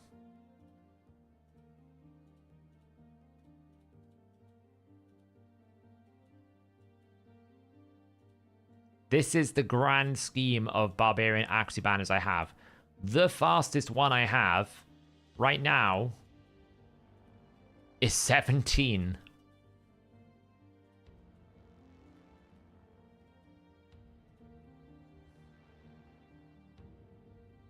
It's that bad. He's not actually in an Axie banner. That's how bad it is. He's not actually in an Axie banner. He's in a Stone Skin banner because I have terrible, terrible banners. This banner here, it rolled terribly. It's one of the best Axie banners I've got on my account. Because it's in Feral. So technically it's 126 with 12 speed. Where everything else, look how bad it is. Terrible, terrible. This is the only other fast one. This one, Pinpoint.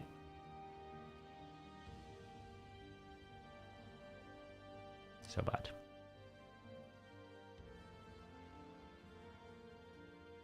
Oh yeah, a clan boss key, because I really wanted one of those.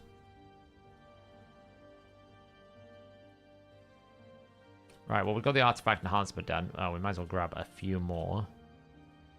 Just go, pump some stuff into this ring here. That was a terrible roll. Honestly, I could be a little bit more aggressive with these rings and probably sell the ones I don't want. That was a great ring. I do not need this many Feral rings that are rolling badly.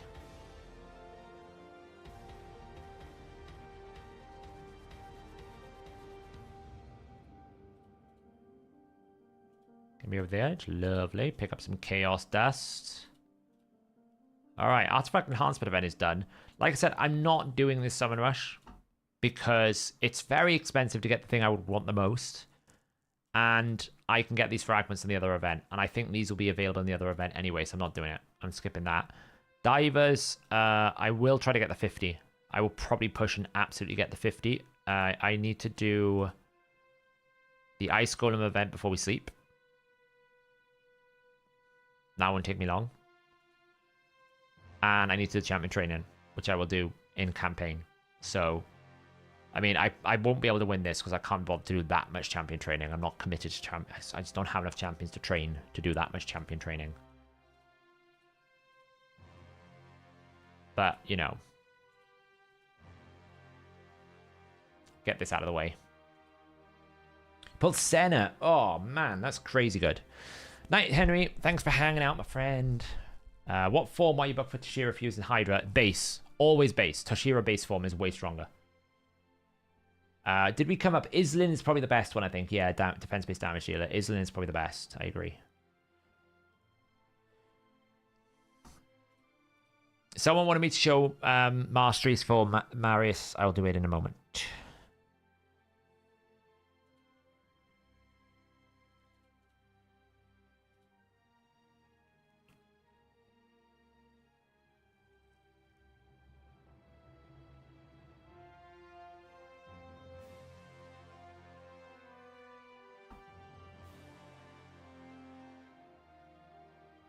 Oh, Russian. Oh, yeah, God.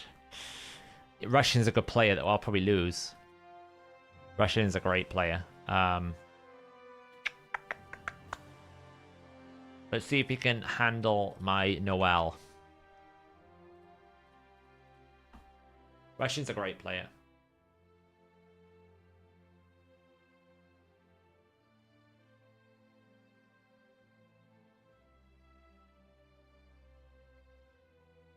We're actually super close in points as well. Well, actually, no, 100 points out. I couldn't read.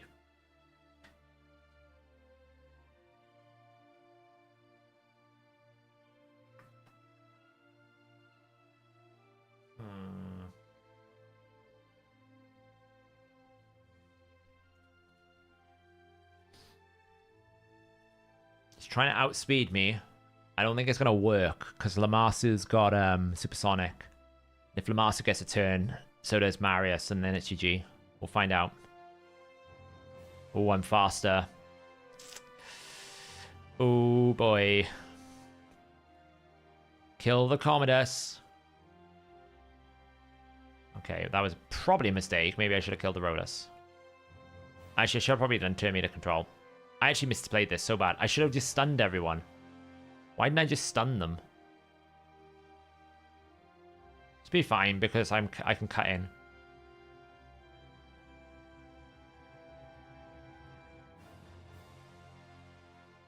Oh, I misplayed this so badly. I've misplayed everything about this fight because I should have just stunned them straight from the outgo, and now I've just basically boosted turn meter and I can't even control. But I can still there's still hope. There was no more hope. There was a minimal amount of hope, but it's gone. No, but it drops turn meter. Well done, Russian. I misplayed that so hard, though. I should have switched form, tried to stun, because even if I didn't stun, I would have dropped turn meter. That would have then given me control of the fight, and then I could have basically got Marius's turn off, and then I could have won. I just misplayed that.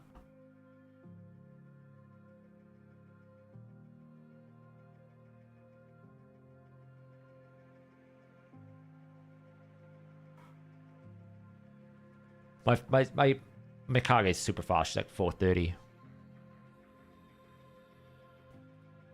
For the mythical artifact Marius, is there a dungeon or stage that has better drop rates? Stage 10 hard is the best for mythical gear. You have to go the highest stage if you want mythical gear. In my opinion, better clan boss team to build where you can use champs at other places. In your opinion, a better clan boss team to build... Hang on a sec.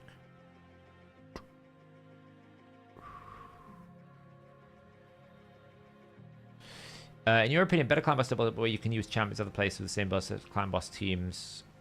It's very difficult normally because normally your clan boss team is actually quite slow. It's very rare that you will find a way to reuse your clan boss team.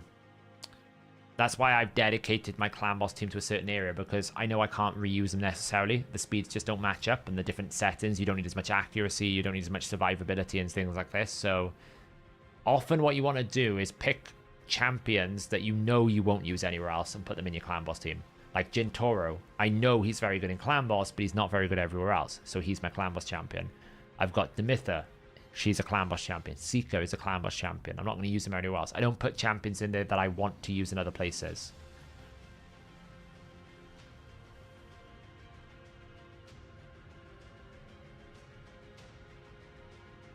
Somehow she got... Oh. She's got Orb of Transfixion. She stole the stone skin. She actually stole the stone skin. That is brutal. That is actually brutal. She used Orb of Transfixion and stole Ancora's stone skin. That is nasty. That is nasty. Oh, I'll check now, Matthew. That was filthy. See, and the thing is, Orb of Transfixion doesn't need accuracy.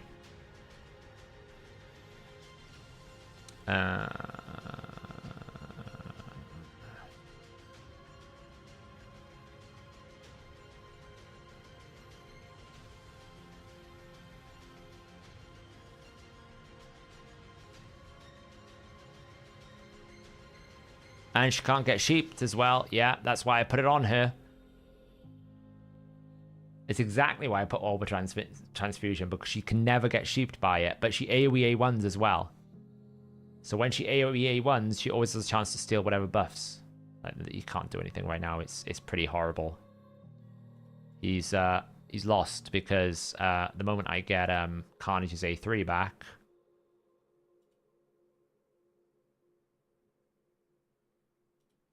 I mean, there's a chance that I kill it before, but it's unlikely.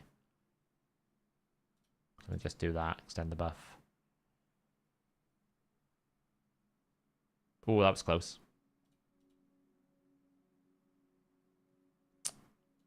Fun.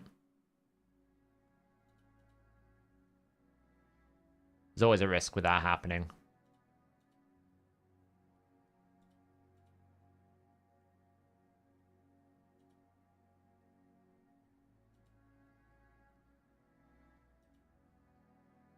Nice. Boom. Victory. Yeah, she can't get sheeped.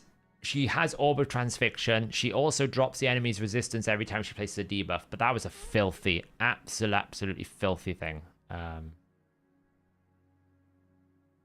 Filthy move on my part. I feel dirty doing that. It was horrible. Let me check the drop rates here for you. Let's see, helpful reference. Mythical, we're looking at a 0.10, 0.32 versus 0.10, 0.32. It is identical. The drop rate is identical, Matthew. So it doesn't matter if you do the Queen's Dungeon or Dragon, it's 25, 30. There's 10 hard versus 30. They're the same drop rate for mythical gear. But obviously, take into account you can get accessories. So whilst the chance of getting 6-star, there's also a, percentage chance that you don't get an artifact, which means you're not getting what you need. So remember that, right? There's a 34% chance you don't get an artifact. So just keep that in mind. Oh, I'm going to lose this one because Gizmak's going to ruin me probably. So if you're trying to get like if you're trying to get a chest piece or boots or something like that, it won't work. If you're trying to get artifacts, mythical artifacts, it won't work for the accessories. Just keep that in mind. Would you put the Hat's Reserve on He-Man instead of the Talon? Yeah, because it gives you consistent damage.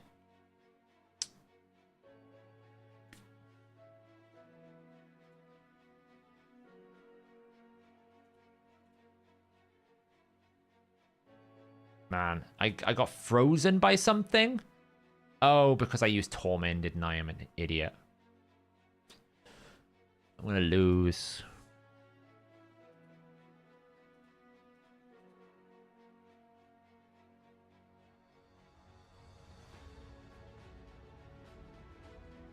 I know I'm gonna lose this one because I saw Gizmak and I saw Galatha and I knew I was gonna lose instantly. Gizmak, the moment he takes a turn, I've lost.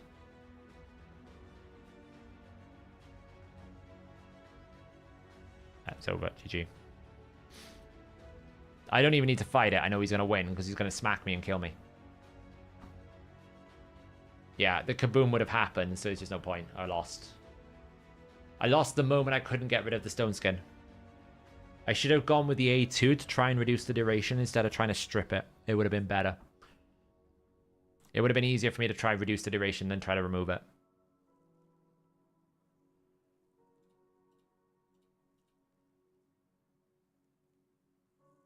People just always ban my Marius these days. People have cottoned on to the fact that Marius is just broken, and now he is the #1 ban. Often he's banned more than my 6-star Mikage.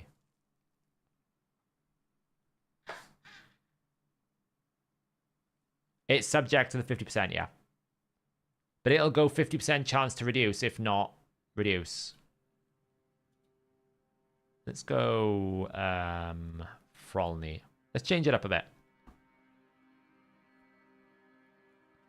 Let's scare him with some red. Necmo, Stultus, Calvalax, Galatha, Theodore for Hard Dragon.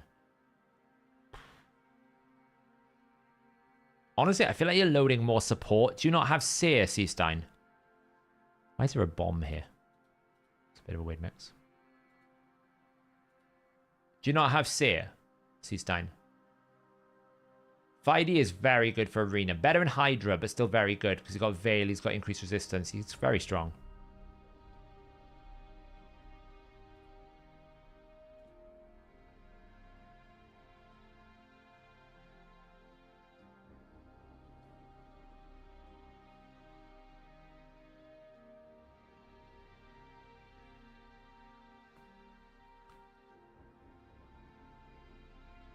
Why has she got bombs? Well, I mean, I protected against the bomb, didn't I? Because he polymorphed me. She's a bit of a squishy build. So what you want to do is, if you can, Seastein, you want to run a... I'll show you the build now.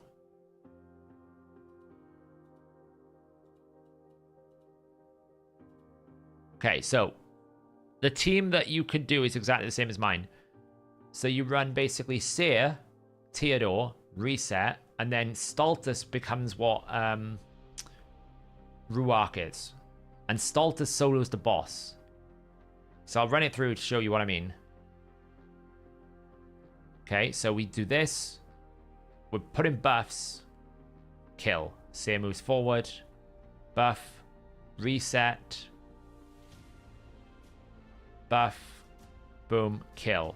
When we get to the boss now, you'll notice that I have Marius, but you'll notice I just let them die. Theodore's job is done. I don't really use him. I mean, I put some poisons out, but basically the team is, it should all be done by Ruark because the boss will kill me. It just so happens to be that Marius is a bit broken though. So, I mean, that's the thing. Marius doesn't need to be here to do this job because Ruark can do it. I just put Marius in here to speed it up because, what Stultus will do, he'll reflect the poisons back, so he can solo it. Put him in ultra slow regen, he will solo the boss. Ruark does a similar thing because what Ruark does is he transfers all the debuffs back. So she doesn't need to live. You don't need to keep the team alive. You just need to get Stultus to the boss and then let the boss finish it off. Yeah, exactly. Mithrala can solo as well. So you use, what I'm saying is use Seer to get yourself to the boss, let them die, and then let Stultus finish it off with Theodore. You don't need anything else. Honestly, it's fine. It's really simple. Like, they're a hindrance to you because they're slowing you down effectively. They're taking turns you don't need them to take because the Stultus can solo it on his own. Hey, look! What a deal, my friends. What an absolute steal of a purchase. It doesn't even have speed. Why is it so expensive?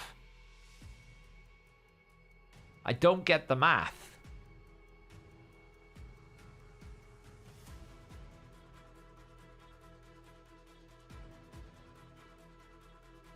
Yeah, Jingwon can do it as well. Storybook. Yeah, I'll show it after this now. I'm just reveling in my 8.5 million boot.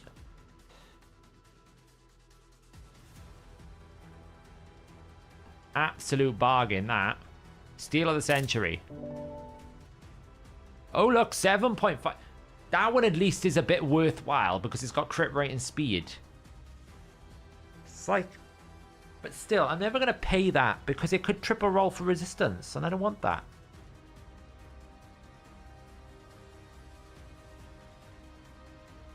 You know what I mean? It's like it's almost like an insult to you. Like that at 362k is actually a pretty good purchase for any player in the early game.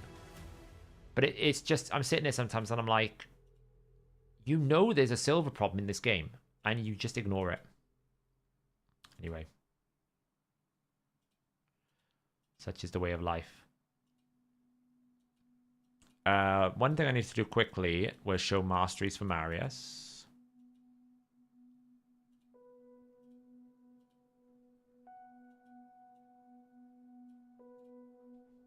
Pretty standard. Helm Smasher, you need ignore defense.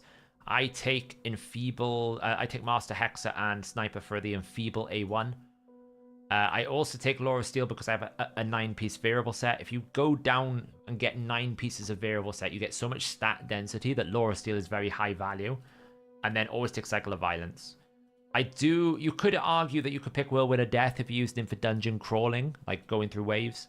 I prefer Life Drinker just to help him heal when he's on low HP because his burst is very, very high. But if you wanted to just have a bit more like consistency across waves, you could go Whirlwind of Death. It doesn't really matter. But that's the standard set that I do. If you can get 9 pieces of Merciless, it beats 9 pieces of Slayer. But if you can't, then 9 pieces of Slayer beats 6 pieces of Merciless. Generally, that's the principle. If you can get a very good 9-piece Merciless build, it should outscore a 9-piece Slayer, but 9-piece Slayer will outscore any other combination. No, we got to push. I want to see if I can do a few rounds of Curse City first. So we've been waiting for this fun experience. Pretty much none of these guys have gear, so yeah. Did I save a preset? Probably not. So what I gotta do is, I remember this. I used to have to run Spider with a reset because the problem with Spider is his cooldown is just really long. It's a really long cooldown.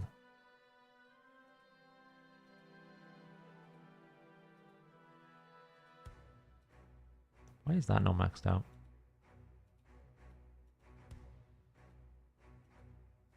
Don't know.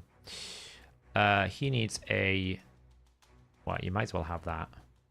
Congrats. You've been promoted. What are these?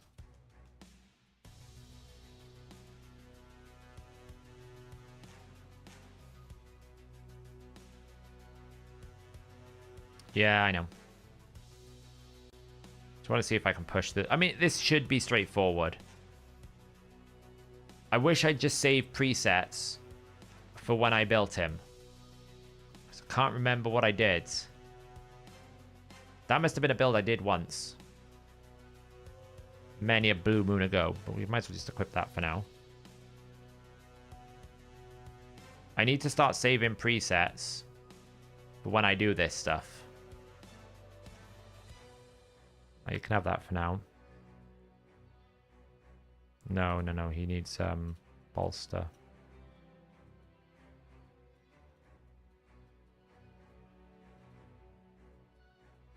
Take that.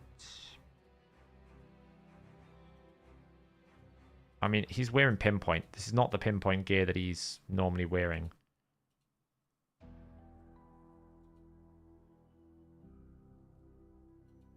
And Sentinel. I'm pretty sure Sentinel used to take just a damage build. So we're just going to take a...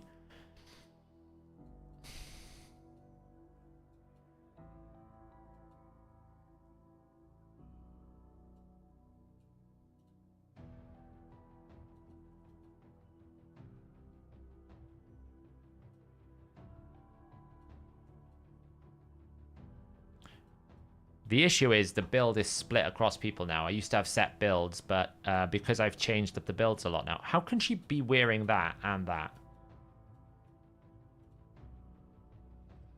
She's very slow.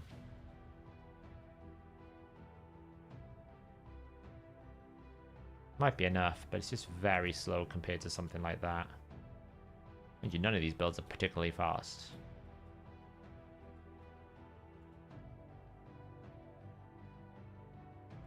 Where's Whisper?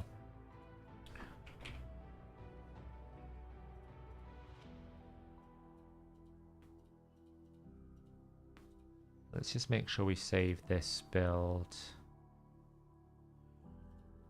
as a Whisper new.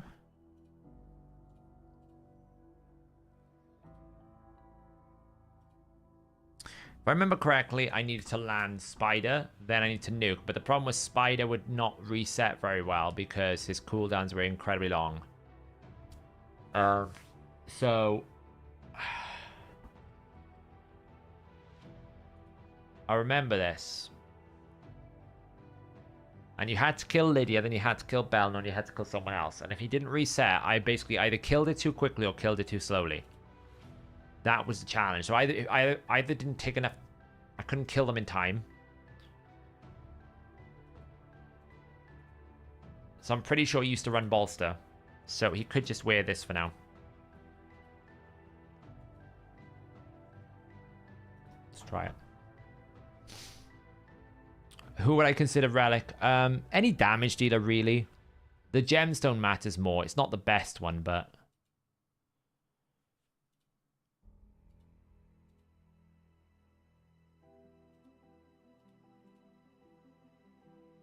I did that wrong, I think. Wait, I didn't put gear on Sentinel, did I? I knew I forgot something. Let's put gear on the damage dealer.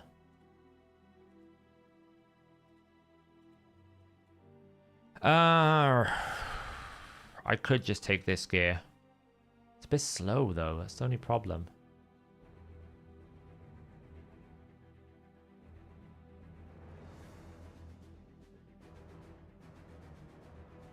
Take this. It's fine.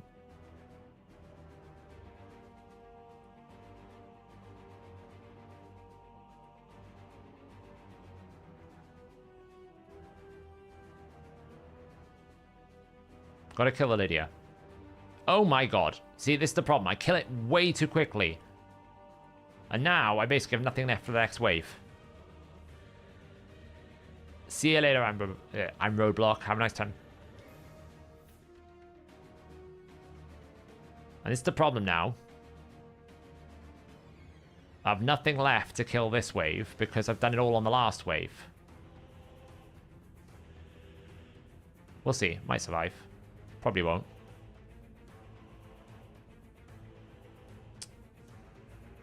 And this is the I remember this being the issue. Now, potentially what I can do is save his A2 instead. Do this. Do that. Basically burn him out. Make sure Lydia dies. And then try to kill, but it's so much less damage. But we'll see if it works. Take a freeze. Now we just gotta basically...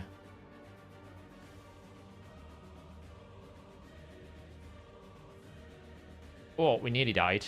We lived, though. It's a bit dodge.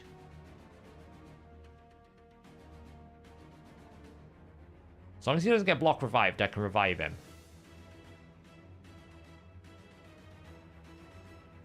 See, I can just bring him back. Okay, well, eventually I can bring him back.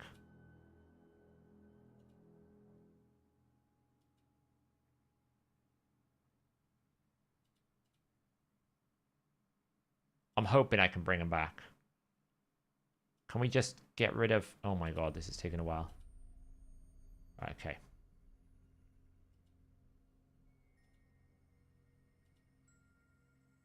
One more turn. Don't kill her.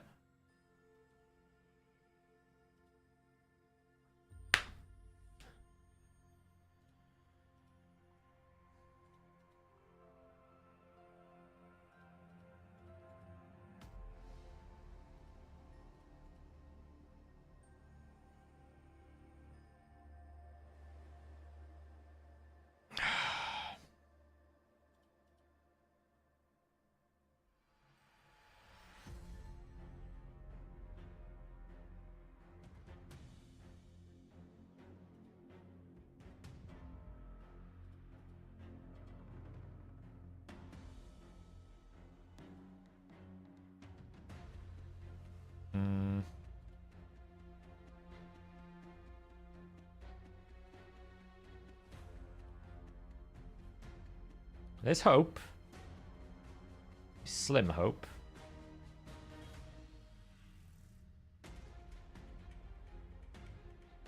Alright. Let's wait. Kill him off.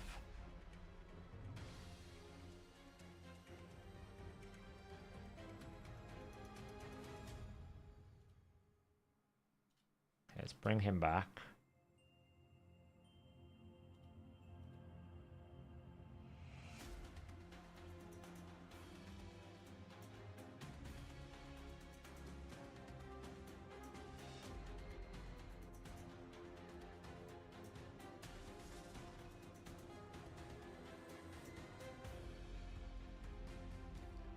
Double weak hit's great.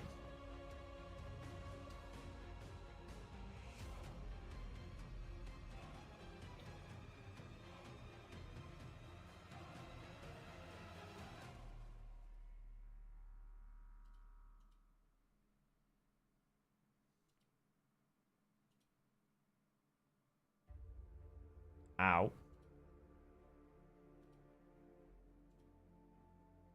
Okay. Cool. There's one hope that we basically one-shot this wave. Or we did not.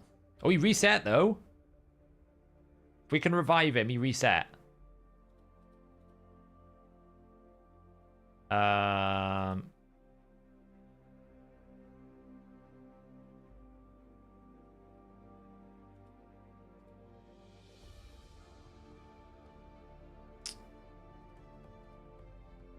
Well, that sucked.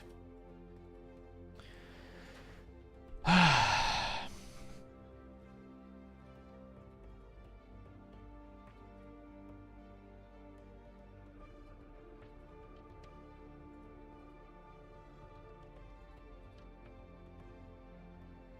messed up. It's just the waves, because like, if I do this, it's just going to kill them too quickly. I mean, maybe if I just don't do that and I do this instead. So let him basically just kill him with decreased defense down. Maybe that's a better way of doing it. So you get double buff strip and into a freeze, which doesn't help. And then we get block revive. So that's the only challenge I've got. Is either I don't do decrease defense, but then I do this, and then try to kill the Lydia, and then basically just do that. But it's not quite enough damage. And then I get double frosted.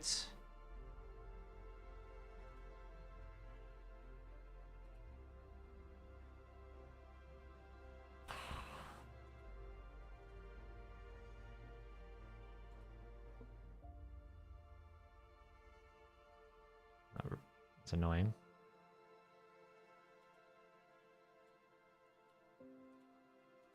It's a risk. Because of the Lydia now. Forget about the Lydia.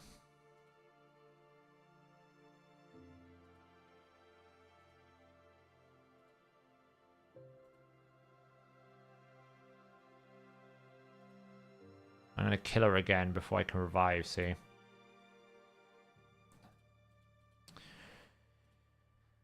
Yeah, it's just, I always remember how bad it was because I have to do that to kill them. But basically, the combination of this is too much damage because I one-shot everything. See? It's too much damage. And now I have like 5 turns to get back around to the decreased defense, which I need for wave 2. That's the issue I've got, is basically it's just too much damage. And now what do? I have no cooldowns. I have nothing. Try and take out Sisia. Cool.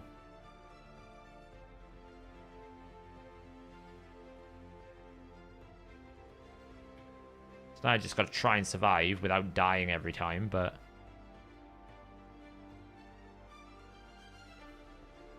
it's fun.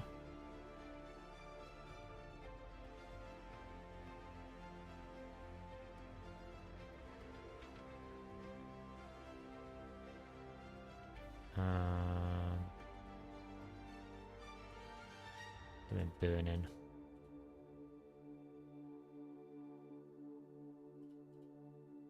That. Everyone's on fire. Right, get rid of one of these Drexes. Alright, we need to get rid of the other Drex. And then we can pull him back out. And hope we don't get block revive.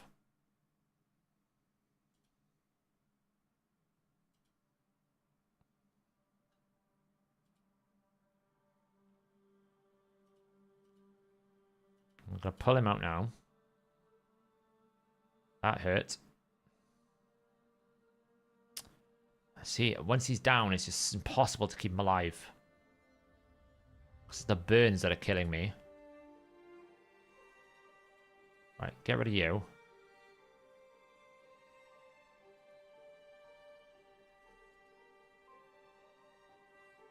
Oh, man.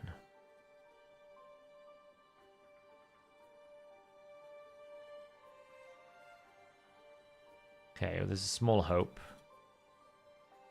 It's very small.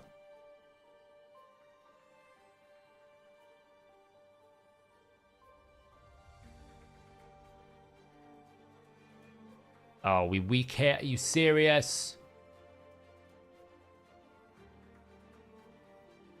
Oh, man. Double weak hit.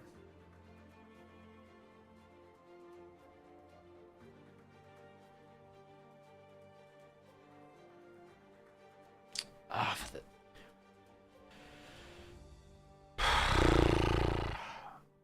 I can't... It's just no balance to this wave, because if you let someone live, you're in trouble. Let's just try to get rid of her instead. But I'm pretty sure if I let Lydia live, then I just get debuffed and I get one shot. Watch. Boom. Boom. You can't let Lydia live. And then wave 2, because this cooldown is ridiculous. So you have to basically do this over and over again. Hoping for a refresh. Boom. Like that. Now we can do it. Watch this. How easy this is. Kill Lydia.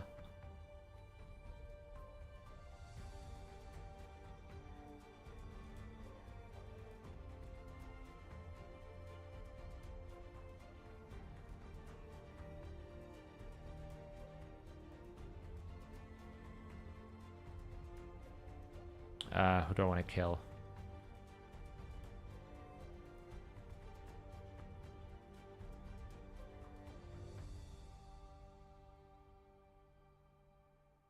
Take a bit of a hammering, but it's fine.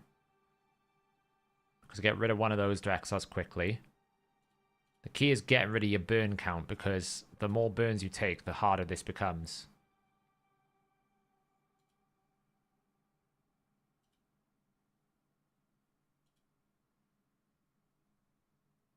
That kind of hurt.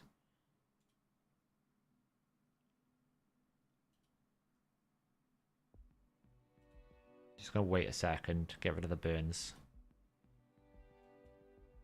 Alright, no more burns. Go to Tyrant next. He's gonna do his burn one more time, I think.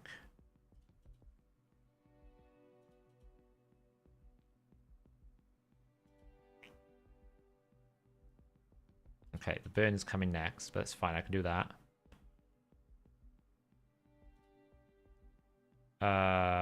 I'm gonna do that.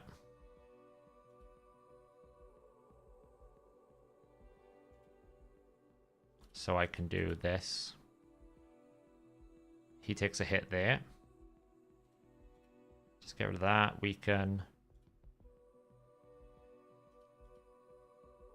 Good. Oh, that was nasty. It's alright. Oh, you weak hit. That weak hit's going to ruin me, isn't it? Oh, thank God. Alright, okay. So now we can just finish this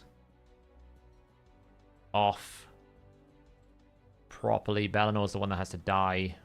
Boost. Hey, we nuke. Boom. We can take a bit of a hit here because we got rid of Bellinor. We can... we kind of need to break some of these Delianas, to be honest.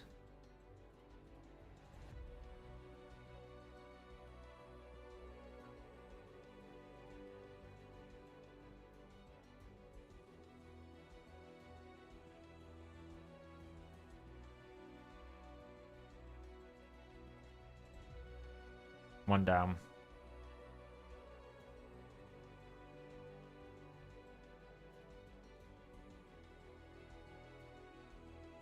Delianas are nasty, though.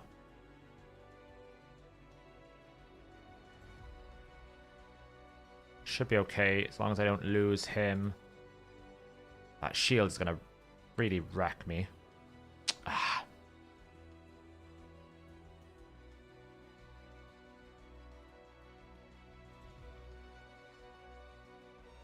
Crit. Double crit, are you serious? Ah, this stupid double crit. I'm never going to get him back alive again. Ugh. She might be able to stay alive, though. Let's try to Baroth. At least Baroth is tankier. She just take the Deliana out. She's the threat. When she's gone, I'm alright. I can probably win. I think I'm okay. Just take Deliana out. Thank you. Right, okay. Next up is Lysandra. I don't think they can actually kill Rian the Conjurer at this point, though.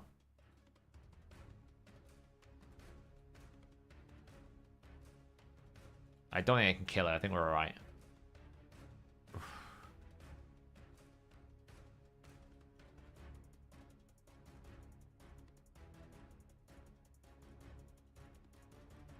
Just won't ever get a turn, but I mean... get there eventually. Let's try bringing back you.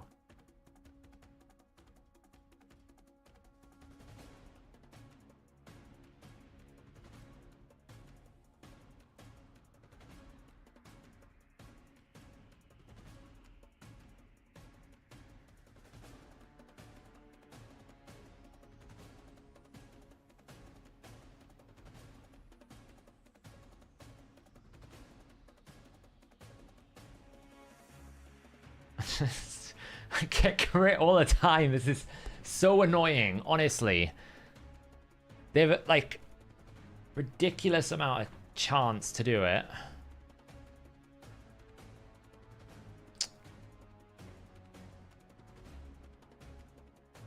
Get there eventually.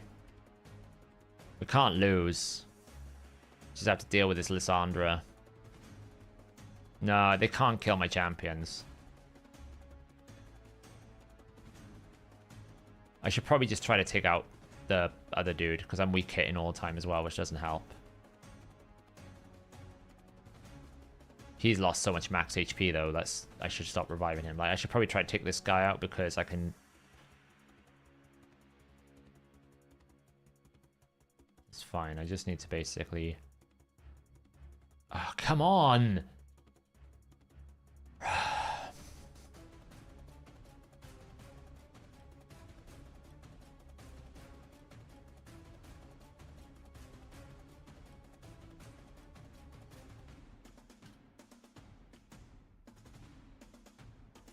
Yay! We got a turn. Did some damage. I don't think he... I don't know if Lonothar heals. I don't think he does. So I'm just going to try and kill Lonothar, and then we will be alright.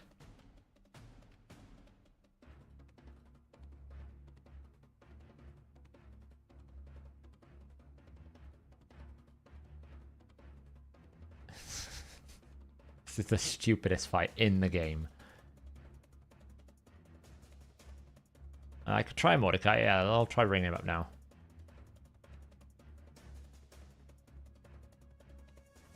That's why we didn't bring Mordecai.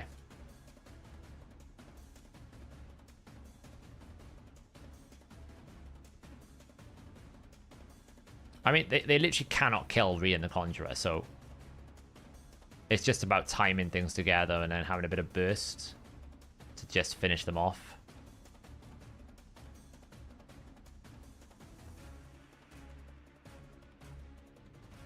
You know?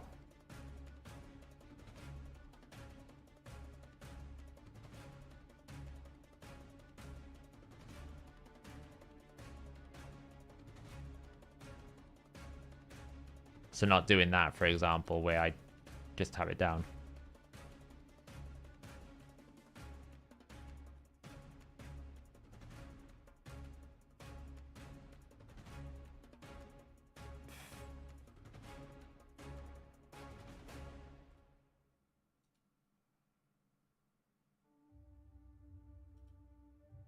One down.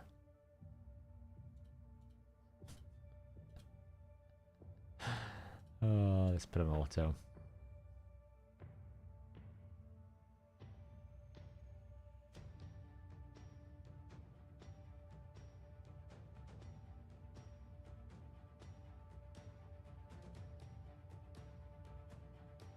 She's bringing the team back.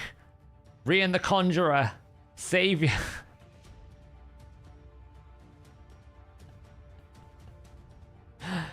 Oh, we got there. Oh, that was fun. Do you know what? We got to do it again now. Oh, this game is so freaking... Oh.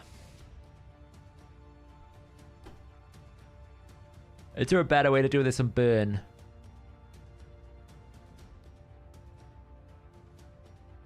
Someone... I don't want to sit here for another 25 minutes. All right.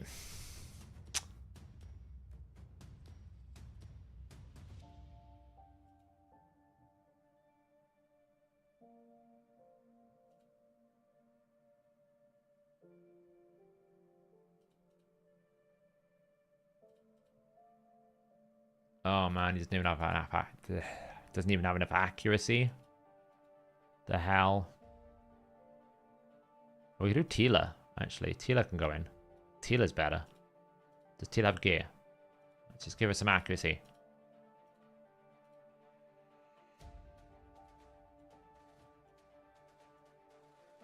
Tila, have some accuracy. Absolutely do the job.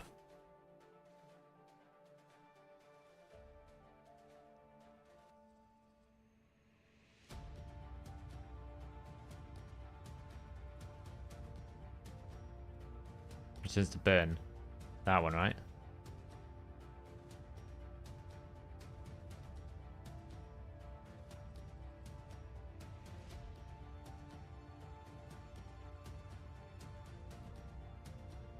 Can't wait for this. Oh, this is it, guys. This is peak Raid Shadow Legends. This is experienced, complicated, deep mechanics. It's gonna take you ages to learn this. I got a feeling she's just gonna die though. Oh, it doesn't matter. I could auto. I don't know. Can I order it? I think so. Yeah. Right.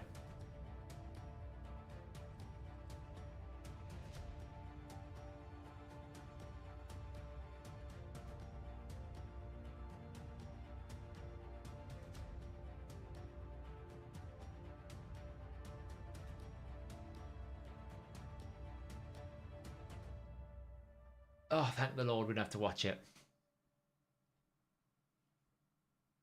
Thank God. I thought I was going to have to manually do this. Like, I normally, when it's written the contra, you have to manually do it. And you're like, oh, this is not a fun experience.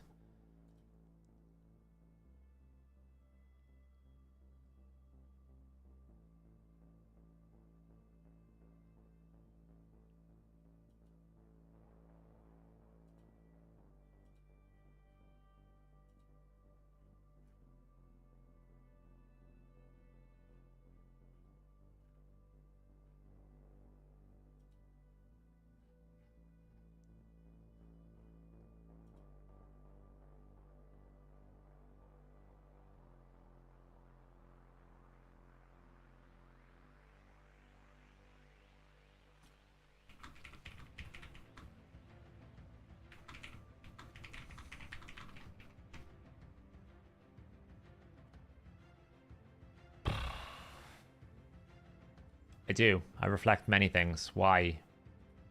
Why does this game have these features?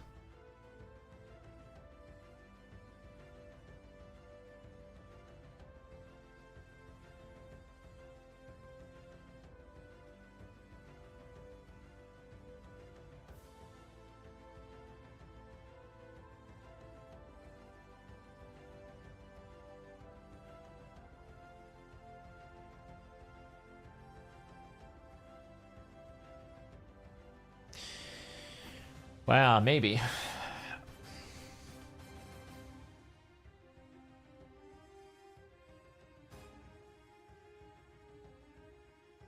Has anyone seen a Brimstone land yet?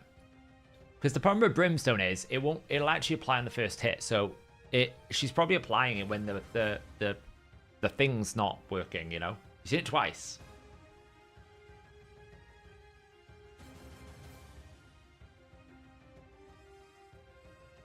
My Aniri's so strong, can't even kill me anymore.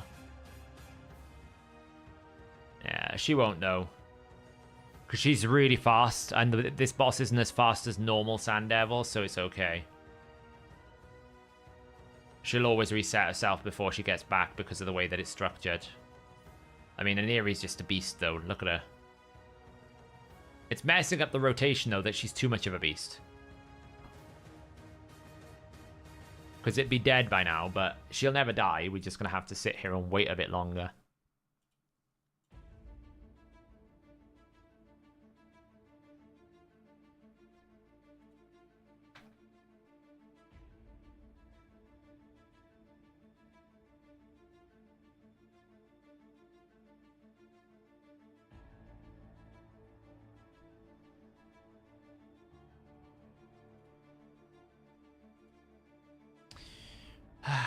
So, what's everyone doing on the weekend? I don't know. What are we going to talk about? Got a while to wait here. Anyone up to anything interesting? What are we doing? I'm pretty sure Aniri will still be fighting the Sand Devil by the time you come back after the weekend. Oh, for sure Scarab. Because sometimes Scarab, you don't have the Poisoner.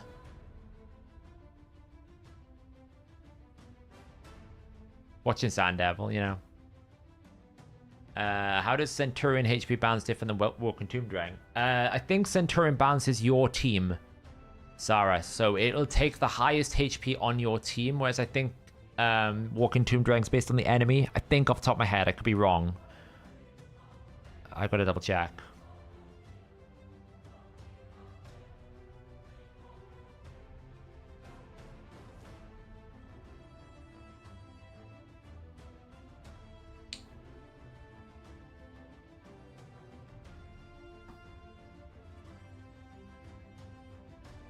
Prisma's a bit of a weird one. I have absolutely no idea.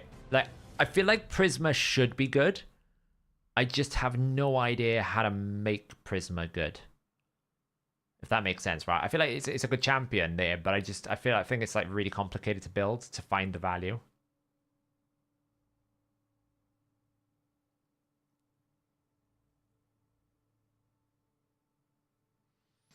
Why is Akriza's HP getting destroyed even if the Sand Devil Destroy resists her turn meter drop? Because the Sand Devil damages you, it destroys your HP. Oh no, we killed it. The Sand Devil destroys your HP when he attacks you. Crit damage Dark Elves. Anything interesting? We don't really look at these. Alright. Well, that was fun and exciting, wasn't it? Great times at the Orient Express. Now what other excitement do we have? Oh, I feel like we can speed this up somewhere. Let's just bring Noelle. Oh, thank God for Noelle, eh? For this.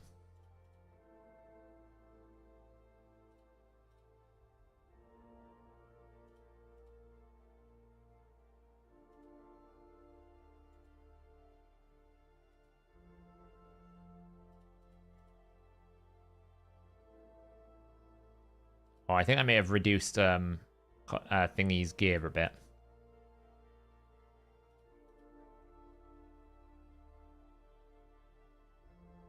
I think I got rid of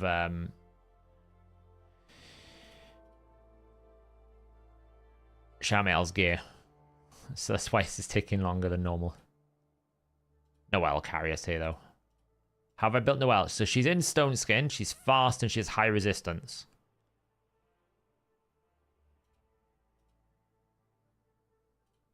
Freeze, and with high accuracy. It's got a bit of everything, really.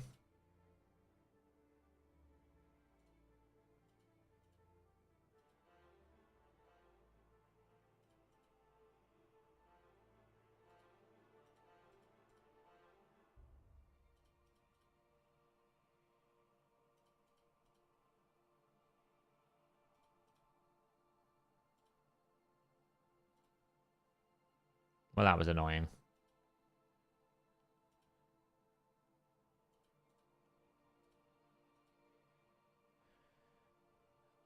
I don't have him, otherwise I would. I don't have Feral. I'll show you Noelle's build at the end of this now. She's pretty... I use her everywhere. I think she's the best reviver in the game, so...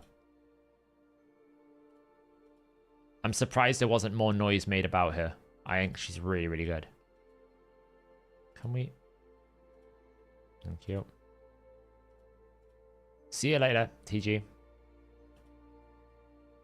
Yeah, we're going to hit another roadblocker right now, I think, when we get to this next stage. I think I'm going to have to go through 14, though, but I think it's okay. Let's just take out you. Freeze them up. Burn them out.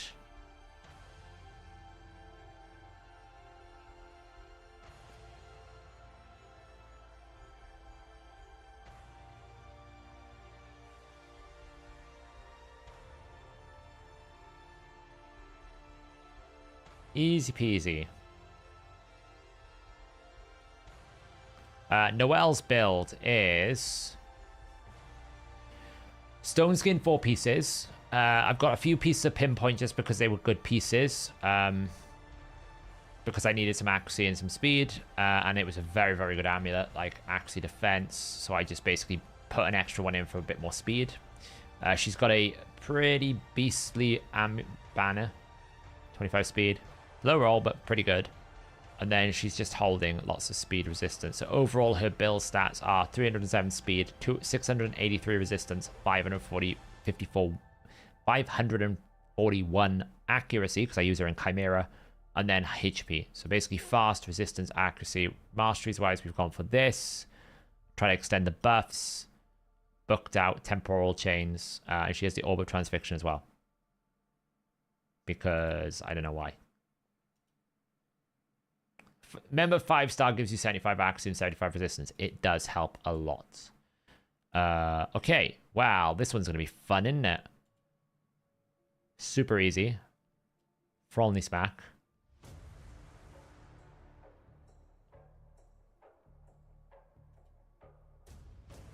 None of this nonsense. Oh, he didn't kill him. Okay, never mind. Maybe there was nonsense there.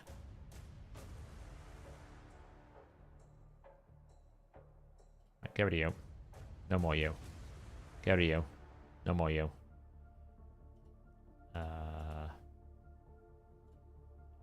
That's annoying.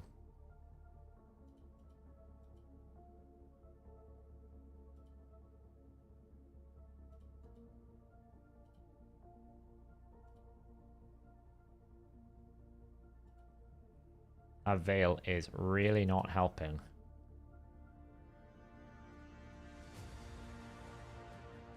Don't one-shot me. Oh, that was close. All right. Let's kill him. Nope. No, we did.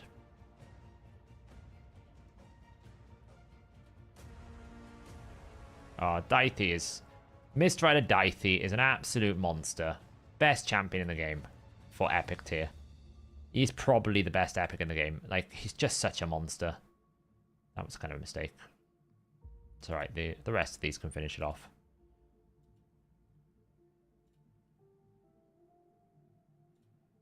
Which set on a Crazier if not Relentless? Merciless.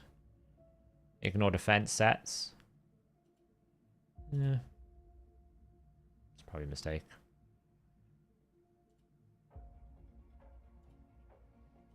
I feel like you need to steal some maximum HP. Oh, Rhonda's gonna die.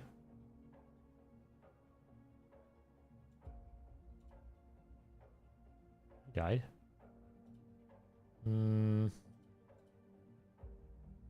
Oh, nearly. Come on. Transform.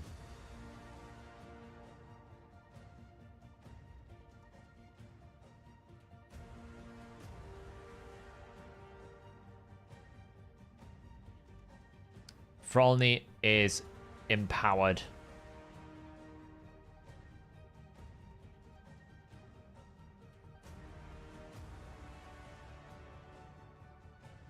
Okay, well, I wasn't expecting the unkillable. That was a bit cheat code.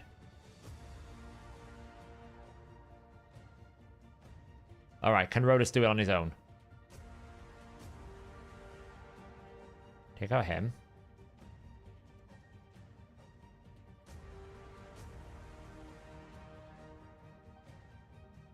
Kind of weak hit.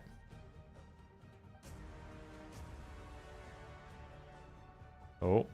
Rhodus is doing it. Rhodus versus the world.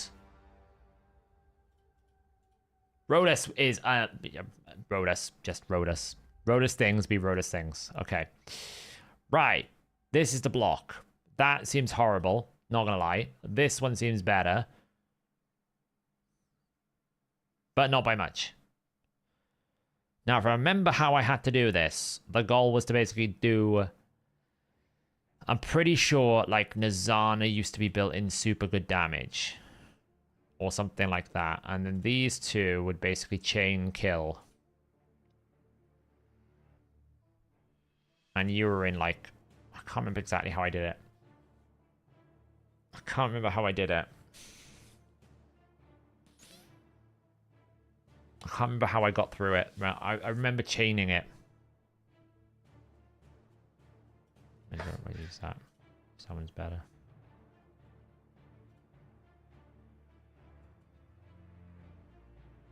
I'm pretty sure I used her for damage.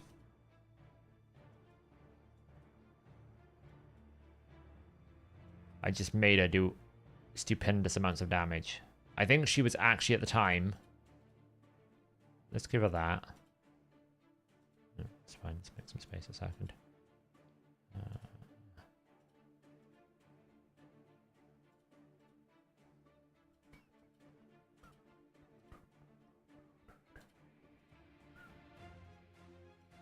One of these not have speed. That one.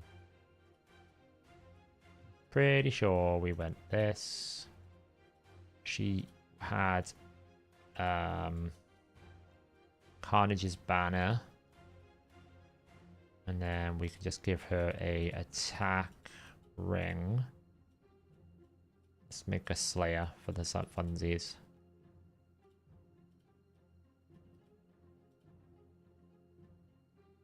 Cool. Now Marius.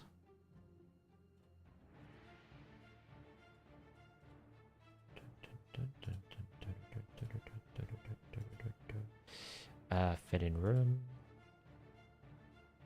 Excellent. So now we go back out of here, back into here.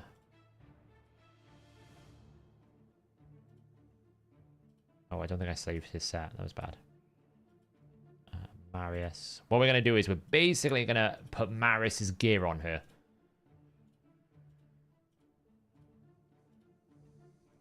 Giga Slayer.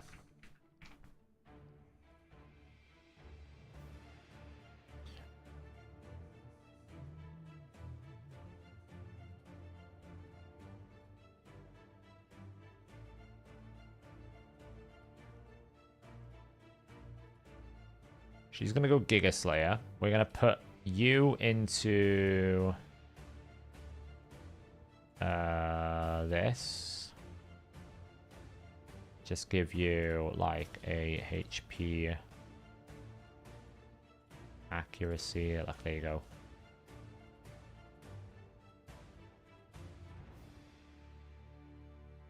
Okay, whatever. It doesn't really matter. Put that on there. Boost it up. And then we need to just chain. What we need to do is chain the Zargalas. So what I mean by that is, oh man, yeah, okay. I need to put someone in my vault. Put you in the vault. Put you in the vault. And put, I don't know, Theodore in the vault. So what we need to do is you almost need to go. Zargala 1 goes first, does lots of damage. The other Zargala kills, goes first, and then Narzana finishes them off. That's the idea. So these guys need to be in very strong damage pieces. So fitting room wise, they need to be in.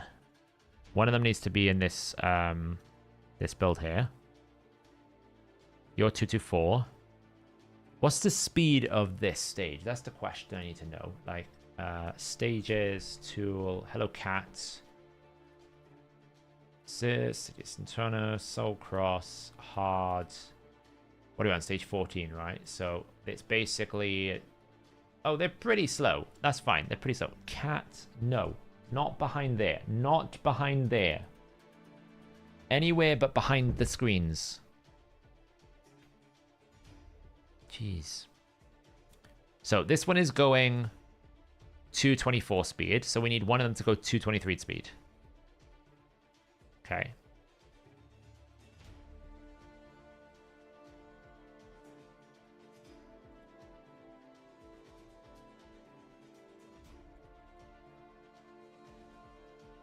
Now we could basically just go this. That would work.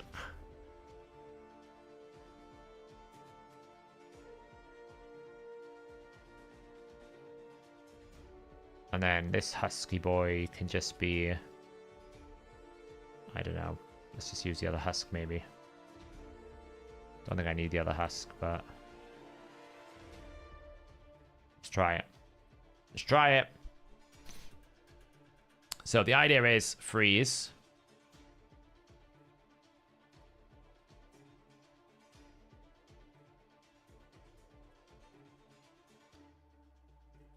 One does this. Didn't land anything. Okay, well I need accuracy first, don't I? So that's the first thing I need to check is accuracy numbers.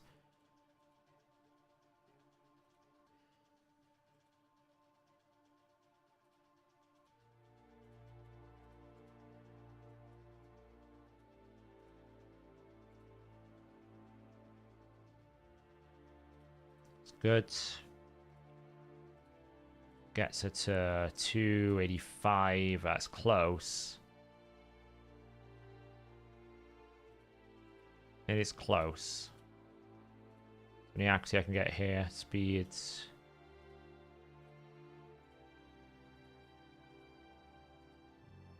Not really. I just stick on a feral piece.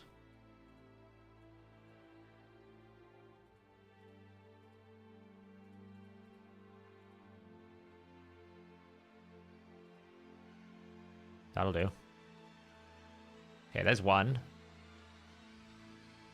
Which one's the fastest one? This one's the other one. Oh, this one's not in a... That's why. This one needs to be in a accuracy banner. Oh, wow. Well, the options are a bit limited. That's a rework. That's a sell. Okay, well. Options are limited. We have a Duke. We have a LeBurger. We go with LeBurger. I should go with this Duke because I need Axie. Okay, and then we need a little bit more Axie from the build. We're kind of maxed out. Might be alright. Alright. Oh, we're going to get 40 from the aura. Right, so this should be good now. So, the idea is we go freeze. Then we go... I don't know, we just do some damage, I guess. Soften them up. Soften them up.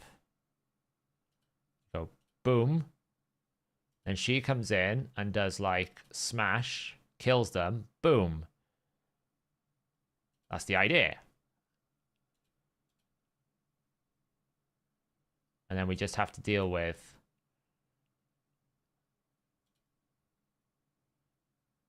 a bit of bad RNG. More bad RNG.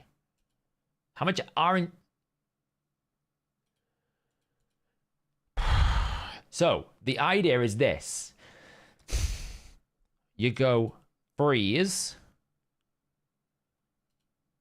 Boom. Boom. Drop defense. Kill. Drop defense. Smack. Kill. Now, it didn't really work.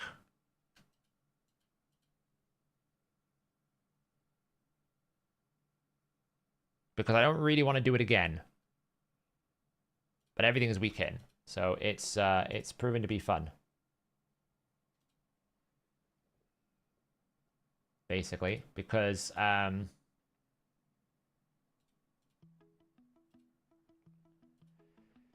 that's all we got to do. So basically is go... That's not going to work if that doesn't freeze, because I take too much damage.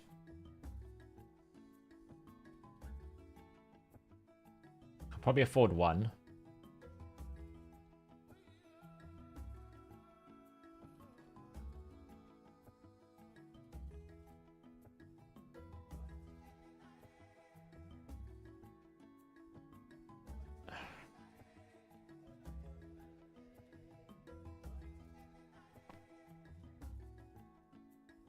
Ah, come on. Affinity sucks, though. To be honest, the Husk is a bit of a... The Husk is a bit useless. I need a better option than Husk. Bonekeeper's who I would level. Just to add more, because Bonekeeper's single target burst is nuts. Corpse Collector kind of helps, but I'm not going to build. Just going to bring this guy, but slow him down. You have Narcissus gear with Narcissus.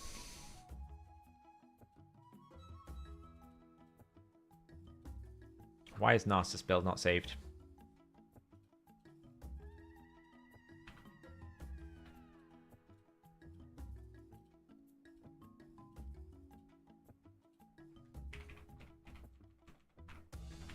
Mind you, I hope people have been keeping track for me, because I can't remember which gear I've taken off which champion at this point.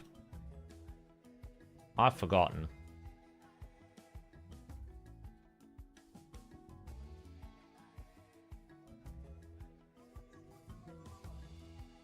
I've forgotten, I'll be honest.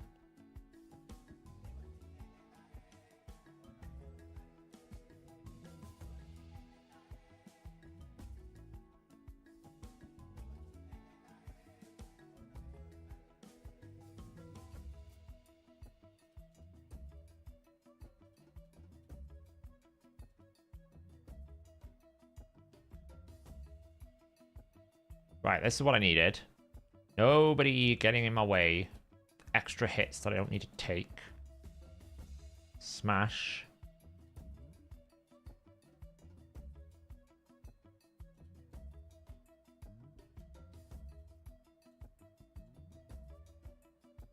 Finish them off. And then what we do is we go A1. A1. Ah, see, I messed it up.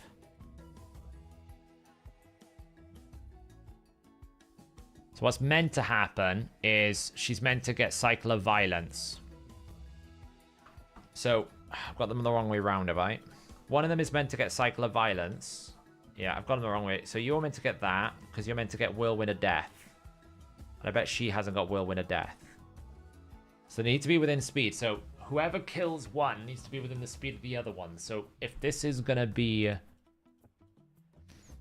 like 216 and this one is 224, then the 216 has to kill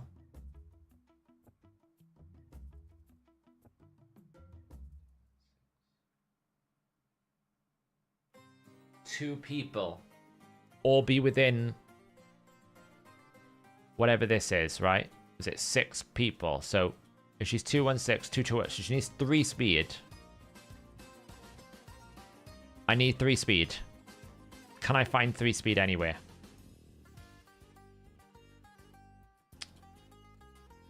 I need 3 speed.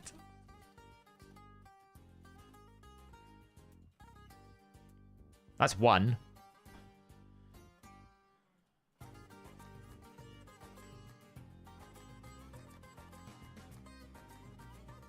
Or I can slow this one down.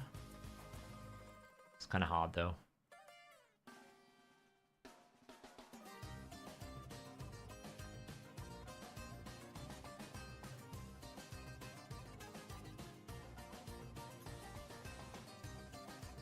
None of these have speed. I need 3 speed. Rough.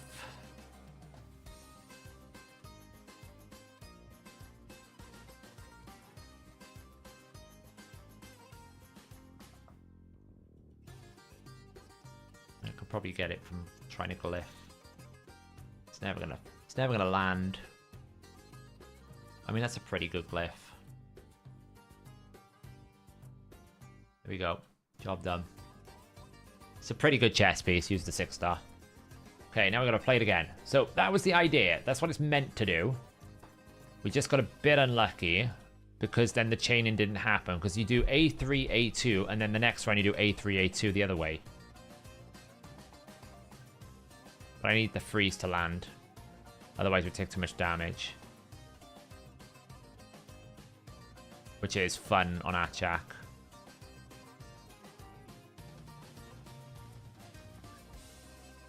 Because, you know, weak hits and all.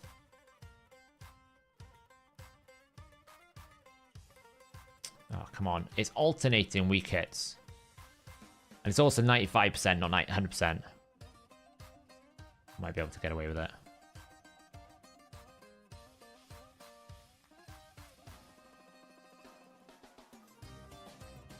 So there's one. Now it should be fine. But I just take too much damage. See, I can't have that Cupidus taking turns.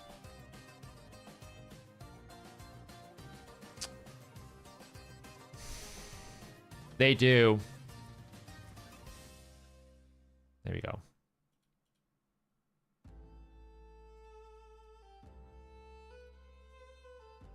Damn, not enough damage that time. So the time I finally get it, I didn't get enough damage on Cupidus, and now I'm back to this. Ah, man. There we go.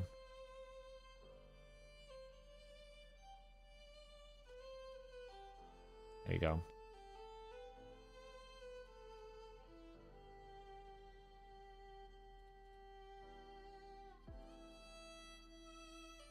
Nice. Okay. Now we come to wave 2. Gotta kill the 2 Hanorak is the goal. Wait, how is she still not fast enough? She killed someone.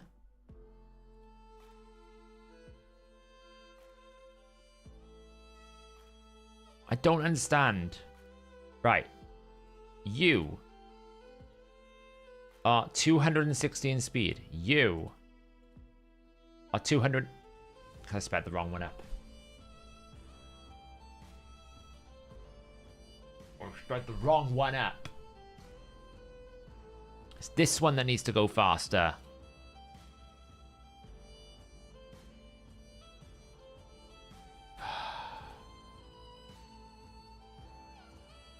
Let's have more glyph space on this one.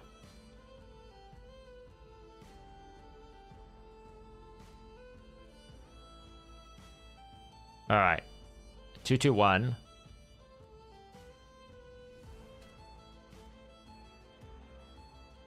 Oh, man. Don't want to waste glyphs.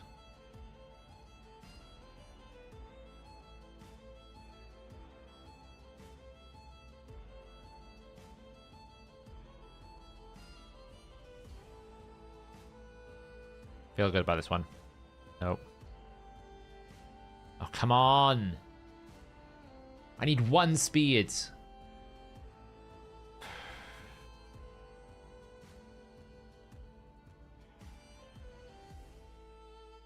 All right, well, we're doing the same thing, I guess, here.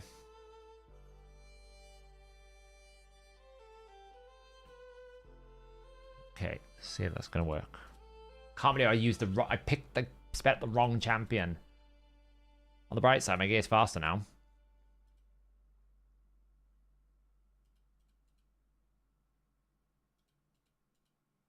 I think Carnifex is still traveling.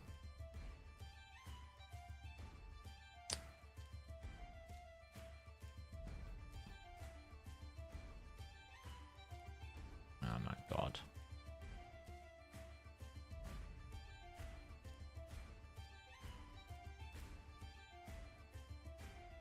This is the only blocker I need to get past. I'm not doing it S20. I can't bother with all that. I never do all these things. I just want to be... I want to get my chest and peace out, so... Oh, this is a fun game.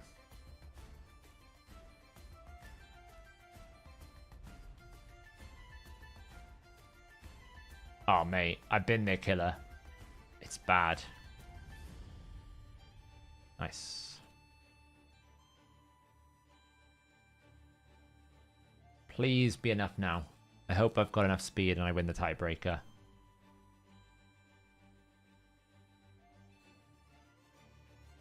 I want the right is a bit. Is she fast enough? Is she fast enough? I need 1 more speed.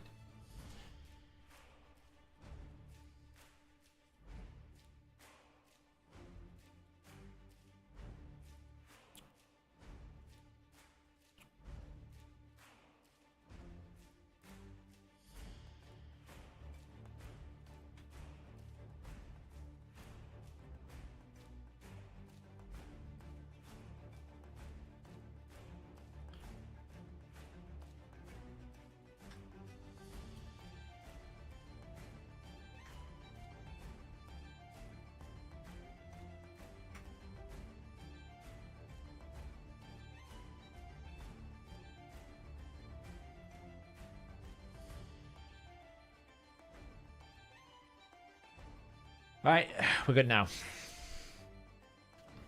We're good now. Now we just got to play the RNG again.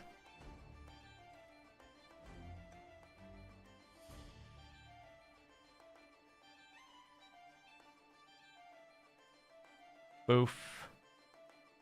Boof. Boof. We missed one of the decreased defense. We gotta go again.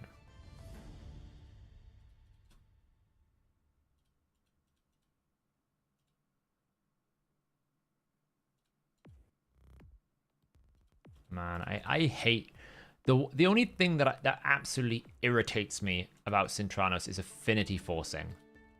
I feel like I can deal with some of the restrictions, but forcing me to have negative affinity when I have no other option is the one thing that bothers me. Because I can't avoid the affinity. The point of affinity is to force me to it. The point of affinity is to force me to build other champions, not force me to fight negative affinity. It's just stupid. Nice. Because not even like I can improve by having different affinities. That was close. Okay. Boof. Push him off. Okay. Now it should work. Boom.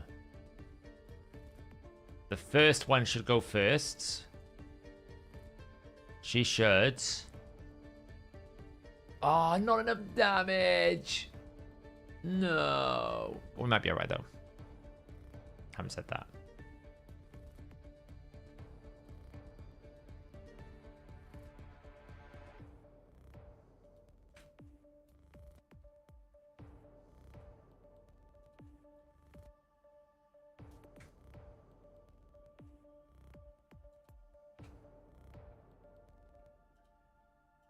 Can't do anything with all these backpacks, so.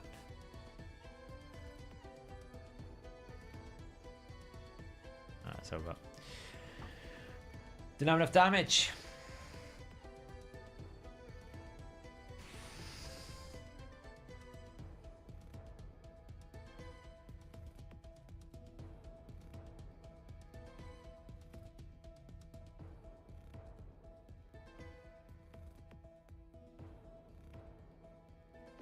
I think it's not enough. Might be. Kind of weak hit every single time when we try to hit one of those Cupiduses.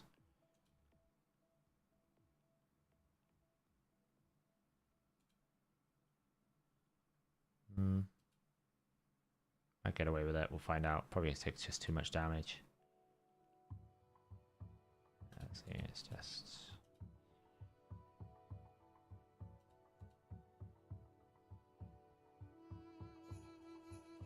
It's fine. I've done it before. It's just it requires a bit of setup. If you can chain it right, the thing you can't allow is the Alsgore to get a turn really on wave 2. That's the big threat. What I've been doing is using the A3 from Nazana, when I shouldn't be. Basically, I need to kind of allow the Nazana just A1 them dead. And then finish them off like this. Perfect. And now we come into this wave. Got to kill the Tuhanarak, and you cannot allow this dude to take a turn. So we're going to just AoE. Slow him down. Do that. Then we need to kill this. Like that. That's what we didn't do last time, see? And now we can just finish the Alsgore off. Alsgore's the threat. Because he puts block damage up. Because now I can refreeze. And take out...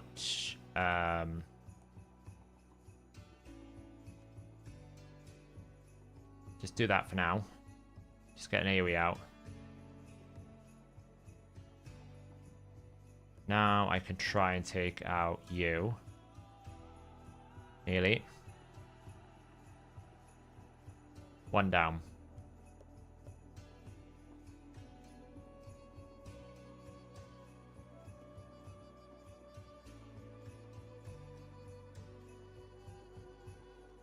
Now I want to take out this. Now it's just a case of hopefully Valkyrie doesn't go nuts and kill us all. Shouldn't do.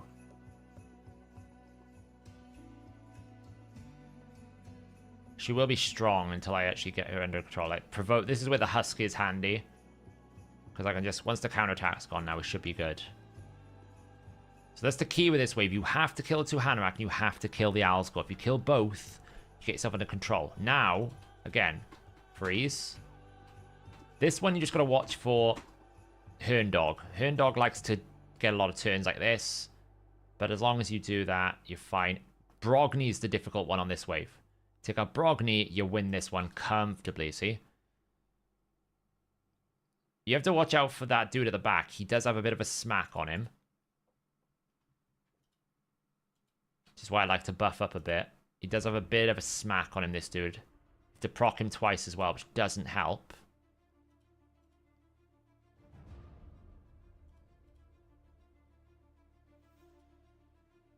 And obviously, the freeze is not brilliant without... See, that's his smack there. That's the big smack you have to be careful for.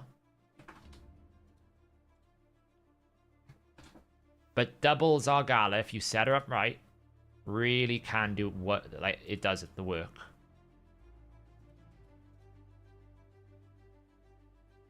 Nice. Right, now, let's repair some champions before we continue. Marius, get your gear back.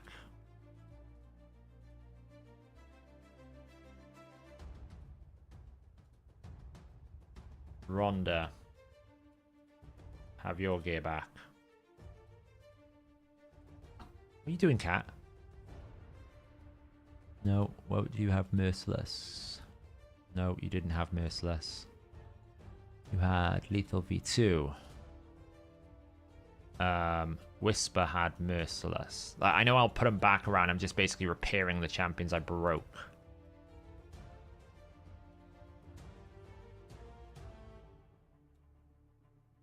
Thought you had Merciless. You're wrong.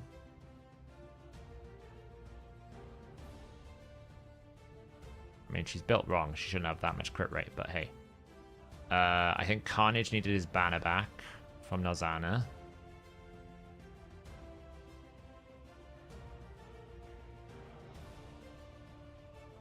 And I think that was it. I think that was all the movements.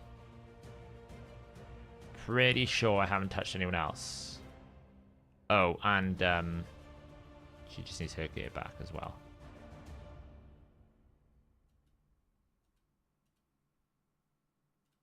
Oh, there is one person I need to fix, which is Narcissus. Narcissus needs his gear.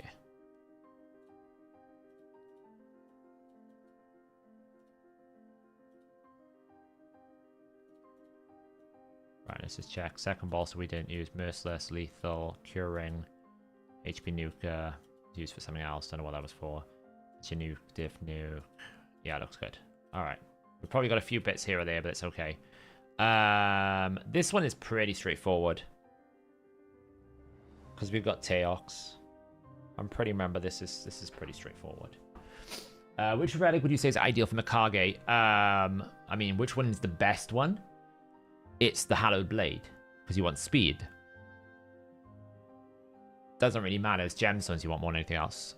Right, if I remember correctly, I need to kill these spiderlings.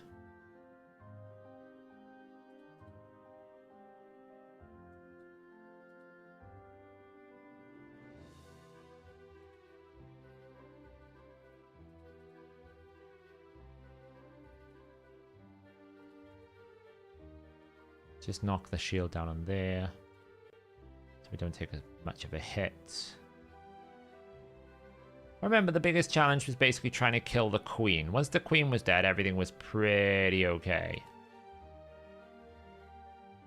The challenge one was just trying to get through the queen.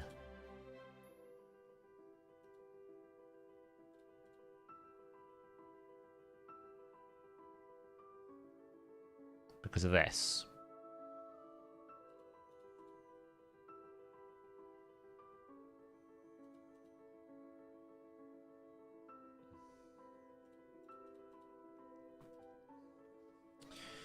It's normally... I remember I did have a little bit of an issue because I had to basically make sure that...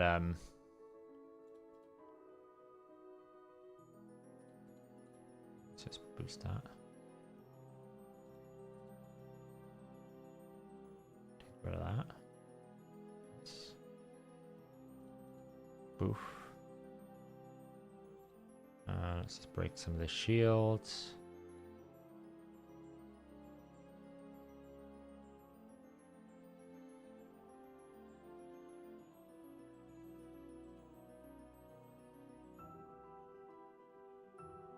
Just the free spam that's awful. That is so bad. Because there's no way I can cleanse.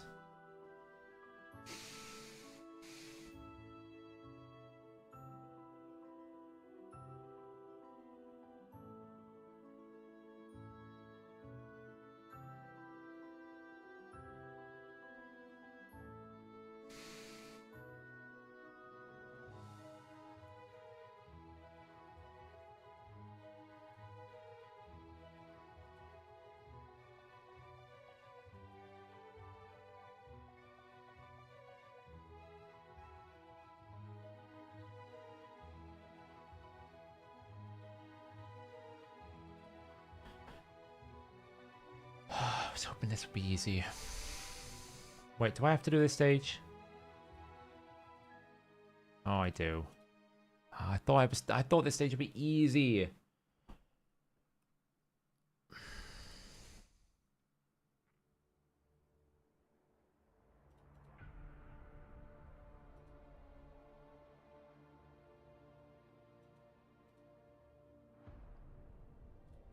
The spiderlings.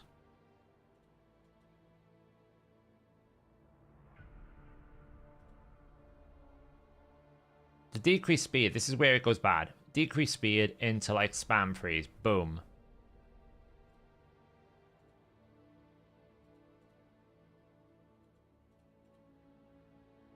Break the Fire Knight shield.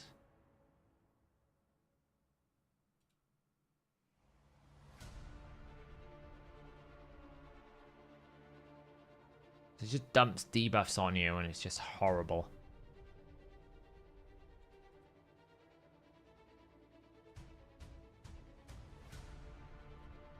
Nice.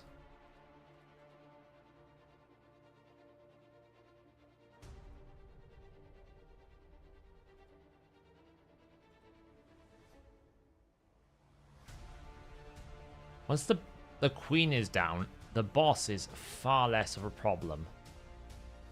Nice. But it's how much do you lose trying to get there? Right, no more decreased defense. That should help us. Right, I've literally not had a turn on Rhodas once. Because all I've had is him getting spam frozen. It's just, like, ridiculous. Like, how do I even get Rhodas to take a turn? He's been spam frozen the entire fight. Like, all I want is Rhodas to kill the queen. And now I can't because he hasn't even had an opportunity to scale. This is not going to block revive. Ridiculous amount of RNG. It's not even that. It's the fact that you need Rhodas to take turns. And because obviously this gets rid of those, which is great. That helps. Do this to basically just keep the shield down.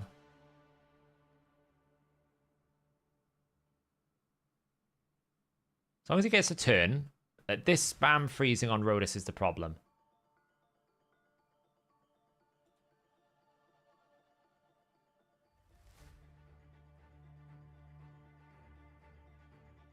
I literally lost an entire turn.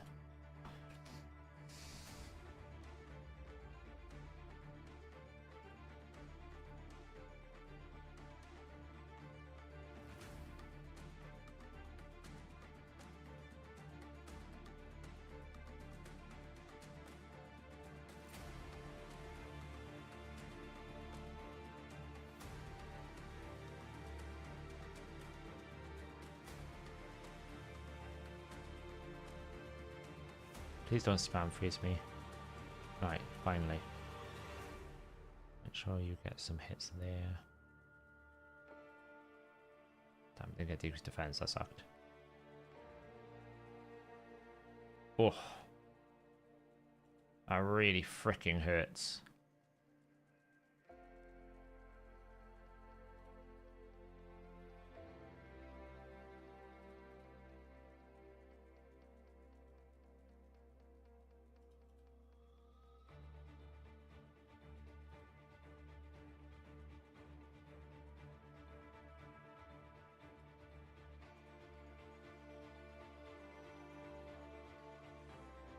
Nice, got leech there.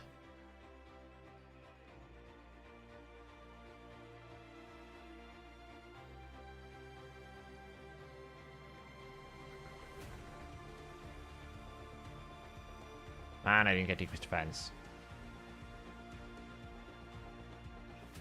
Too much.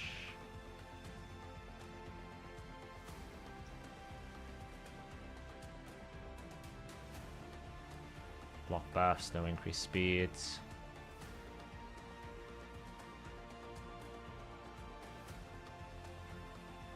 I can't remember how I did it. I remember Rhodus was important. I think it's because what I did was I spammed the A2. I think I did this. And then what I did is I spammed A1 to try and get decreased defense. But I bet he hasn't got enough accuracy. Which accuracy do I need for stage 15?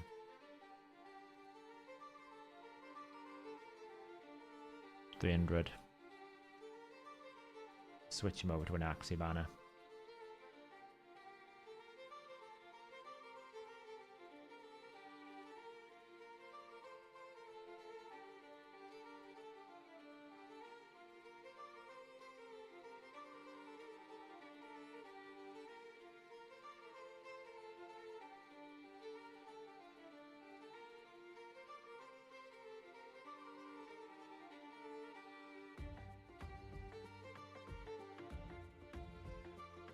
Yeah, it doesn't need to be.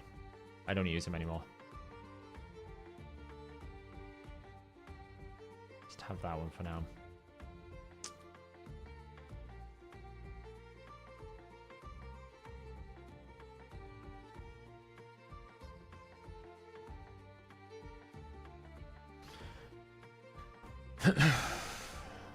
Why am I using Sisia's burn to give damage bonus to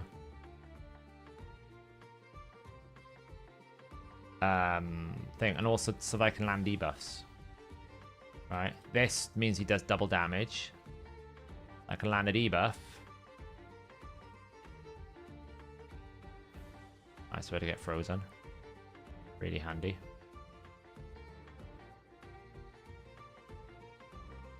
And then what I could do is this, see?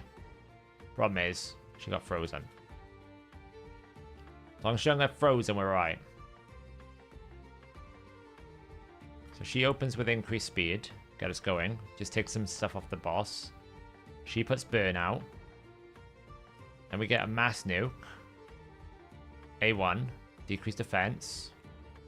She does that. Doesn't get frozen. What happens now? These debuffs come out. We get a turn. Then we go in with the A1. Big damage. Like so. It's the way it's meant to work.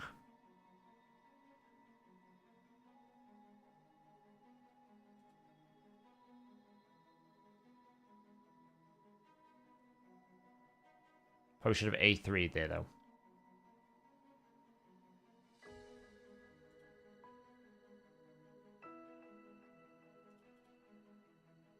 I shouldn't have A1 there. I mean, maybe if I can get Rhodus to one shot, but I don't think he's going to have enough damage. Okay, so I know the rotation now. I know the rotation. So what we need to do is burst the boss. So, step 1. This. Just to reduce the shield hit a bit. Step 2, burn. Step 3, nuke. That's not possible. We can't have him frozen.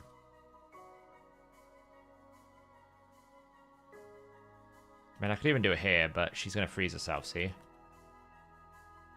So she cannot be frozen.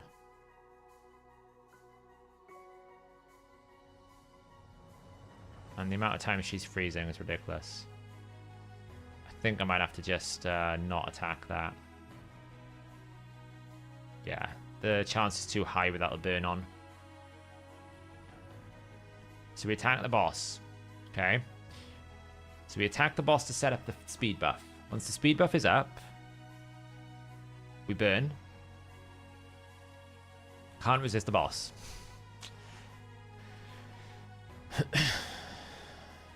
Try it again. Speed up, and then we burn the boss so that we get double damage from this, right? Look.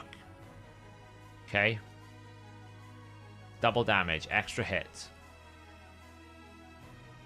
He can't be frozen.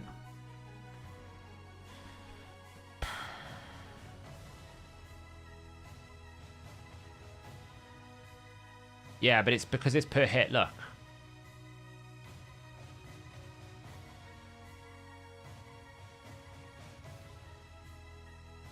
It's 20% rolling per hit, see, now I can't do it because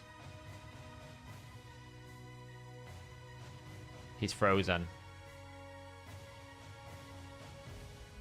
No, I need the burn. Because the burn reduces accuracy. You're not understanding, right? I don't get decreased defense off Sisia. Right, decreased defense doesn't apply on Sisia unless there's a burn. So I can't use the A2. I need the decreased defense to maximize the damage. Yeah? So this only places decreased defense if there's at least 2 burns out. So I'm only placing weaken. And I need the burn to be able to place decrease defense. Because Rhodas is... there you go. See, like this. Then this. But that can't happen. See, I can't have all these freezes because otherwise I just lose.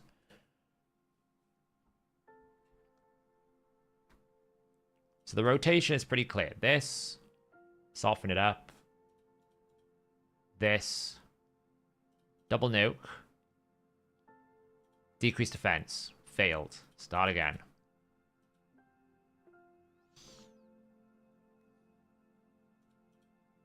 And to be honest, I don't really need to do that first hit. It helps, but if it's going to keep freezing, I'd rather just attack the boss to reduce at least one of the RNGs, because this happens a lot, see? 20% over 4 hits is impossible. So... we just hit the boss over there. It doesn't matter too much. Burn. Nuke. Didn't land decreased defense.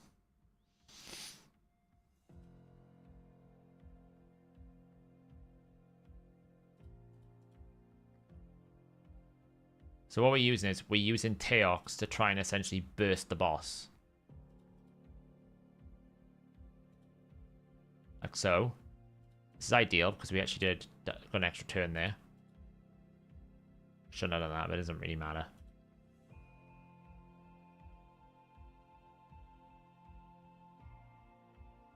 Because the actual damage is him.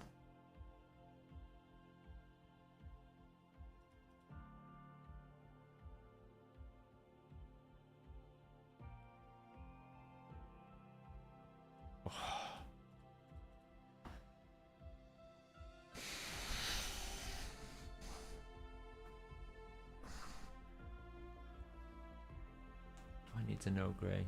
Yeah, I need the speed buff. I'm trying to see if I can do it maybe with Fushan, but I think I need Rhodas all the time. Because I need his decreased defense.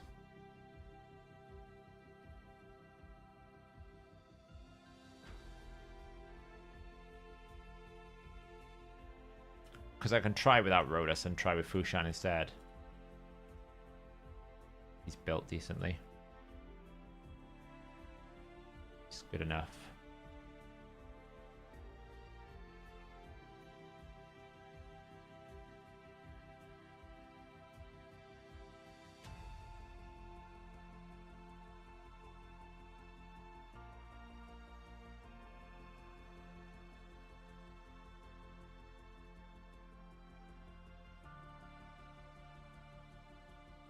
Okay, it's okay.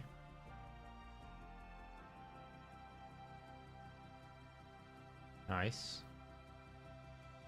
Decrease speeds. Boom, boom. What? She has more crit damage than him? How much crit damage that it gives in Ogre? Oh god, she's got a lot. He needs more crit damage. Lol. Okay, let's see what we can get him then. Merciless. That'll do. Okay, he had needed more crit damage. We gave him more crit damage.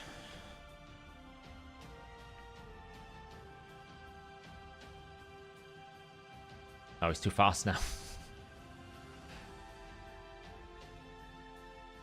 It's kind of too fast now. It's fine. It's a bit faster, but it's not the end of the world.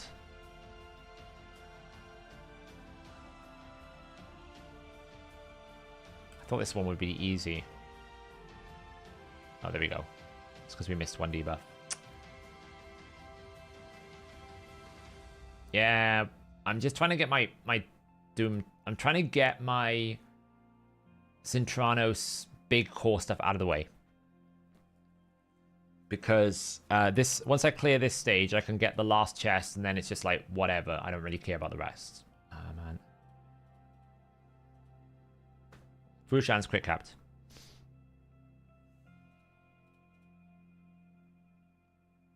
He wasn't, but he is now. No, no, no, no, no. You'll see why. When it works, you'll see exactly why I'm keeping Fushan in. I'm playing the RNG game about freezes at the moment. Sometimes the burn is landing, sometimes it's not for some reason, when it was permanently landing before.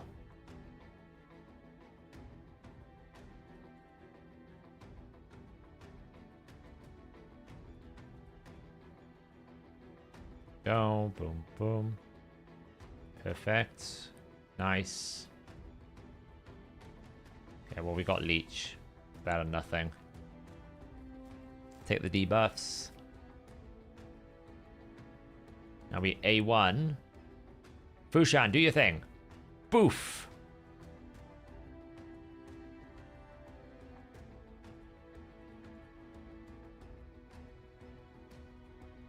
Boof. Okay, so if he just gets a couple extra hits there, we're laughing. Okay. That's all he needs to do is just get like a couple of rolls. Good.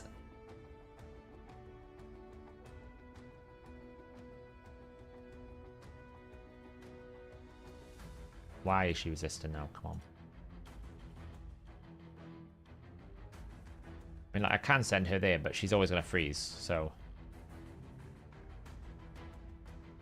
It's a stupid boss, really.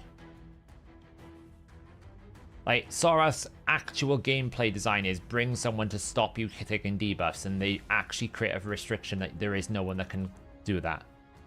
Make that make sense, please, someone. Okay, well, we landed decreased attack. It's about as good as we're going to get. Take debuffs. Lovely. Boom, boom. Come on, Fushan, get 2 hits. Come on. Fushan. Come on. 2 hits, Fushan. Just once. Just one situation where you get double hits. Oh. I've not pulled a single Carnage Soul out of the chest, no.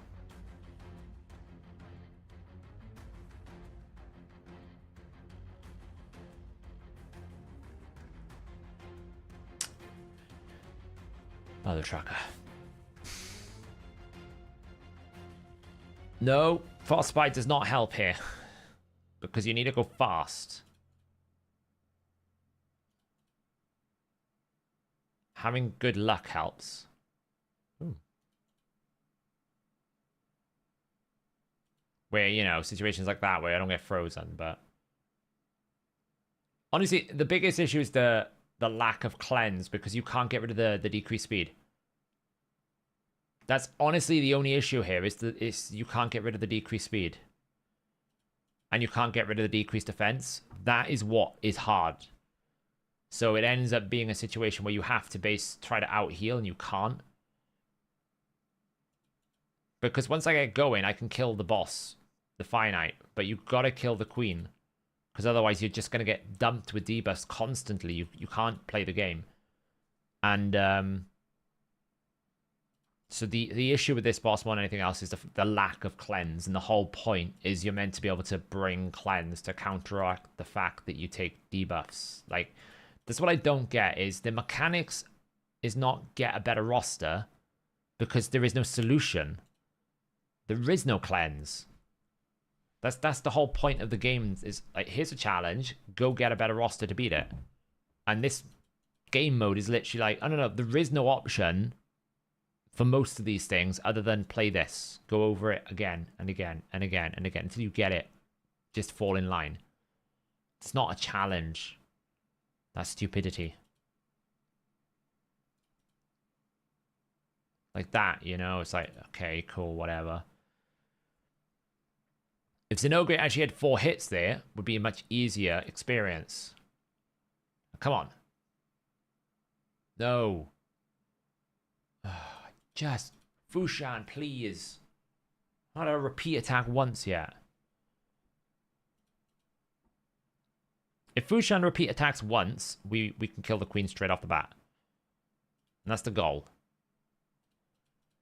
But it's also the other negative thing about this is the layers of RNG you have to do, right? So most of the time when you do things, you want like a couple of layers, like 3 or 4 different things you have to roll. I have to roll like such a small and narrow success path that it makes the experience incredibly hard. Like, we've rolled it here. We've rolled the perfect path here. So if Fushan decides to extra hit right now, we're laughing. That's even... He's just rolled it there, isn't he? Just extra hit here. Don't freeze him. Okay, now we're good. Now we just have to survive this one hit from the boss. Which we did. And now break the shield.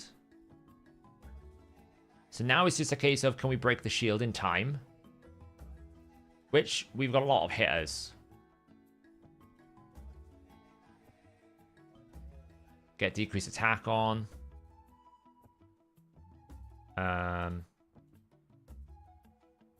See what I mean? See how much easier it is when you get the narrow path through.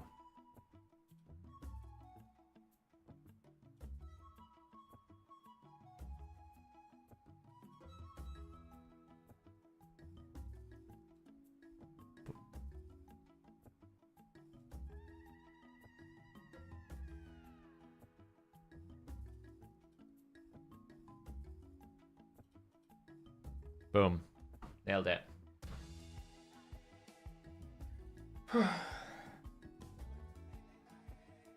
No, I mean, I just needed Fushan to get one extra hit and not be frozen.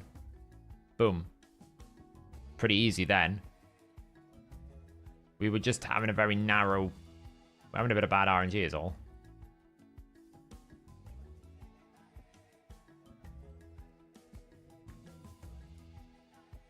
Oh god, every single difficulty! Ah! Who the hell are we going to build for damage here? I guess Sinisha, is it? Every single floor has been a hardship.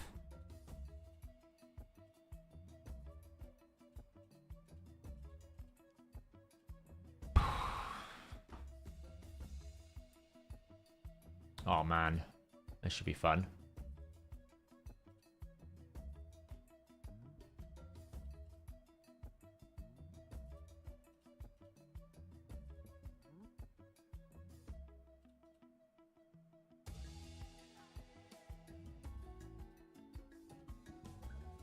How the hell do you do damage?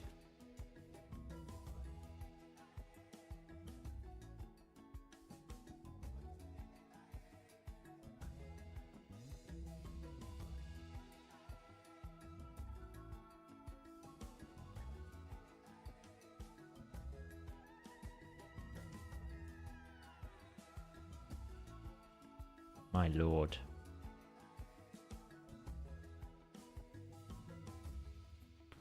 Double snorting thug. I guess Aragaz is the way.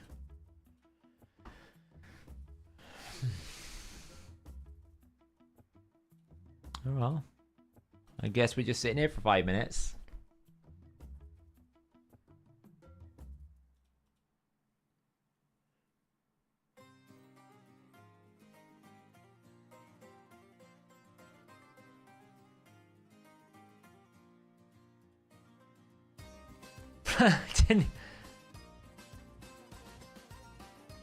I'm not sure I even know how to do this stage.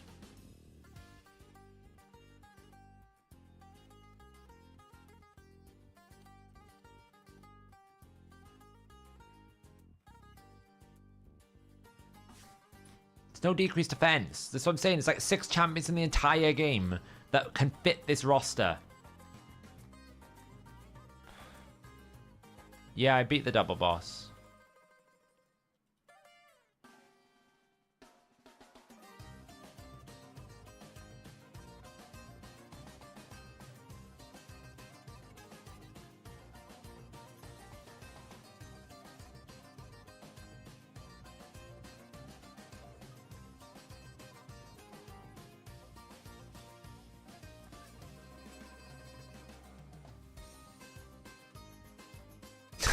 I can't do anything because you can't do damage because you're all negative affinity. You have no decreased defense. Like, someone's like, how? The whole system is rigged against you. You can't do damage because you're weak hit. You can't do damage because you have no decreased defense. And yet I'm somehow meant to kill a Mortu Macabre. Not just one, 2 of them. Look. He's probably going to block revive me now instantly. Why do I have everyone under Veil? I might have to just... You can't auto it, that's what I'm saying. It's impossible to auto.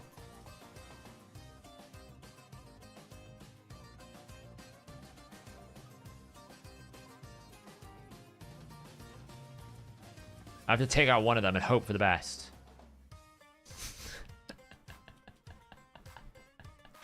Alright, okay. Let's think logically here. We have 2 people in Provoke.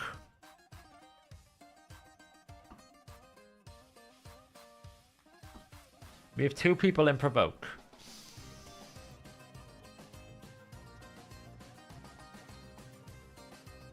It's a Provoke Fest. I can do a Provoke Fest.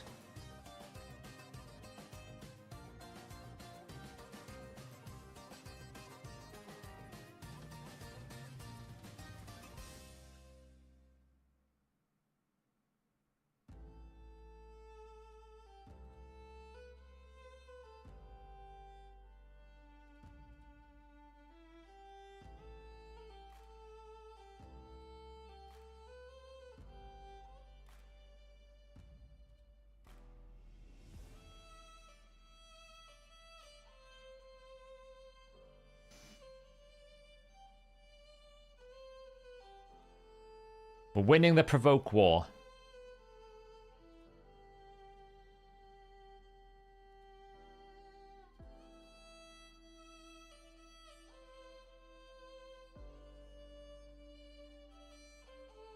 One more to... Oh, come on! Oh, this is so bad. It's so bad.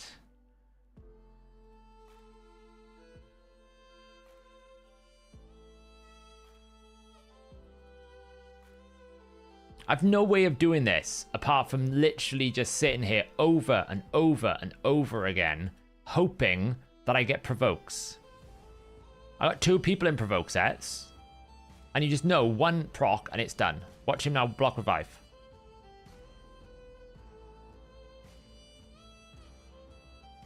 There we go. How do they think this was fun?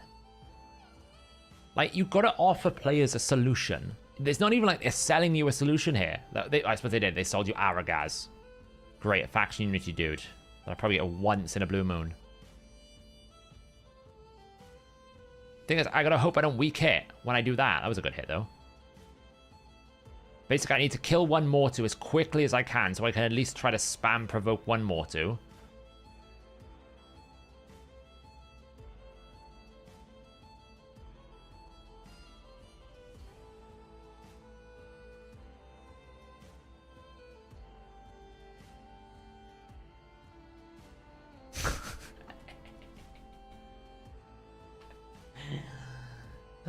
Honestly, I think the I might have to drop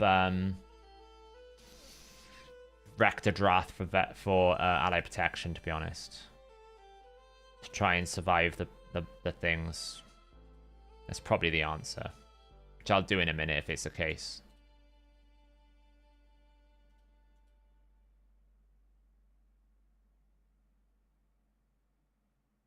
Yeah, I basically need an ally protect. Rector Drath is not helping here. So we'll take her out. Bring Vasilf in. Does he even have gear? He's rather geared. I'd like to have him in a better build though, so...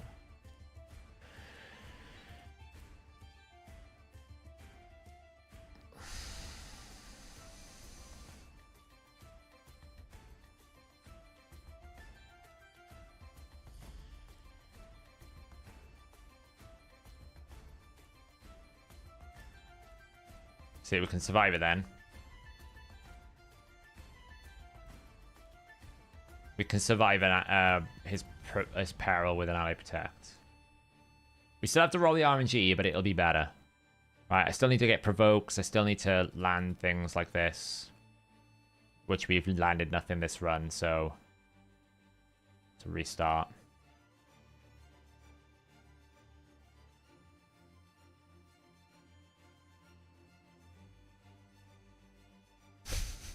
Didn't even get a chance.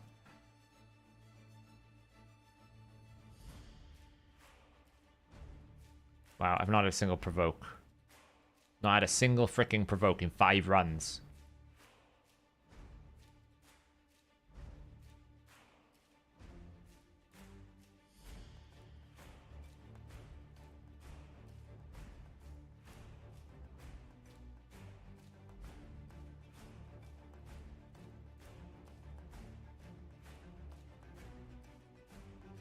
Nice.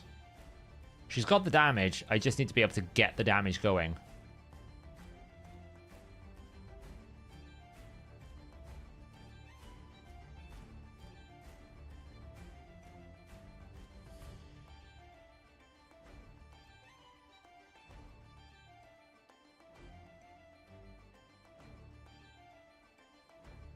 Alright, one more to down, but the revive's going to come out probably unless I get spam provoke.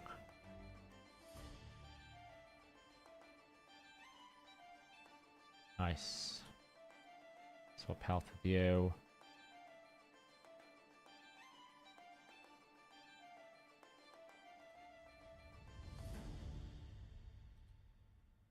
We can't. That's what it's afraid of.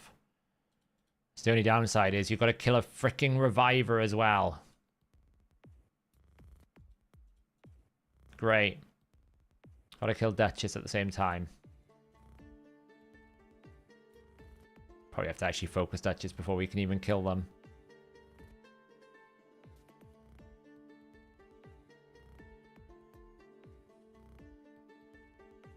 That was a good hit.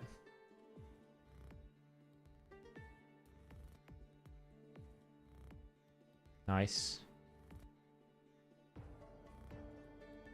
Hey, Richie. Oof, that was a double hit. Oh.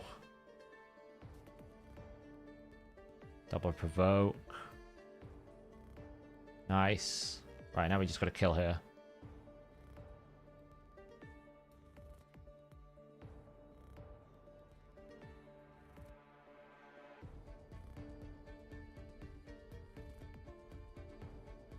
Nice, kill her. Ah, weak hit. It's the last thing you want to see.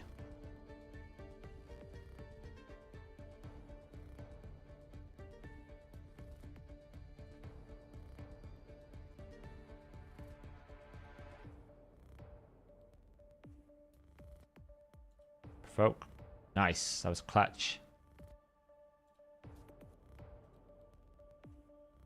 Come on. Kill the Duchess. Come on. Kill the Duchess. There we go.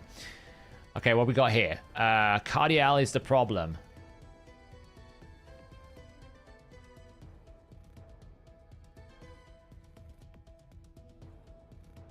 Don't think I can kill Cardiel. Here's the problem. Thankfully, we got some good provokes out. And he is chunking healing already. Let's get rid of some of these.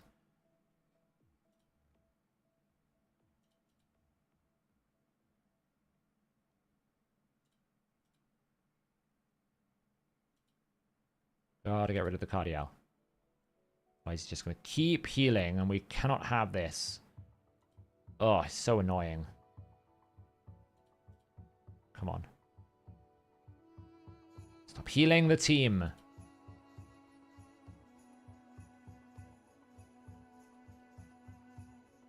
Big hit. Oh. Still streaming. Something weird went on in the PC there.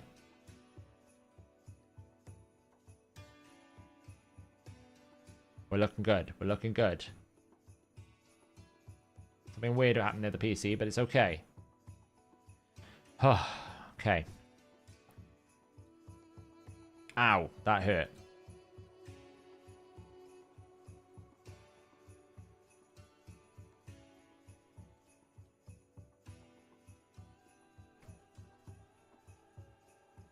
I have no idea. She's probably not got any gear. I haven't pulled anything on my main. I did pull on my free-to-play.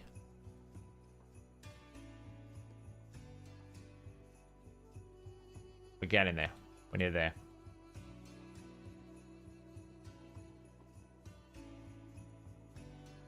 Yeah, it's true, C. Stein. I have no idea how obviously some of these champs have got gear. It's a mystery to me. Alright, the issue here is the Zargala on the left, so...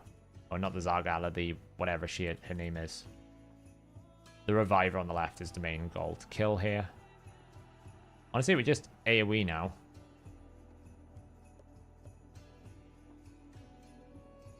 I think we're okay now. Wave 1 is by far the hardest, because you've just got to roll RNG. Raka, that's the name, yeah.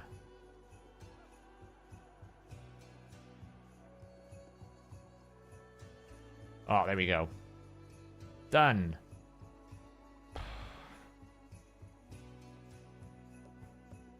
Oh.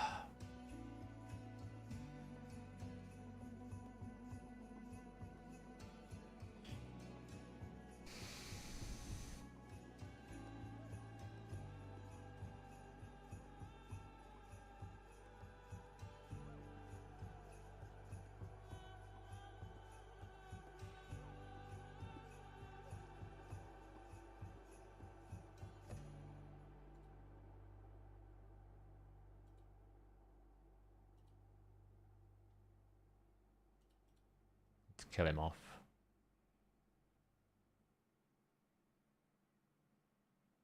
That was fun. Cool, bros. Let's not do that again. So much.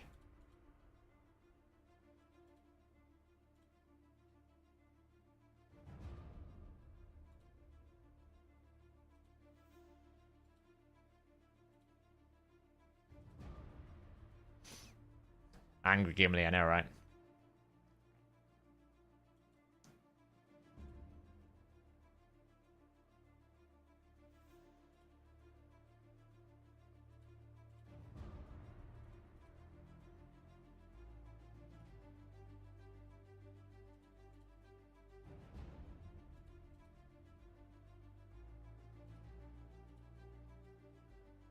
It's pretty easy, this.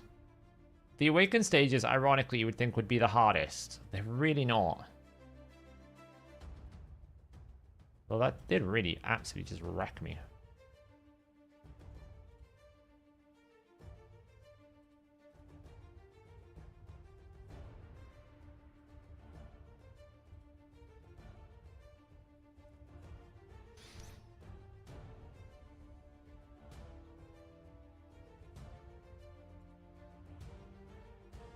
Goffred is a problem here.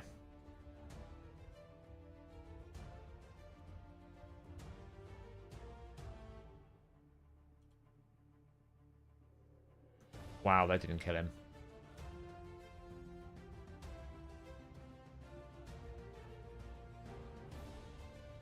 It didn't kill him.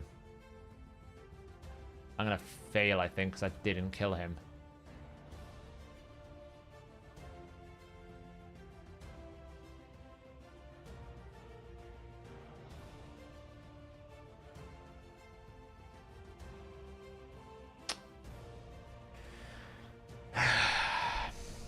It failed because I didn't kill him. And you know why? It's because I've put him on an Axiban. I need to change it. Wait, have I got... Oh, I've taken all the gear off him as well. Rodus. Needs his Axiban back. To that.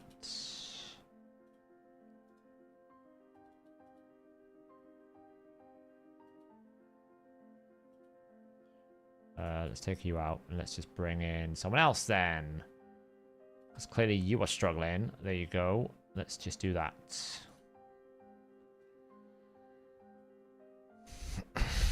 No, I can because Rodus goes through block damage. I just got unlucky is all. Rodus goes through block damage, so it'll be fine. Freya will solve the problem. I forgot I took all the gear off of...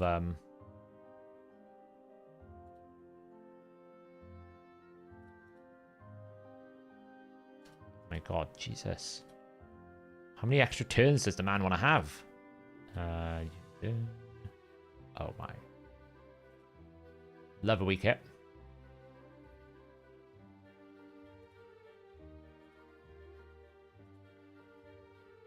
Frail carrier, so...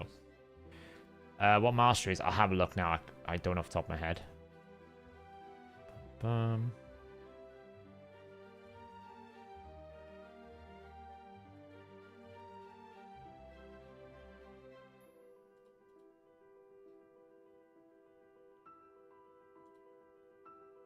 Really?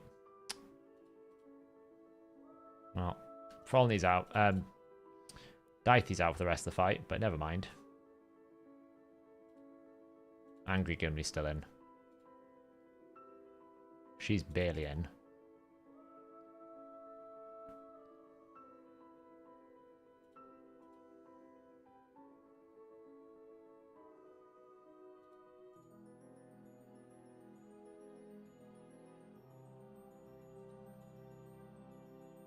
I won't have the problem this time. Oh, wait, it doesn't go through? Are you serious? Why didn't it go through the block damage? Oh, never mind. It's fine. Freya will be fine. She'll carry us. They won't kill Freya. Even if they want to. They'll never kill her. She's too strong.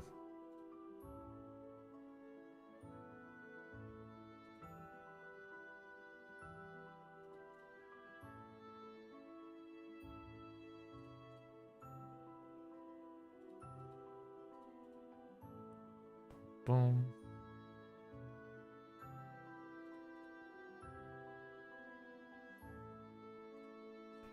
As I said, they can't kill Freya because Freya is too strong. She's a bit of a god. Literally.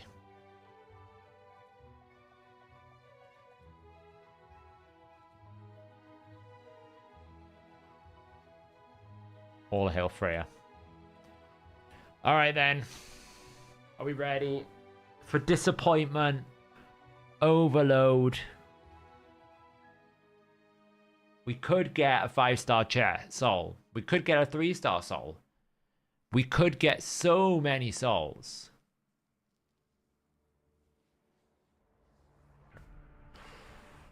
Oh, I don't want to open it. Alright. Ooh, we got a 3-star soul. I'll take it. Thank the Lord. That's 3 stars important because 3-star gives him survivability. Oh, better than nothing. It's actually really, really good because it gives him survivability. The 5-star is what you want more than anything else, but the 3-star gives him survivability. right? The 3-star gives him so many stats.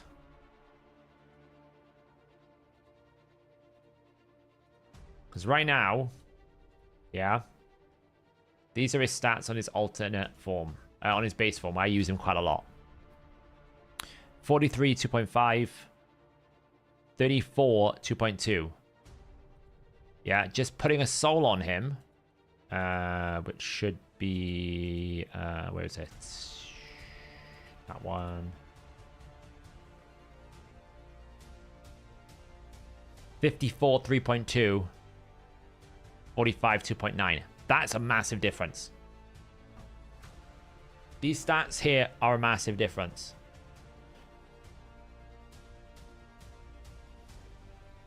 It makes a huge difference to him. Because it allows you to run him in a much more survivable state. Well, can you believe I haven't actually maxed these out yet? Really need to finish his build. So we can now look at it and like really build him hard for like damage potential. Because I can go squishier. I can actually put him in Chimera and he won't die on me. Right now he was just dying on me every 5 seconds. So we also have this now. He gets more damage for his accuracy. So he'll get an extra 4.6% damage. I think that's right. 4.6. Yeah, 4.6% damage. So he'll get that. Plus we get bonus accuracy whenever we resist. And we're getting debuff and we're getting debuff. So you stack all these up, you can absolutely hit really, really hard. Right? For example, just to show you the difference, we can take him into, say, I don't know, Nightmare. Let's take him into Brutal for a second. Let me take this out and put Carnage in. Okay.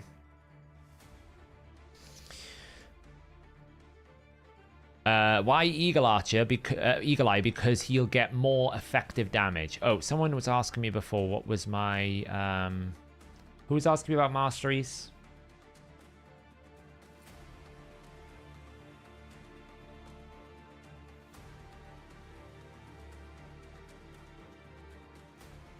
Which masteries? Frolny. I went Helm Smasher.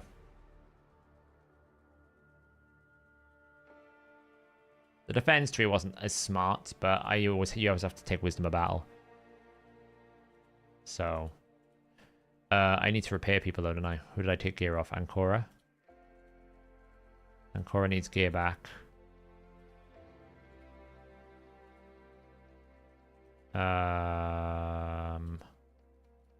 Whisper needs gear back.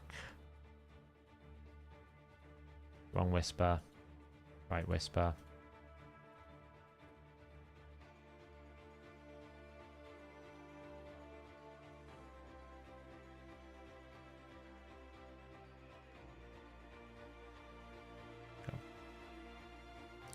Right, so I'll run this here.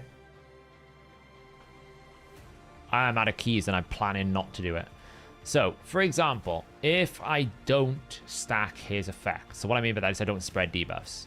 What I'm going to do is I'm going to show you the difference in damage.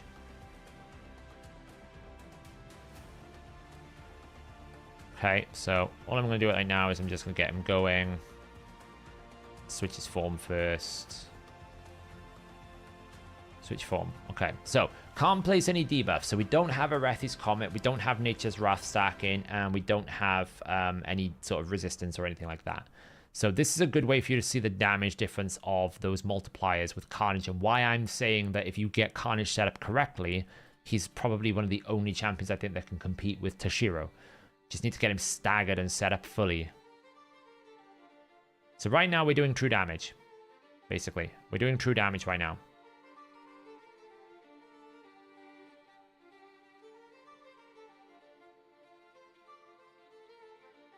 We're, of course, doing weak hits, but we are doing true damage.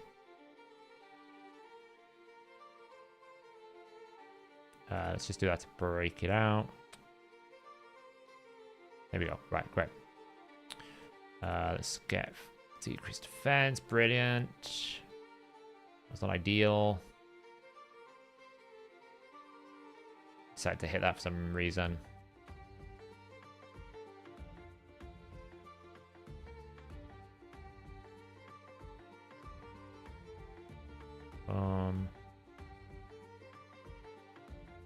Boost.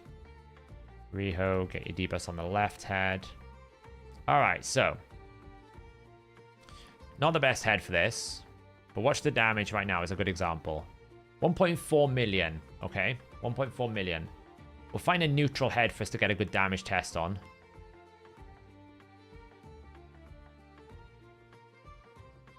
Probably be this Wrath head, this Mischief head on the left in a minute when we actually kill it.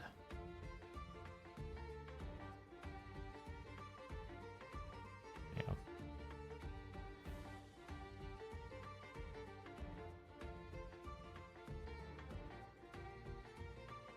Take out this Mischief head. Okay, cool. No, I still haven't got 6-piece Feral Reho. It's a bane of my existence. Okay, let's just take you out. This. Heal up a second. We've got plenty of time, so we'll try and get... Nice. Boost. Let's just take you. Boom, boom, boom. Wonderful. Right, okay, so we're going to do it on here, just to make sure. We missed the weaken, which is unhelpful, to say the least. Okay, so, I'll slow it down. We didn't get the weaken, but here's an example of the damage. Okay, so it's a 1.5 and a 1.4 million, okay? And over these 10 turns here, he's basically done the same as Teox. But if we allow him to stack his effects first, right? We've got Erethi's Comet and Nature's Wrath, which means he needs to place roughly like 10 debuffs. Now, when he debuff spreads, that's debuff placement. So what we want to do first is we want to leave him in his base form a little bit. Okay, we want to leave him in his base form a little bit.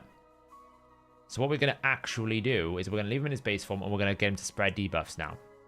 So all of these debuffs he's about to spread all count as his debuffs, which means that he is placing them, which means Erethi's Comet and Nature's Wrath is stacking.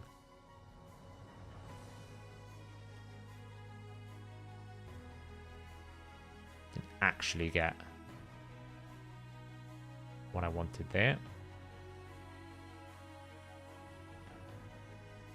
Okay, let me restart because I should have provoked. Yeah, because if you think about the pure math of it, okay, I get 50 accuracy. Every 3%, every 3 accuracy is 1% crit damage. So I get 20% flawless. I don't need Helm Smasher because I do true damage as long as I have enough debuffs, right? As long as I have 7 debuffs with a bit of ignore defense, I'll do true damage. So with Eagle Eye, you get 50 accuracy. You can convert some of that into crit damage, right? The best way to do it is to actually go, actually, it's not 50 accuracy, it's more like 70 accuracy, because you're going to put a buff on there. You're going to put a 30% buff if you can get an increased accuracy buff. So it's actually around about 16.66% crit damage with 50 accuracy for the Eagle Eye. When you put increased accuracy buff on top, then you essentially get another 4 to 5% crit damage. So therefore, you're earning the same amount of crit damage as flawless, but you're also gaining the accuracy. So it's just the better option for damage, basically.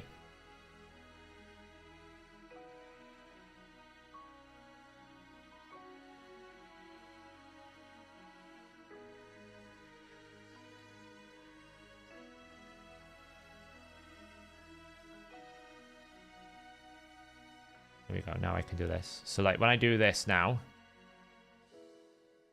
Okay, we didn't get any debuff spreading yet. There's another debuff spread. So what I'm going to do, I just need to basically cycle him on this form a bit until he spreads enough debuffs. Because what we're doing is we're stacking Nature's Wrath. We're stacking Erethi's Comet. We can just hit this. Right, or watch what the debuff's spreading. We haven't been able to spread many debuffs yet because he keeps weak hitting. It's the only downside with his head at the moment. Let's just try to spread. I mean, we can put Master Seal up. But he's resisting. So actually, it's great. The more he resists, the better. Because actually, we're we're stacking more accuracy, which is stacking more damage. So you almost actually want to like make him resist a bit to get some free accuracy in your build. There we go. Now you're starting to see the burns because he's starting to get his accuracy going. More debuff spreading. I think he needs to spread a few more debuffs before we're done. HP burn got spread.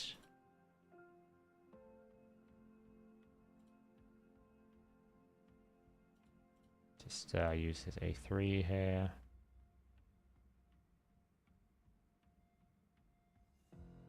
Nice. Debuff spreads. Alright, he's pretty much spread enough now. He's spread everything. Because he only really needs to spread about 10 debuffs. Okay? So now that he's spread those debuffs, effectively his 2 multipliers, which is Erethi's Comet, Nature's Wrath, are both stacked. So now let's have a look at how much that on hit was doing when we have a decapitated head. We hit about 1.5 million before. Right, we were hitting 1.5 million in his alternate form.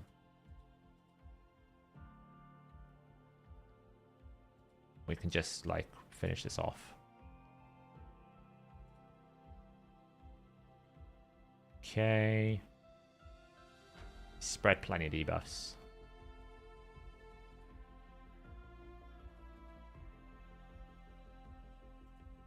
Just kill this off.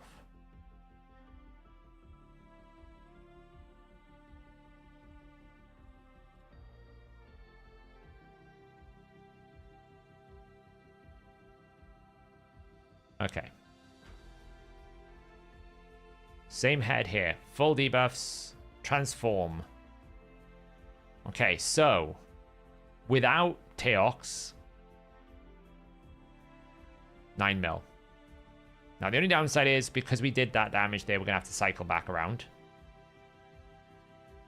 Because Teox is gonna kill the head. So we have to cycle back around, but it's okay, we can test again.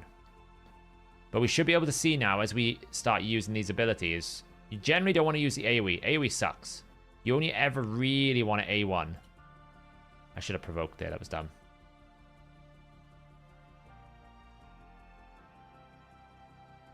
Hopefully we can just punch a hole in this dude.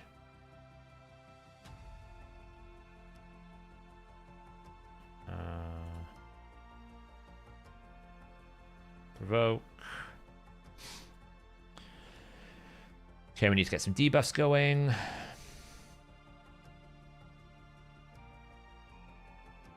course, he's going to fear himself now. Gotta love the counterattacking on Torment Head.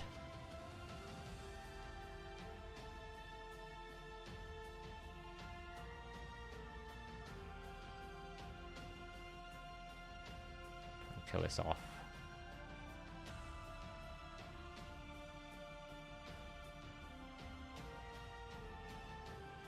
Trying to get rid of the Torment Head, I am.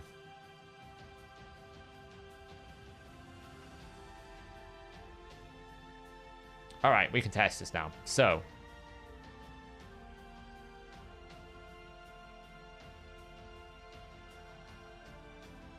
There's the damage difference. Do you see what I mean? So we were doing 1.5 million simply by having Erethi's Comet and Nature's Wrath. Even a 3-star and a, like... Erethi's doesn't need levels because it'll go to the highest. Even a 3-star Soul, we just basically added 500k to his damage output.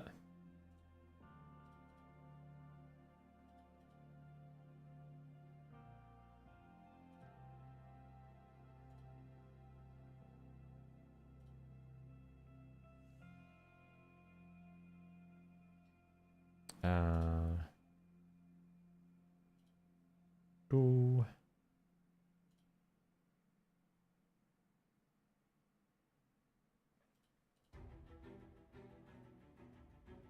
You know, even if you didn't have Teox, but oh well, this is only matters because you've got Teox. Not true, because if I put Teox through this and I don't use Teox on him,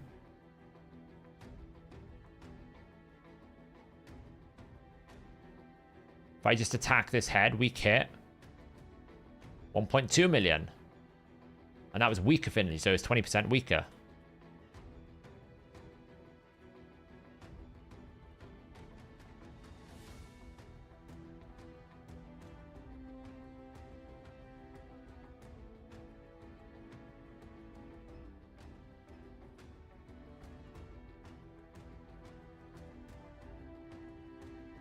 Now, he obviously needs debuffs, right? Riho is a great pairing with him because he spreads Riho's debuffs, and he needs debuffs to be able to get true damage. So that's obviously a factor. You do need someone that can get a lot of debuffs out.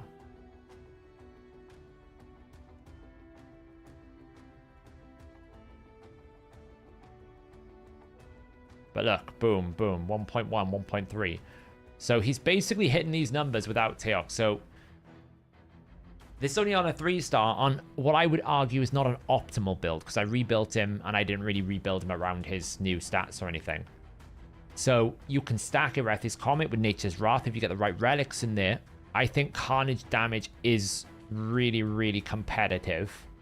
Just need the right setup. And you got to remember, like, 5-star is a major power increase, because it's not just 45% crit damage, it's 75, it's 90 accuracy that then becomes another 30% crit damage. Was it 75 accuracy? No, it's 90 accuracy. So that 90 accuracy becomes another 30% crit damage. So it's actually a 75% crit damage swing to go from 3-star to 5-star. So he's just one of those champions that when you first get him, you're like, doesn't really have the power. When you scale him from 0 all the way up, you stack all the different things, all the different bonuses, all the different extras. I think he has a very high ceiling. Very high ceiling. The math tells me he's one of, if not the hardest single target damage to do in the game. Nature's Wrath. So.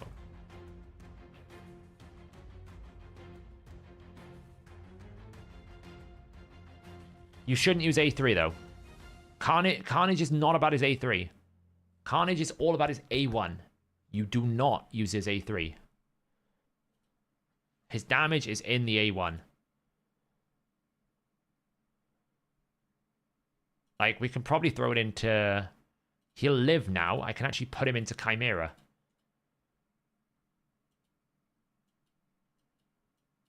The Chimera rotation hasn't changed, so it's a bit bad. It's a bad affinity because he's weak on the alternate, but we can test it. If I bring Lamassu and Noel.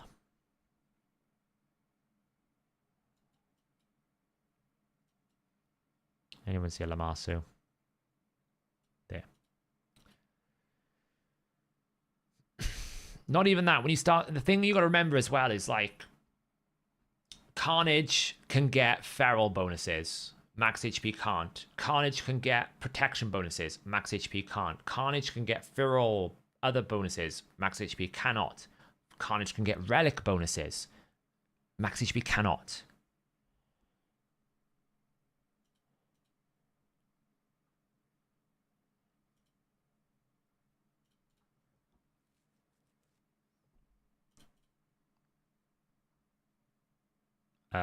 Okay, so we kind of need to do this.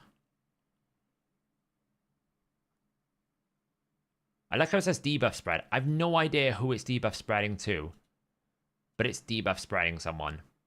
Haven't quite figured it out yet. Someone is getting debuff spread.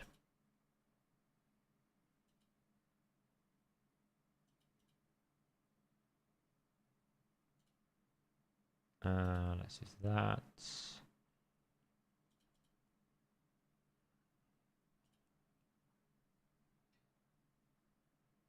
So when it says, it'll say debuff spread. I have no idea what it is.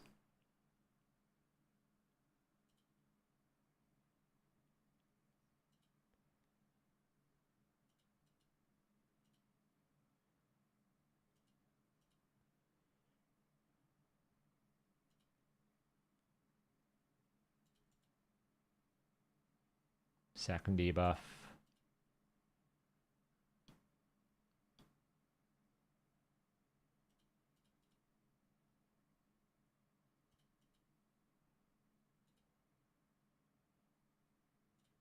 I'll probably just switch his form in a moment. Oh, I can't do a proper test in this team. I am going to increase attack. We can see what it's like without increased attack anyway.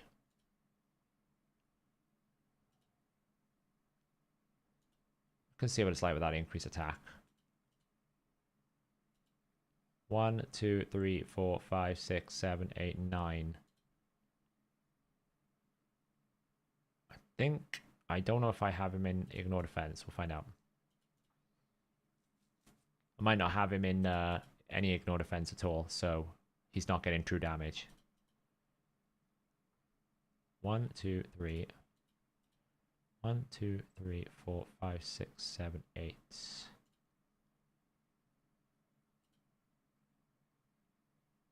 Hang on a second. I don't think I've got him in any form of true damage at all. Oh, I do. I have him in lethal. It's fine. I was like, I'm not sure I have. So he's in 25%. Great. Cool, cool, cool. Okay, so I just need an increased attack. It's going to have to be Duchess, I think. Noelle's going to have to come out. Duchess is going to have to come in for now for the test. Because we need an increased attack. And I don't... Well, I could use her. She's fine. Okay. Decrease speed. 1, 2, 3, 4, 5. So 1, 2, 3, 4, 5, 6, 7, 8 debuffs. 9 debuffs.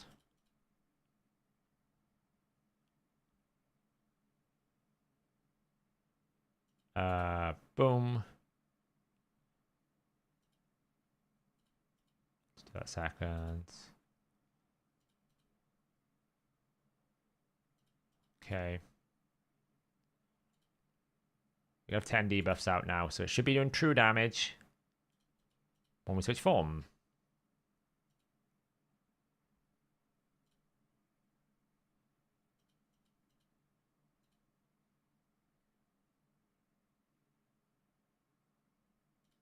Nice. Okay. So we've got everything set up now. Now, my Carnage, like I said, is not built exclusively for this. I need the Relic to make the numbers work. He needs relics, basically, to match Marius. He's never going to match a Marius A2 without the relics that he needs. Firstly, he needs 5-star. Then he needs Cat's Gaze or Stormcaller's Blessing. And then he needs 2 triangular relics. This is, to me, is the problem with the max HP at the moment. It's too strong, right? Max HP is way too strong at the moment because of this fact. You don't need to scale them that hard at all. But... we're pumping, what is it, 300k per hit. This is just a very weak scale at the moment because of the build.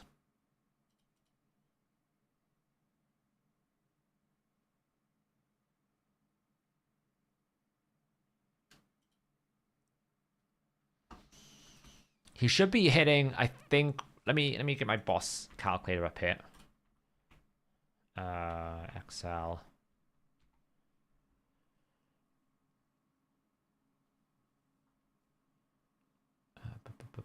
Boss killer calculator. Okay, so I can check Carnage because Carnage should be. Let's see. Let me regroup a second. We can end the battle and just see what the numbers were. Yeah, 2.5 to 6.8 because obviously I did a multiple max HP. So if I look at his stats here right now in his alternate form, he's currently got 6834. With 460 accuracy.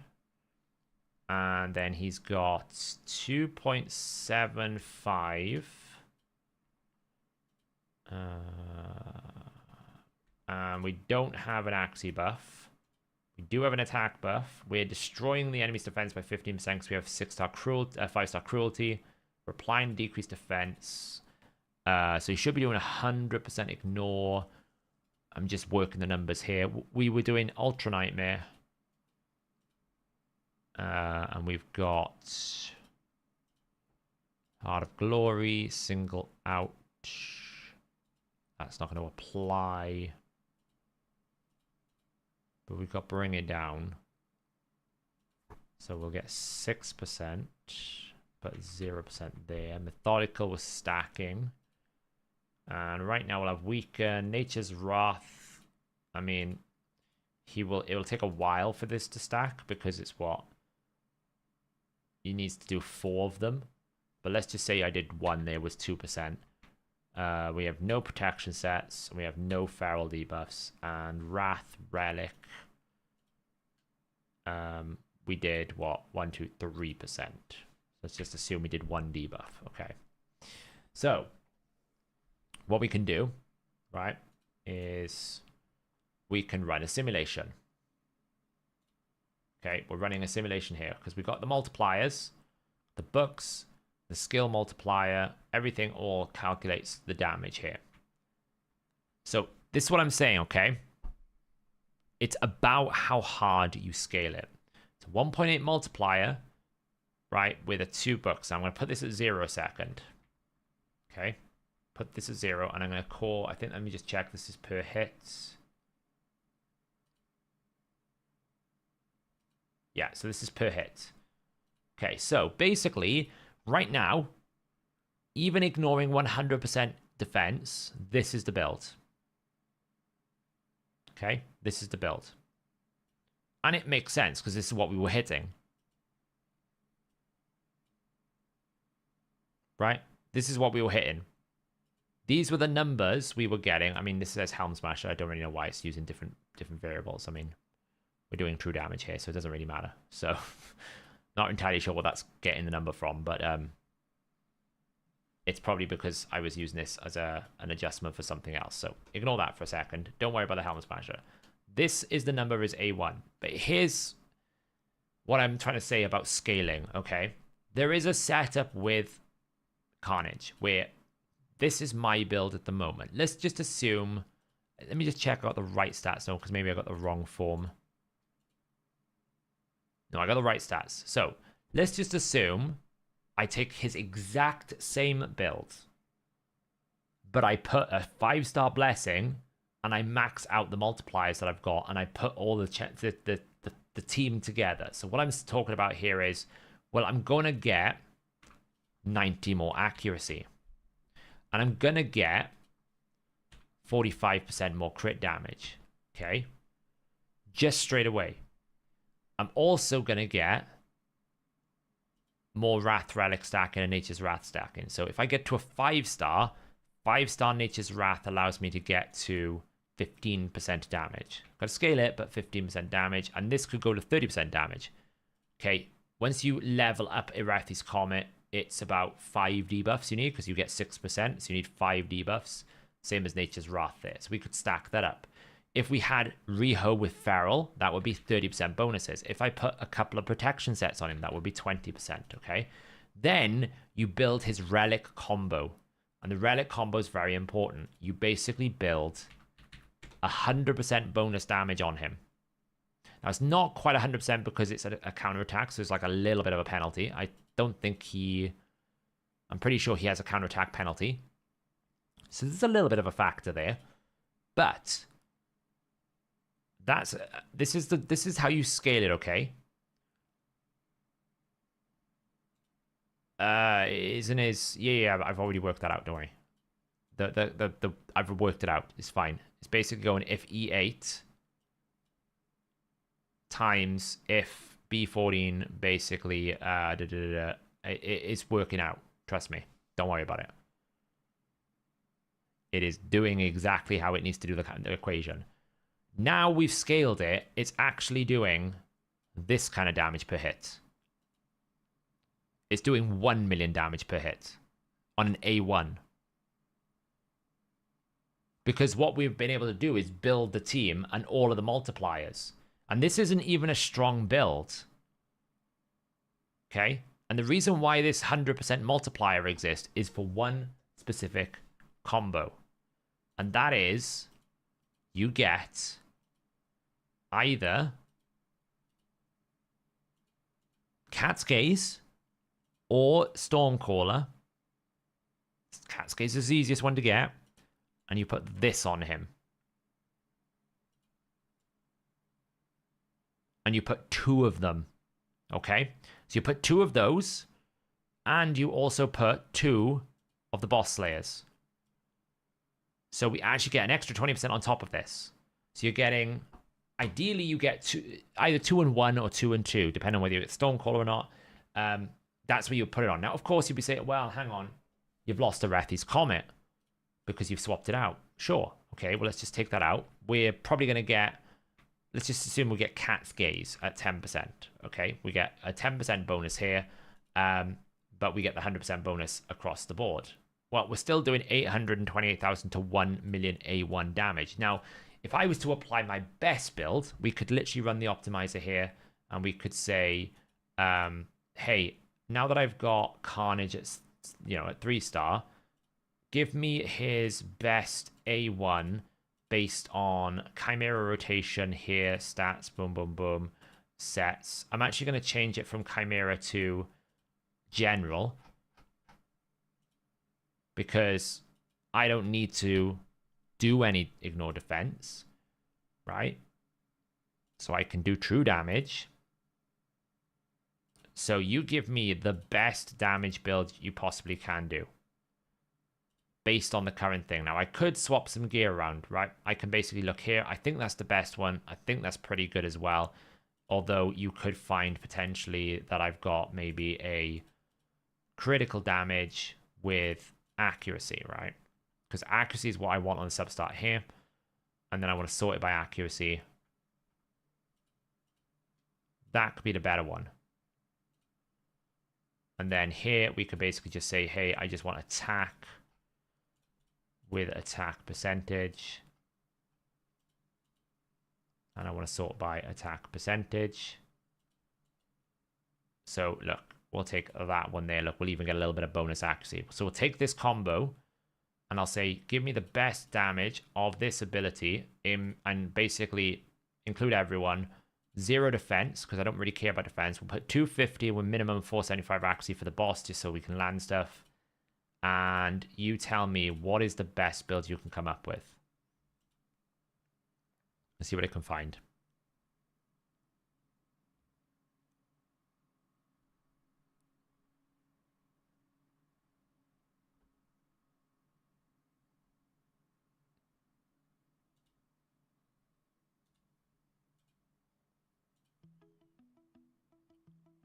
So, let's see what I can find now.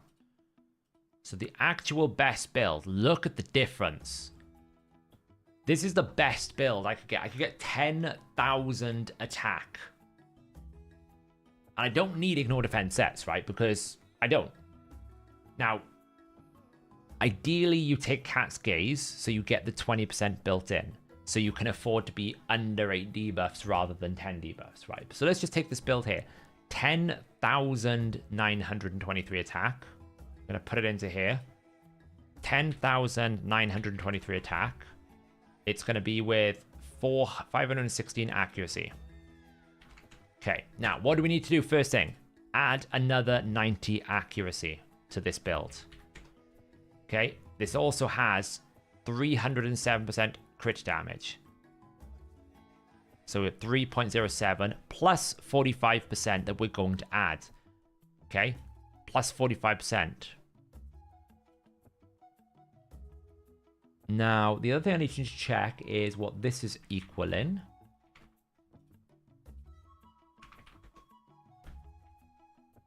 Yeah, so we should be getting 200 extra crit damage on top. Which is what we're getting here. So we're getting 3 plus 2. Which should be 3. Yeah, that's about right. That's good. I'm just double checking. Okay, so we're going to get that. Defense destruction. Cool. All these things. Weaken. Fine. Whatever. Nature's Wrath. We're still going to get 15%. Protection set. Fine. Wrath Relic. Actually, now is just Gemstone. Okay, we can just call this the Boss Killer. Okay, 1.8 multiplier. Books. Boom, boom. We get the 2 triangular. Now he's doing 1.4 to 1.7. And then you also, I haven't finished, right? Because what I could say is, well, hang on. What if I get 20% cruelty? Does it really do any difference? Shouldn't do, because we've got ignores. But increase accuracy buff. Increase accuracy. Look at the difference. Increase accuracy buff to Carnage is effectively 100% crit damage. You run in with Marius. Now we're doing 1.6 to 2 million per hit. Per hit. On a counterattack. Per hit. If I was to actually give you the final damage number, it would be probably 3.6 million per hit. on a counterattack. Now, obviously, if you're not counterattacking, you lose a bit of the damage. But even on an A1, it's a 1.8 million. So yes, an A2 Marius cannot compete with an A1, or can compete with an A1 Carnage, as in Carnage can't compete with an A2 Marius. But average it out, okay? Marius is going to go A2, A3, A1, A1, A2, A3, A1, A1. Okay, so in a 8-turn rotation, he's only doing 2 A2s. Now, those A2s might be, mine does about 1 million per hit. So let's just assume it's 1.1, 1.1, 1.1, plus a Slayer proc of like 200k. Okay, so it's 1.1 plus 1.1 plus 1.1 plus 0.25. So he's going to do about 3.5 million damage per A2. Okay. A1 then he's probably doing like 100k. Maybe 150,000, give or take. And I've got a very strong Marius. Okay, I've got a very strong Marius. Let me just put this in proper numbers. Let's just do it 3.6 mil to be kind. Okay.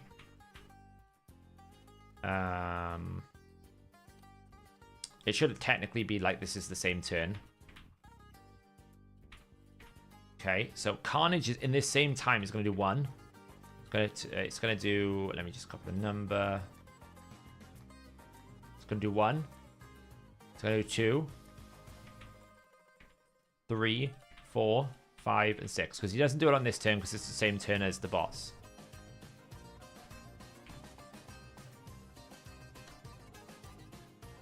Okay. And here's the thing.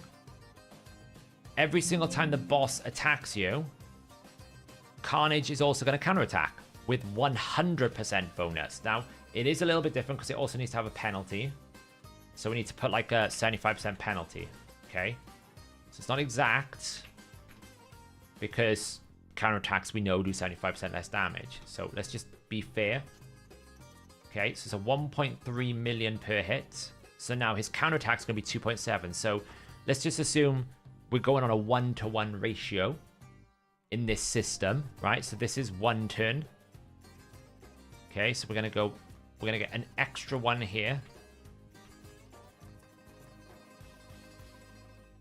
And then the boss takes a turn here. And then here. And then here. And then here and here, right? Okay, I'm assuming we're going 1-to-1. So all of these is on top because he's counterattacking. Because he'll counterattack pretty much every single time. So in the same time that Marius is doing this... Oh my god, what am I doing? This. Carnage is doing this in this build.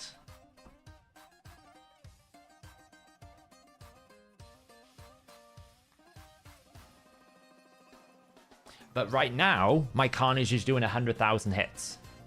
And this is why I was trying to say about why I don't like what they did with max HP. Because it makes you think like nothing can beat max HP. But it's because of the scaling nature of the game. In the sense that there's many multipliers, I just have to build him up.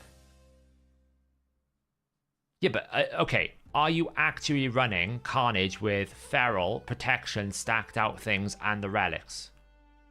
Probably not. Remember, Axie buff is a massive damage boost. It's 100% crit damage for him. And the reason why I'm confident is because when I undo the multipliers and revert it back to my build, I'm actually getting the numbers that I'm doing in game. So, no, not him, Russian. It needs to be, this needs to be Riho. This needs to be Riho. This needs to be allies. Okay, and then he needs to basically do 4 seals. And this needs to be... If you're using Cat's Gaze, you don't need to do anything else. You just need to do 4 A2s on his base form before you can switch permanently. So you stack up his Nature's Wrath. Right? I mean, this isn't even a 6-star Carnage. Okay, I haven't even got a maxed out Nature's Wrath in this calculation. And yes, it's a hypothetical equation. I've not got the ability to test it yet. But the reason why I'm confident is because the actual base numbers that I've got match the damage that I'm currently doing. So long as the game actually works, then it should be okay. As in, if the multipliers apply with the ignore defense, which applies with all the different bonuses, and everything else works together and you get the right setup, then it should work. If it doesn't, there's a bug in the game. Yeah, this is it. You just want to remember, this is with increased accuracy and all the extras just in the current build, right? All I did was I just added the stats. 45% crit damage is here. Oops. And I added 90 accuracy. So I added the 5-star bonuses and the 4-star bonuses, and then I added an increased accuracy buff to scale him. And I increased the defense destruction, but that doesn't really matter. What do you build him in? I mean, he doesn't really need sets. You could build him in a Merciless just to get him to take more turns. I mean, you don't need to reset his cooldowns. Because his A1 is the damage, right? His A1 is where the damage is at. Alternate form A1. So, yeah. But like I said, I can't test the numbers yet. This is my working theory. That I think if you fully spec out a Cat's Gaze double triangular counterattack with a boss killer, with a fully stacked out Nature's Wrath, with Feral Reho, with protection sets, with all of this setup, theoretically, if the numbers and the systems work together, he can compete with the best damage dealers in the game. Like, he is smashing Marius because of these counterattacks. Right? These counterattacks are happening all the time. He should be pumping damage. Now, if he's not, to N2's point, there's a bug in the game. But I can't test that until I have him. So that's why I've been trying to get his soul. I'm getting closer. I am getting closer. I need Feral Reho. Because, like, you gotta understand, Feral's a big bonus of damage, right? If I take away the Relic right now, the Relic is a big deal on damage, straight away. So if I take away the Relic, and I basically take off the counterattack penalty, a second. Right, so we put a counterattack penalty on. Oops. Okay, we'll get rid of the counterattack penalty. So this is the numbers normal at the moment, based on this build that I've got set out here, which is around about a 1.8 million combined hit. But if we take Reho's Feral away, it has quite a significant impact. Look, 1.4 million. Just having Reho Feral is about 400,000 damage. If you take both of them away, that's now 700,000 damage. If you don't have the Nature's Wrath and the Boss Killer, that's now 900,000 damage. So you see what I'm trying to say? It's like when you start taking away the effects, you start reducing down. I reduce it back further. I take away the 5-star soul. I take away the 4-star soul. Now I'm down to 700,000. I take away this, whatever, it doesn't really matter. It's not going to affect this. Right, now I'm down to 700,000 per hit. Combined hits. In this high-end build, right? Because I just added like 4,000 damage. If I put him back to the numbers that I had when I was running it, and I put him straight back to 6834, right? 460 accuracy. If I put him back down to 2.75, the number is going down further and further. And this is a reflection of what I was doing. I was hitting about 230,000. That's what the math did. I just ran the math backwards, N2. You need to understand multiplicative layering is really, really powerful in this game now. This is how you scale a Trunder. You just add multipliers on top of multipliers on top of multipliers, and that's how he scales. But the difference is the build. The multipliers are massive, and because of his passive, it keeps adding together. So because I don't have any of these, right? You could just work it backwards, right? So you can literally say, okay, if I have Reho Feral, I'm doing 30% more damage. Okay, what's 30% more damage at 405? 405 times 1.3 is 526. Okay, so that should just be 30% more damage. Then you add 20% on top of that. 15% for Nature's Wrath. 10% for Boss Killer. Accuracy buff. Just adding those multipliers here alone would give me up to 935,000. But I can't test it because I don't have Feral Reho, right? That's the problem. I don't have Feral Reho to really test it. I mean, I may be able to find some... The problem is, Feral, you need such a high density of debuffs. There's not many champions in the game that can do it. There's Calamitous, there's Reho, and there's Romantu. Lydia can't really... She can put some debuffs, but not high density. She can put like 4 or 5, but not the 6.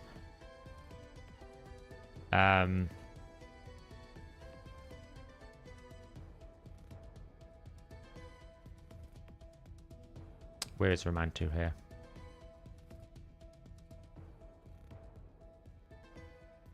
See, I can do Romantu now. I could test it with Romantu, the concept, but even he only does 4 debuffs, right? So it's not a true reflection, but I could test it with 20% to see how much of a difference it would go up.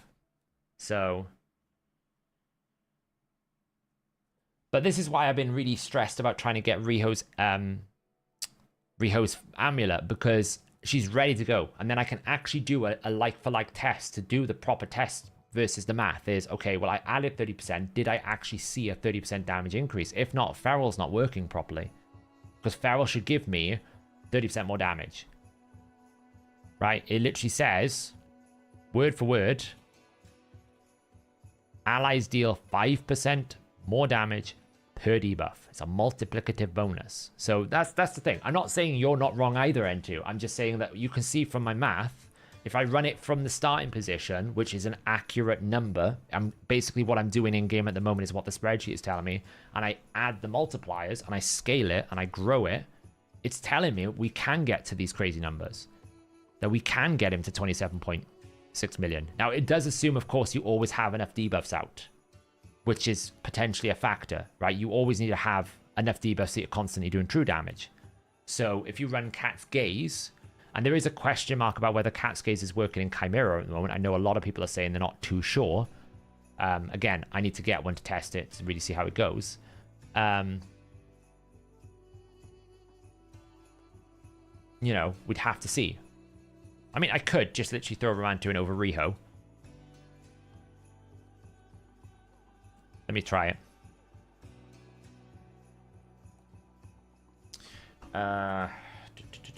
I need to just save.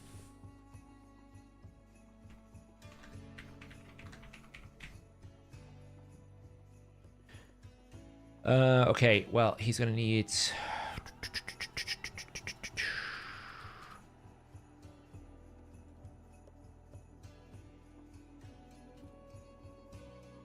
Where did it go? Move it all the time. Need accuracy.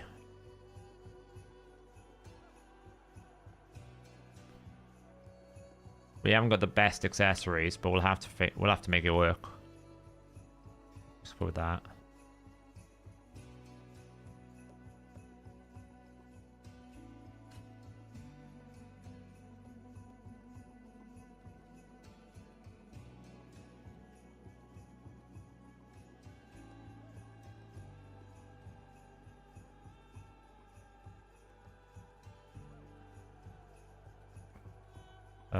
What do we got? It's cool.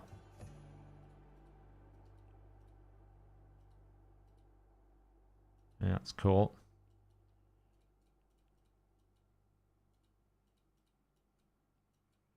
What do we got here? Speed, accuracy, that'll do.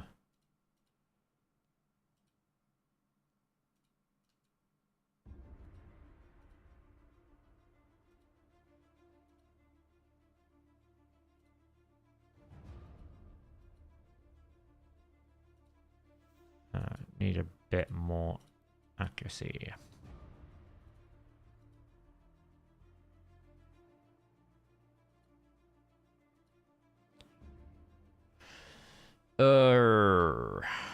Okay. Just need to try and get some accuracy in here. That'll do. It's a bit short on accuracy. That'll do.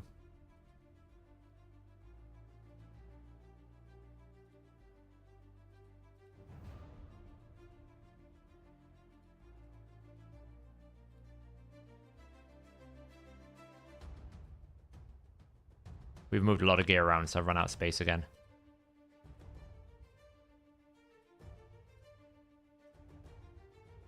Okay, so not super fast. You should have enough accuracy though when I put him in battle. Okay, so same situation. We're going to take Riho out, and we're going to put Romantu in. Okay. I'm going to run him. What we're doing is same build. I'm going to assume 0. Pretty sure I have no protection. Let me just check if I have Airstrid in protection. I can't remember. No, she's in Hex. Okay, so I have no protection. But we have 20%. We have no boss killer. Because I don't think I put anything on him. But I did put a Rethi's Comet. So what I'll do is I'll put 1 Master Seal, which will give me 1 to 3%. And it'll give me 2% Nature's Wrath. That's all I'll do. And then I will put Weaken. There'll be an increased accuracy buff. It's 460. I'm just double checking the stats before we go in. 460 accuracy, 6.8k attack, 275% crit damage with these bonuses to double it up. So we should be seeing something with 268 to 328. Okay. This should be the bonuses with a feral. Right? With a feral, it should be this. Without the feral, it should be this. Give or take.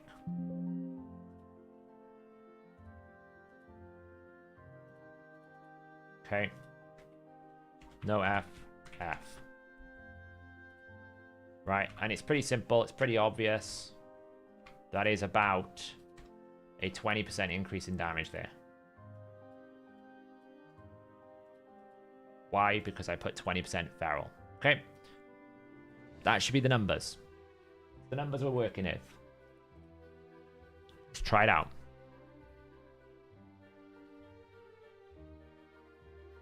So first things first, let's get some decreased speed, block buffs. I should probably avoid that.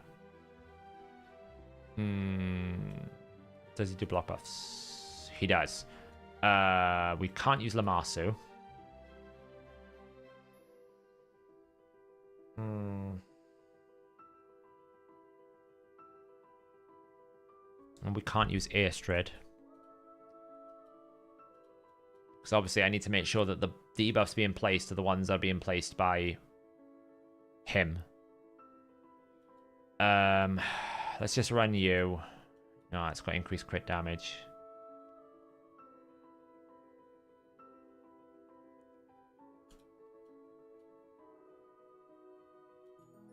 Just run you, because we need debuffs as well to get to true damage.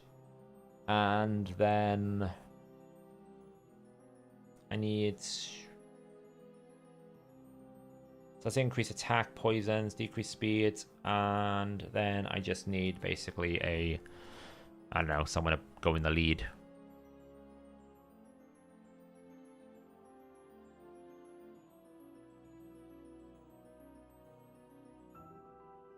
I'm going to go Ancora, it's fine. Just anchor the team.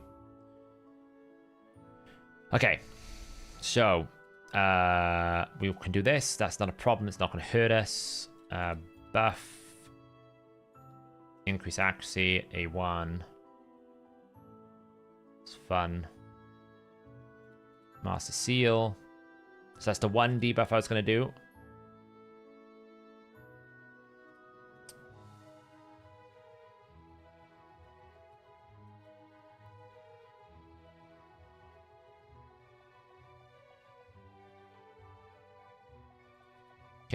buff, boost, increase accuracy, boost, 1 debuff, Master Seal. Apply these debuffs. Beautiful. Okay, so poison up. Right, we got the debuffs we need. Aris can just do his max HP. Switch form. So, with that increased attack, we're going to do 232-1-1. We need to wait a couple of turns because obviously now we got to get it set up again.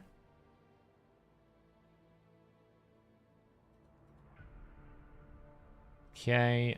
Wait for the provoke. Right, increase attack. Boost. It's very difficult to set up when I'm jerry-rigging a team out of this.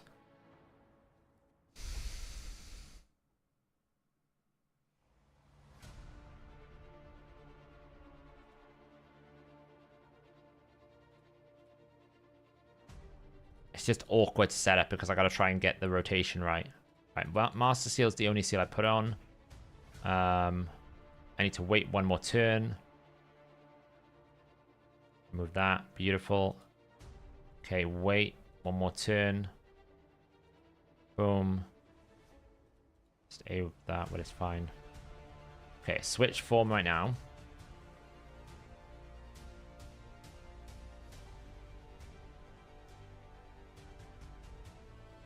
That provoke is really annoying.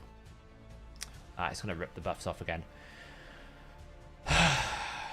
The setup is difficult because I got to work around it, and it's really frustrating to do because I got to work around not having fast champions set up properly. Okay, I need to do poisons. This is why it's so much easier when you've got Riho, because obviously she's got the debuff density that you need to be able to do this. Set it. Boom. Remove buff. That.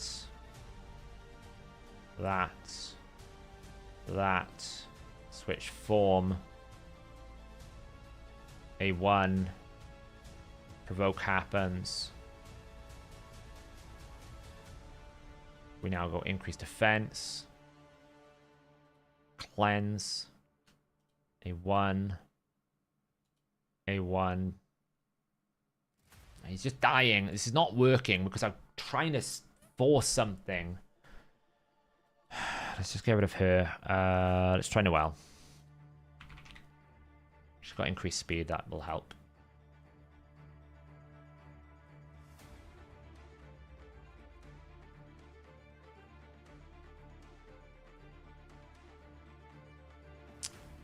But she's got block buffs. It's probably alright. I could probably make it work with that. This is frustrating. I hate trying to test these things when it's like you can't control the outcomes. Right, okay, so we want to A1 first. A3, A1, 1 Master Seal. Boom. Want to hold that. Heal her up, give her increased speed.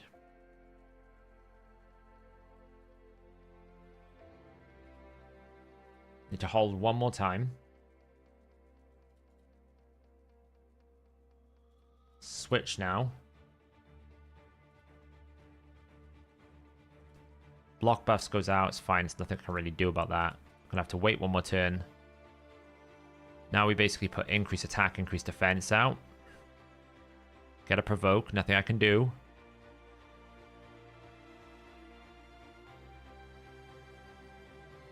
She's not gonna work, is she? She might do. No, she's not gonna. This is difficult to test.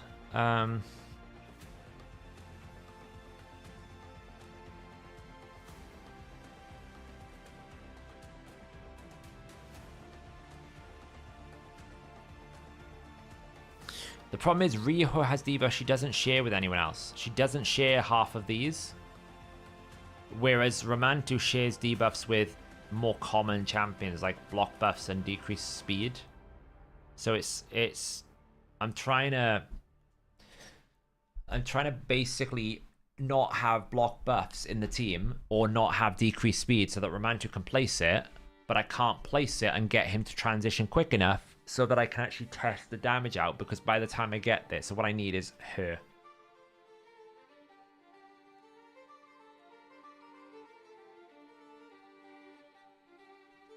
Because I need to extend the duration of debuffs. I need a second ally attack. So we'll do that. This should work.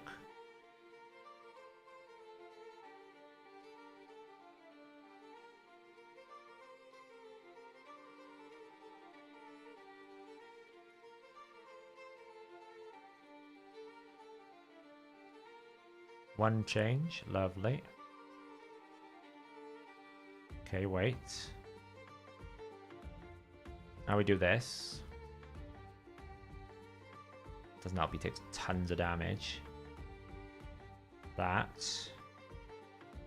Extend buffs, debuffs. Any max HP. Switch form. Okay, so we've got 1, 2, 3, 4, 5, 6, 7, 8 debuffs. Okay, 8 debuffs. 8 debuffs plus lethal. We're doing true damage. We have 1, 2, 3, 4 feral buffs, and we've stacked one. So we've found our scenario. So this should, if feral is working, do somewhere between 268 to 328.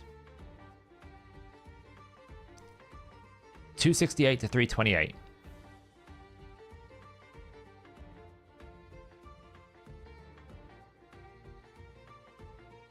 Now,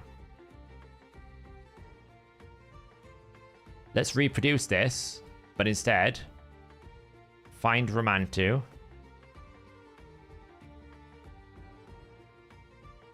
Where's Romantu here?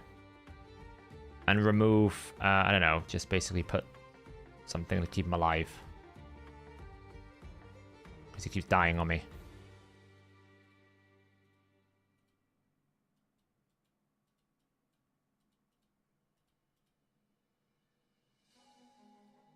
Like, that'll do. I kind of don't want him to go slower. That'll do. Okay, so we've broken feral now. Let's compare it. Okay, I'll set it back up again.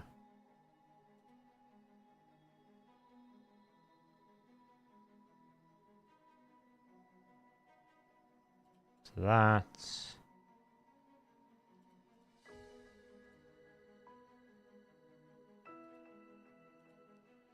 So we have 4 debuffs. I'll extend the value. 1 seal down.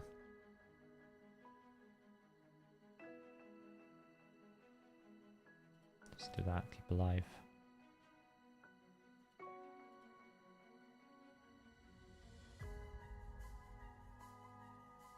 Smash for some damage.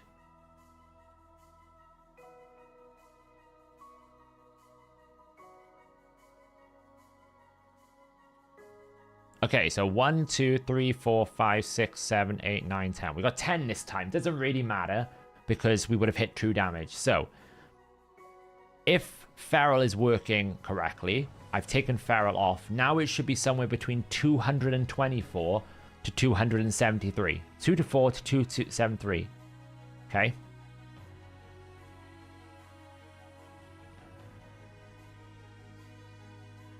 What was the first number there?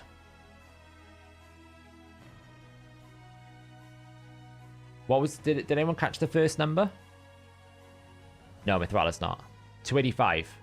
So it's a little bit higher. So it could have been... I don't know. Oh, have I got increased access? Yeah. So it's a bit higher, actually. 285. I don't know where I got the 285 from. No. The 224 to 273 is the deviation. He didn't have increased attack on. I had increased crit damage, right? There you go. Yeah, so let me apply 30% more. Hang on. That's why I was trying not to use Mikage, because it was always going to be... Yeah, 235 to 287, look. There you go. 235 to 287 if it was with increased crit damage buff. Because I just added it onto here. 0.3. So, I guess what I'm trying to show is the math does make sense. It's probably hard to comprehend because you're like, there's no way that 220,000 damage that you're currently hitting can ever get to millions and millions, but it can, because it's all about multiplicative scaling. It's about layering the multipliers over each other to get to these numbers and building the guy up, adding things on top. It just requires a lot because, you know, if I'm being honest, you're not going to be able to do it unless you have all the relics. You probably need a minimum Cat's Gaze or a Stormcaller, which is a mythical and legendary relic. You then need 2 legendary relics, 2 mythical triangular relics with a mythical circular relic, which is the boss killer and this. And you need to have patience to basically put 4 debuffs up for Nature's Wrath, or 5 with a 6-star, or in this case 4 if you're a 3-star. Plus you need the 5-star. You absolutely need it. What's the biggest change? It's the layering of them all. It's not just one. Is your Carnage 5-star at the moment, N2?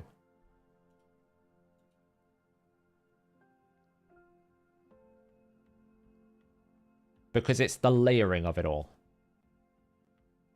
He's 3-star. Well, this is the thing. There's a huge power trough between 3-star and 5-star. Because right now, these are the numbers I was hitting, right? If I literally just give him a 5-star, not even that blessing, just the stats alone, to that hit that I just did, like, it puts him to 271 to 332. Just by getting the extra accuracy and the extra crit damage, right? And then if I actually was to apply the full Nature's Wrath that he would get at 5-star, which is 15%, plus the 20% Riho, plus the 10% from... I mean, if we kept with the Rethi's Comet instead, right? So like we didn't have the triangular gemstones, and then you put 20% protection on, then that becomes 555 to 680,000. I mean, I don't think so, because 2.5k defense and 40k HP is more than enough to keep him alive in a well-built team.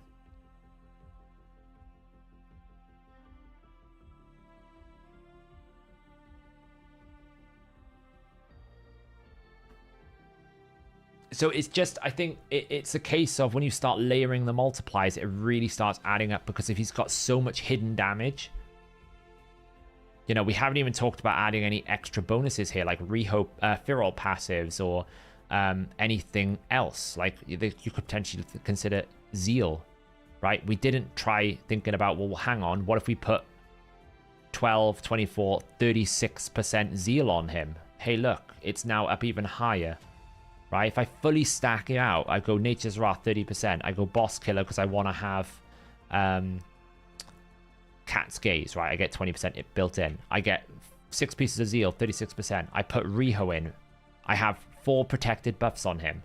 I have increased accuracy on him, okay? Don't really need Cruelty, but I'll put it as Cruelty. I have the 6-star Blessing on him. I put him in, I don't know, a bigger build. Right, maybe I get him to 8,000 attack instead. Now we're dealing 1,000,000 damage per A1. It's about building.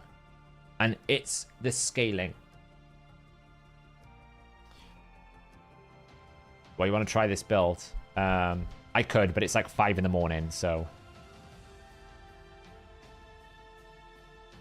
Maybe your Carnage is lazy. But don't... Like, this is what I was trying to say about Feral as well. Feral is nuts. It's why I've been so excited to try and get Riho Feral. It is literally probably the largest stimulus of damage you can have in any team.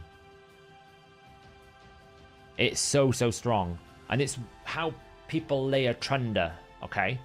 It's how people basically take the Trunda and they go, how do I get a Trunda to do 100 million damage when it was Hydra? It's like, Zeal multiplier, with Wrath multiplier, combined with Feral multiplier, combined with critical damage multiplier, combined with the decapitation multipliers, combined with the Hex multipliers. You put them all together, and that's how you make the monumental damage. I've got an example of like a Toshiro here to give you kind of a breakpoint of like, this is why I'm saying he can compete. This is a Toshiro's kind of damage profile. He won't beat a Toshiro, but he can compete. And this is a very strong Toshiro. This is top Toshiro, look. Crazy, crazy top Toshiro. Very, very strong Toshiro. Again, layering protection set bonuses. This was like a fully decked out team. And yeah. I haven't made it public yet, N2. I've been building it over time with different people and testing different things. I actually need to help my clan member. I keep forgetting. It's something I'm building over time because I'm just adding different tools to it. But this is what I've been trying to say about Carnage.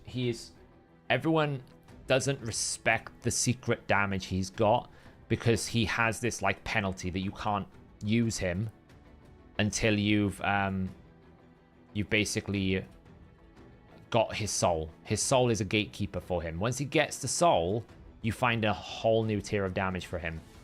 Anyway, I gotta do Ice Golem here. Eek. How many runs do I have to do? Let's have a look. What are we at? 950. 2250 minus 950. 1300 runs. 1300 runs is going to be on hard 10. Not 1300 runs, sorry, 1300 points. We need to run 68 runs. Call it 70. 35 runs. Alright. Cool. Rich have artifact storage now. I need to restore Romantu though, don't I? Because I broke him. But you know, maybe we will do an experiment before. If I have time, I'll do an experiment on Carnage before the end of the regearing. I'm a bit wiped now to really have any more mental capacity to do it.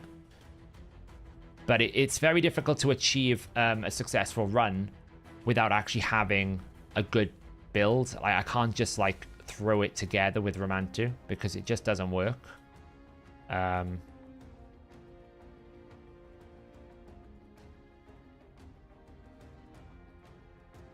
man. Really? Just sell a couple of rings, it's fine.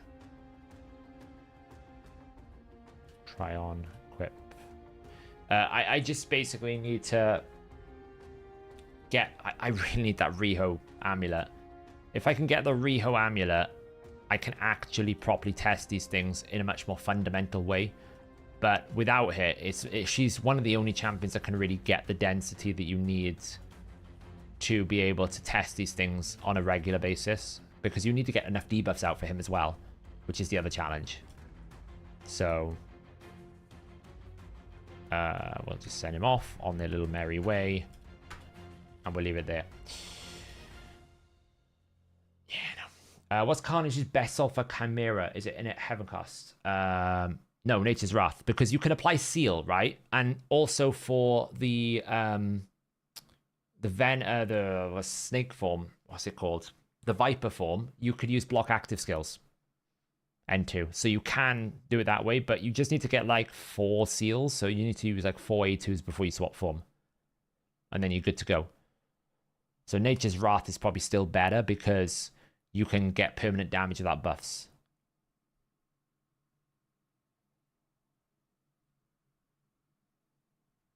No, he does block passive, block active.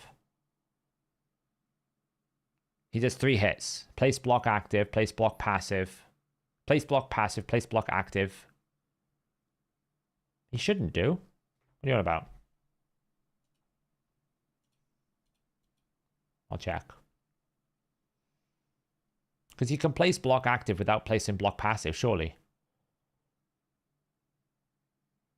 Like, I'm sure it's not. It's sequential. You're thinking of Romantu. Yeah, no, Romantu. Oh, wow. Jeez, that's a bit of a piece, isn't it? Hell yeah. Is that good?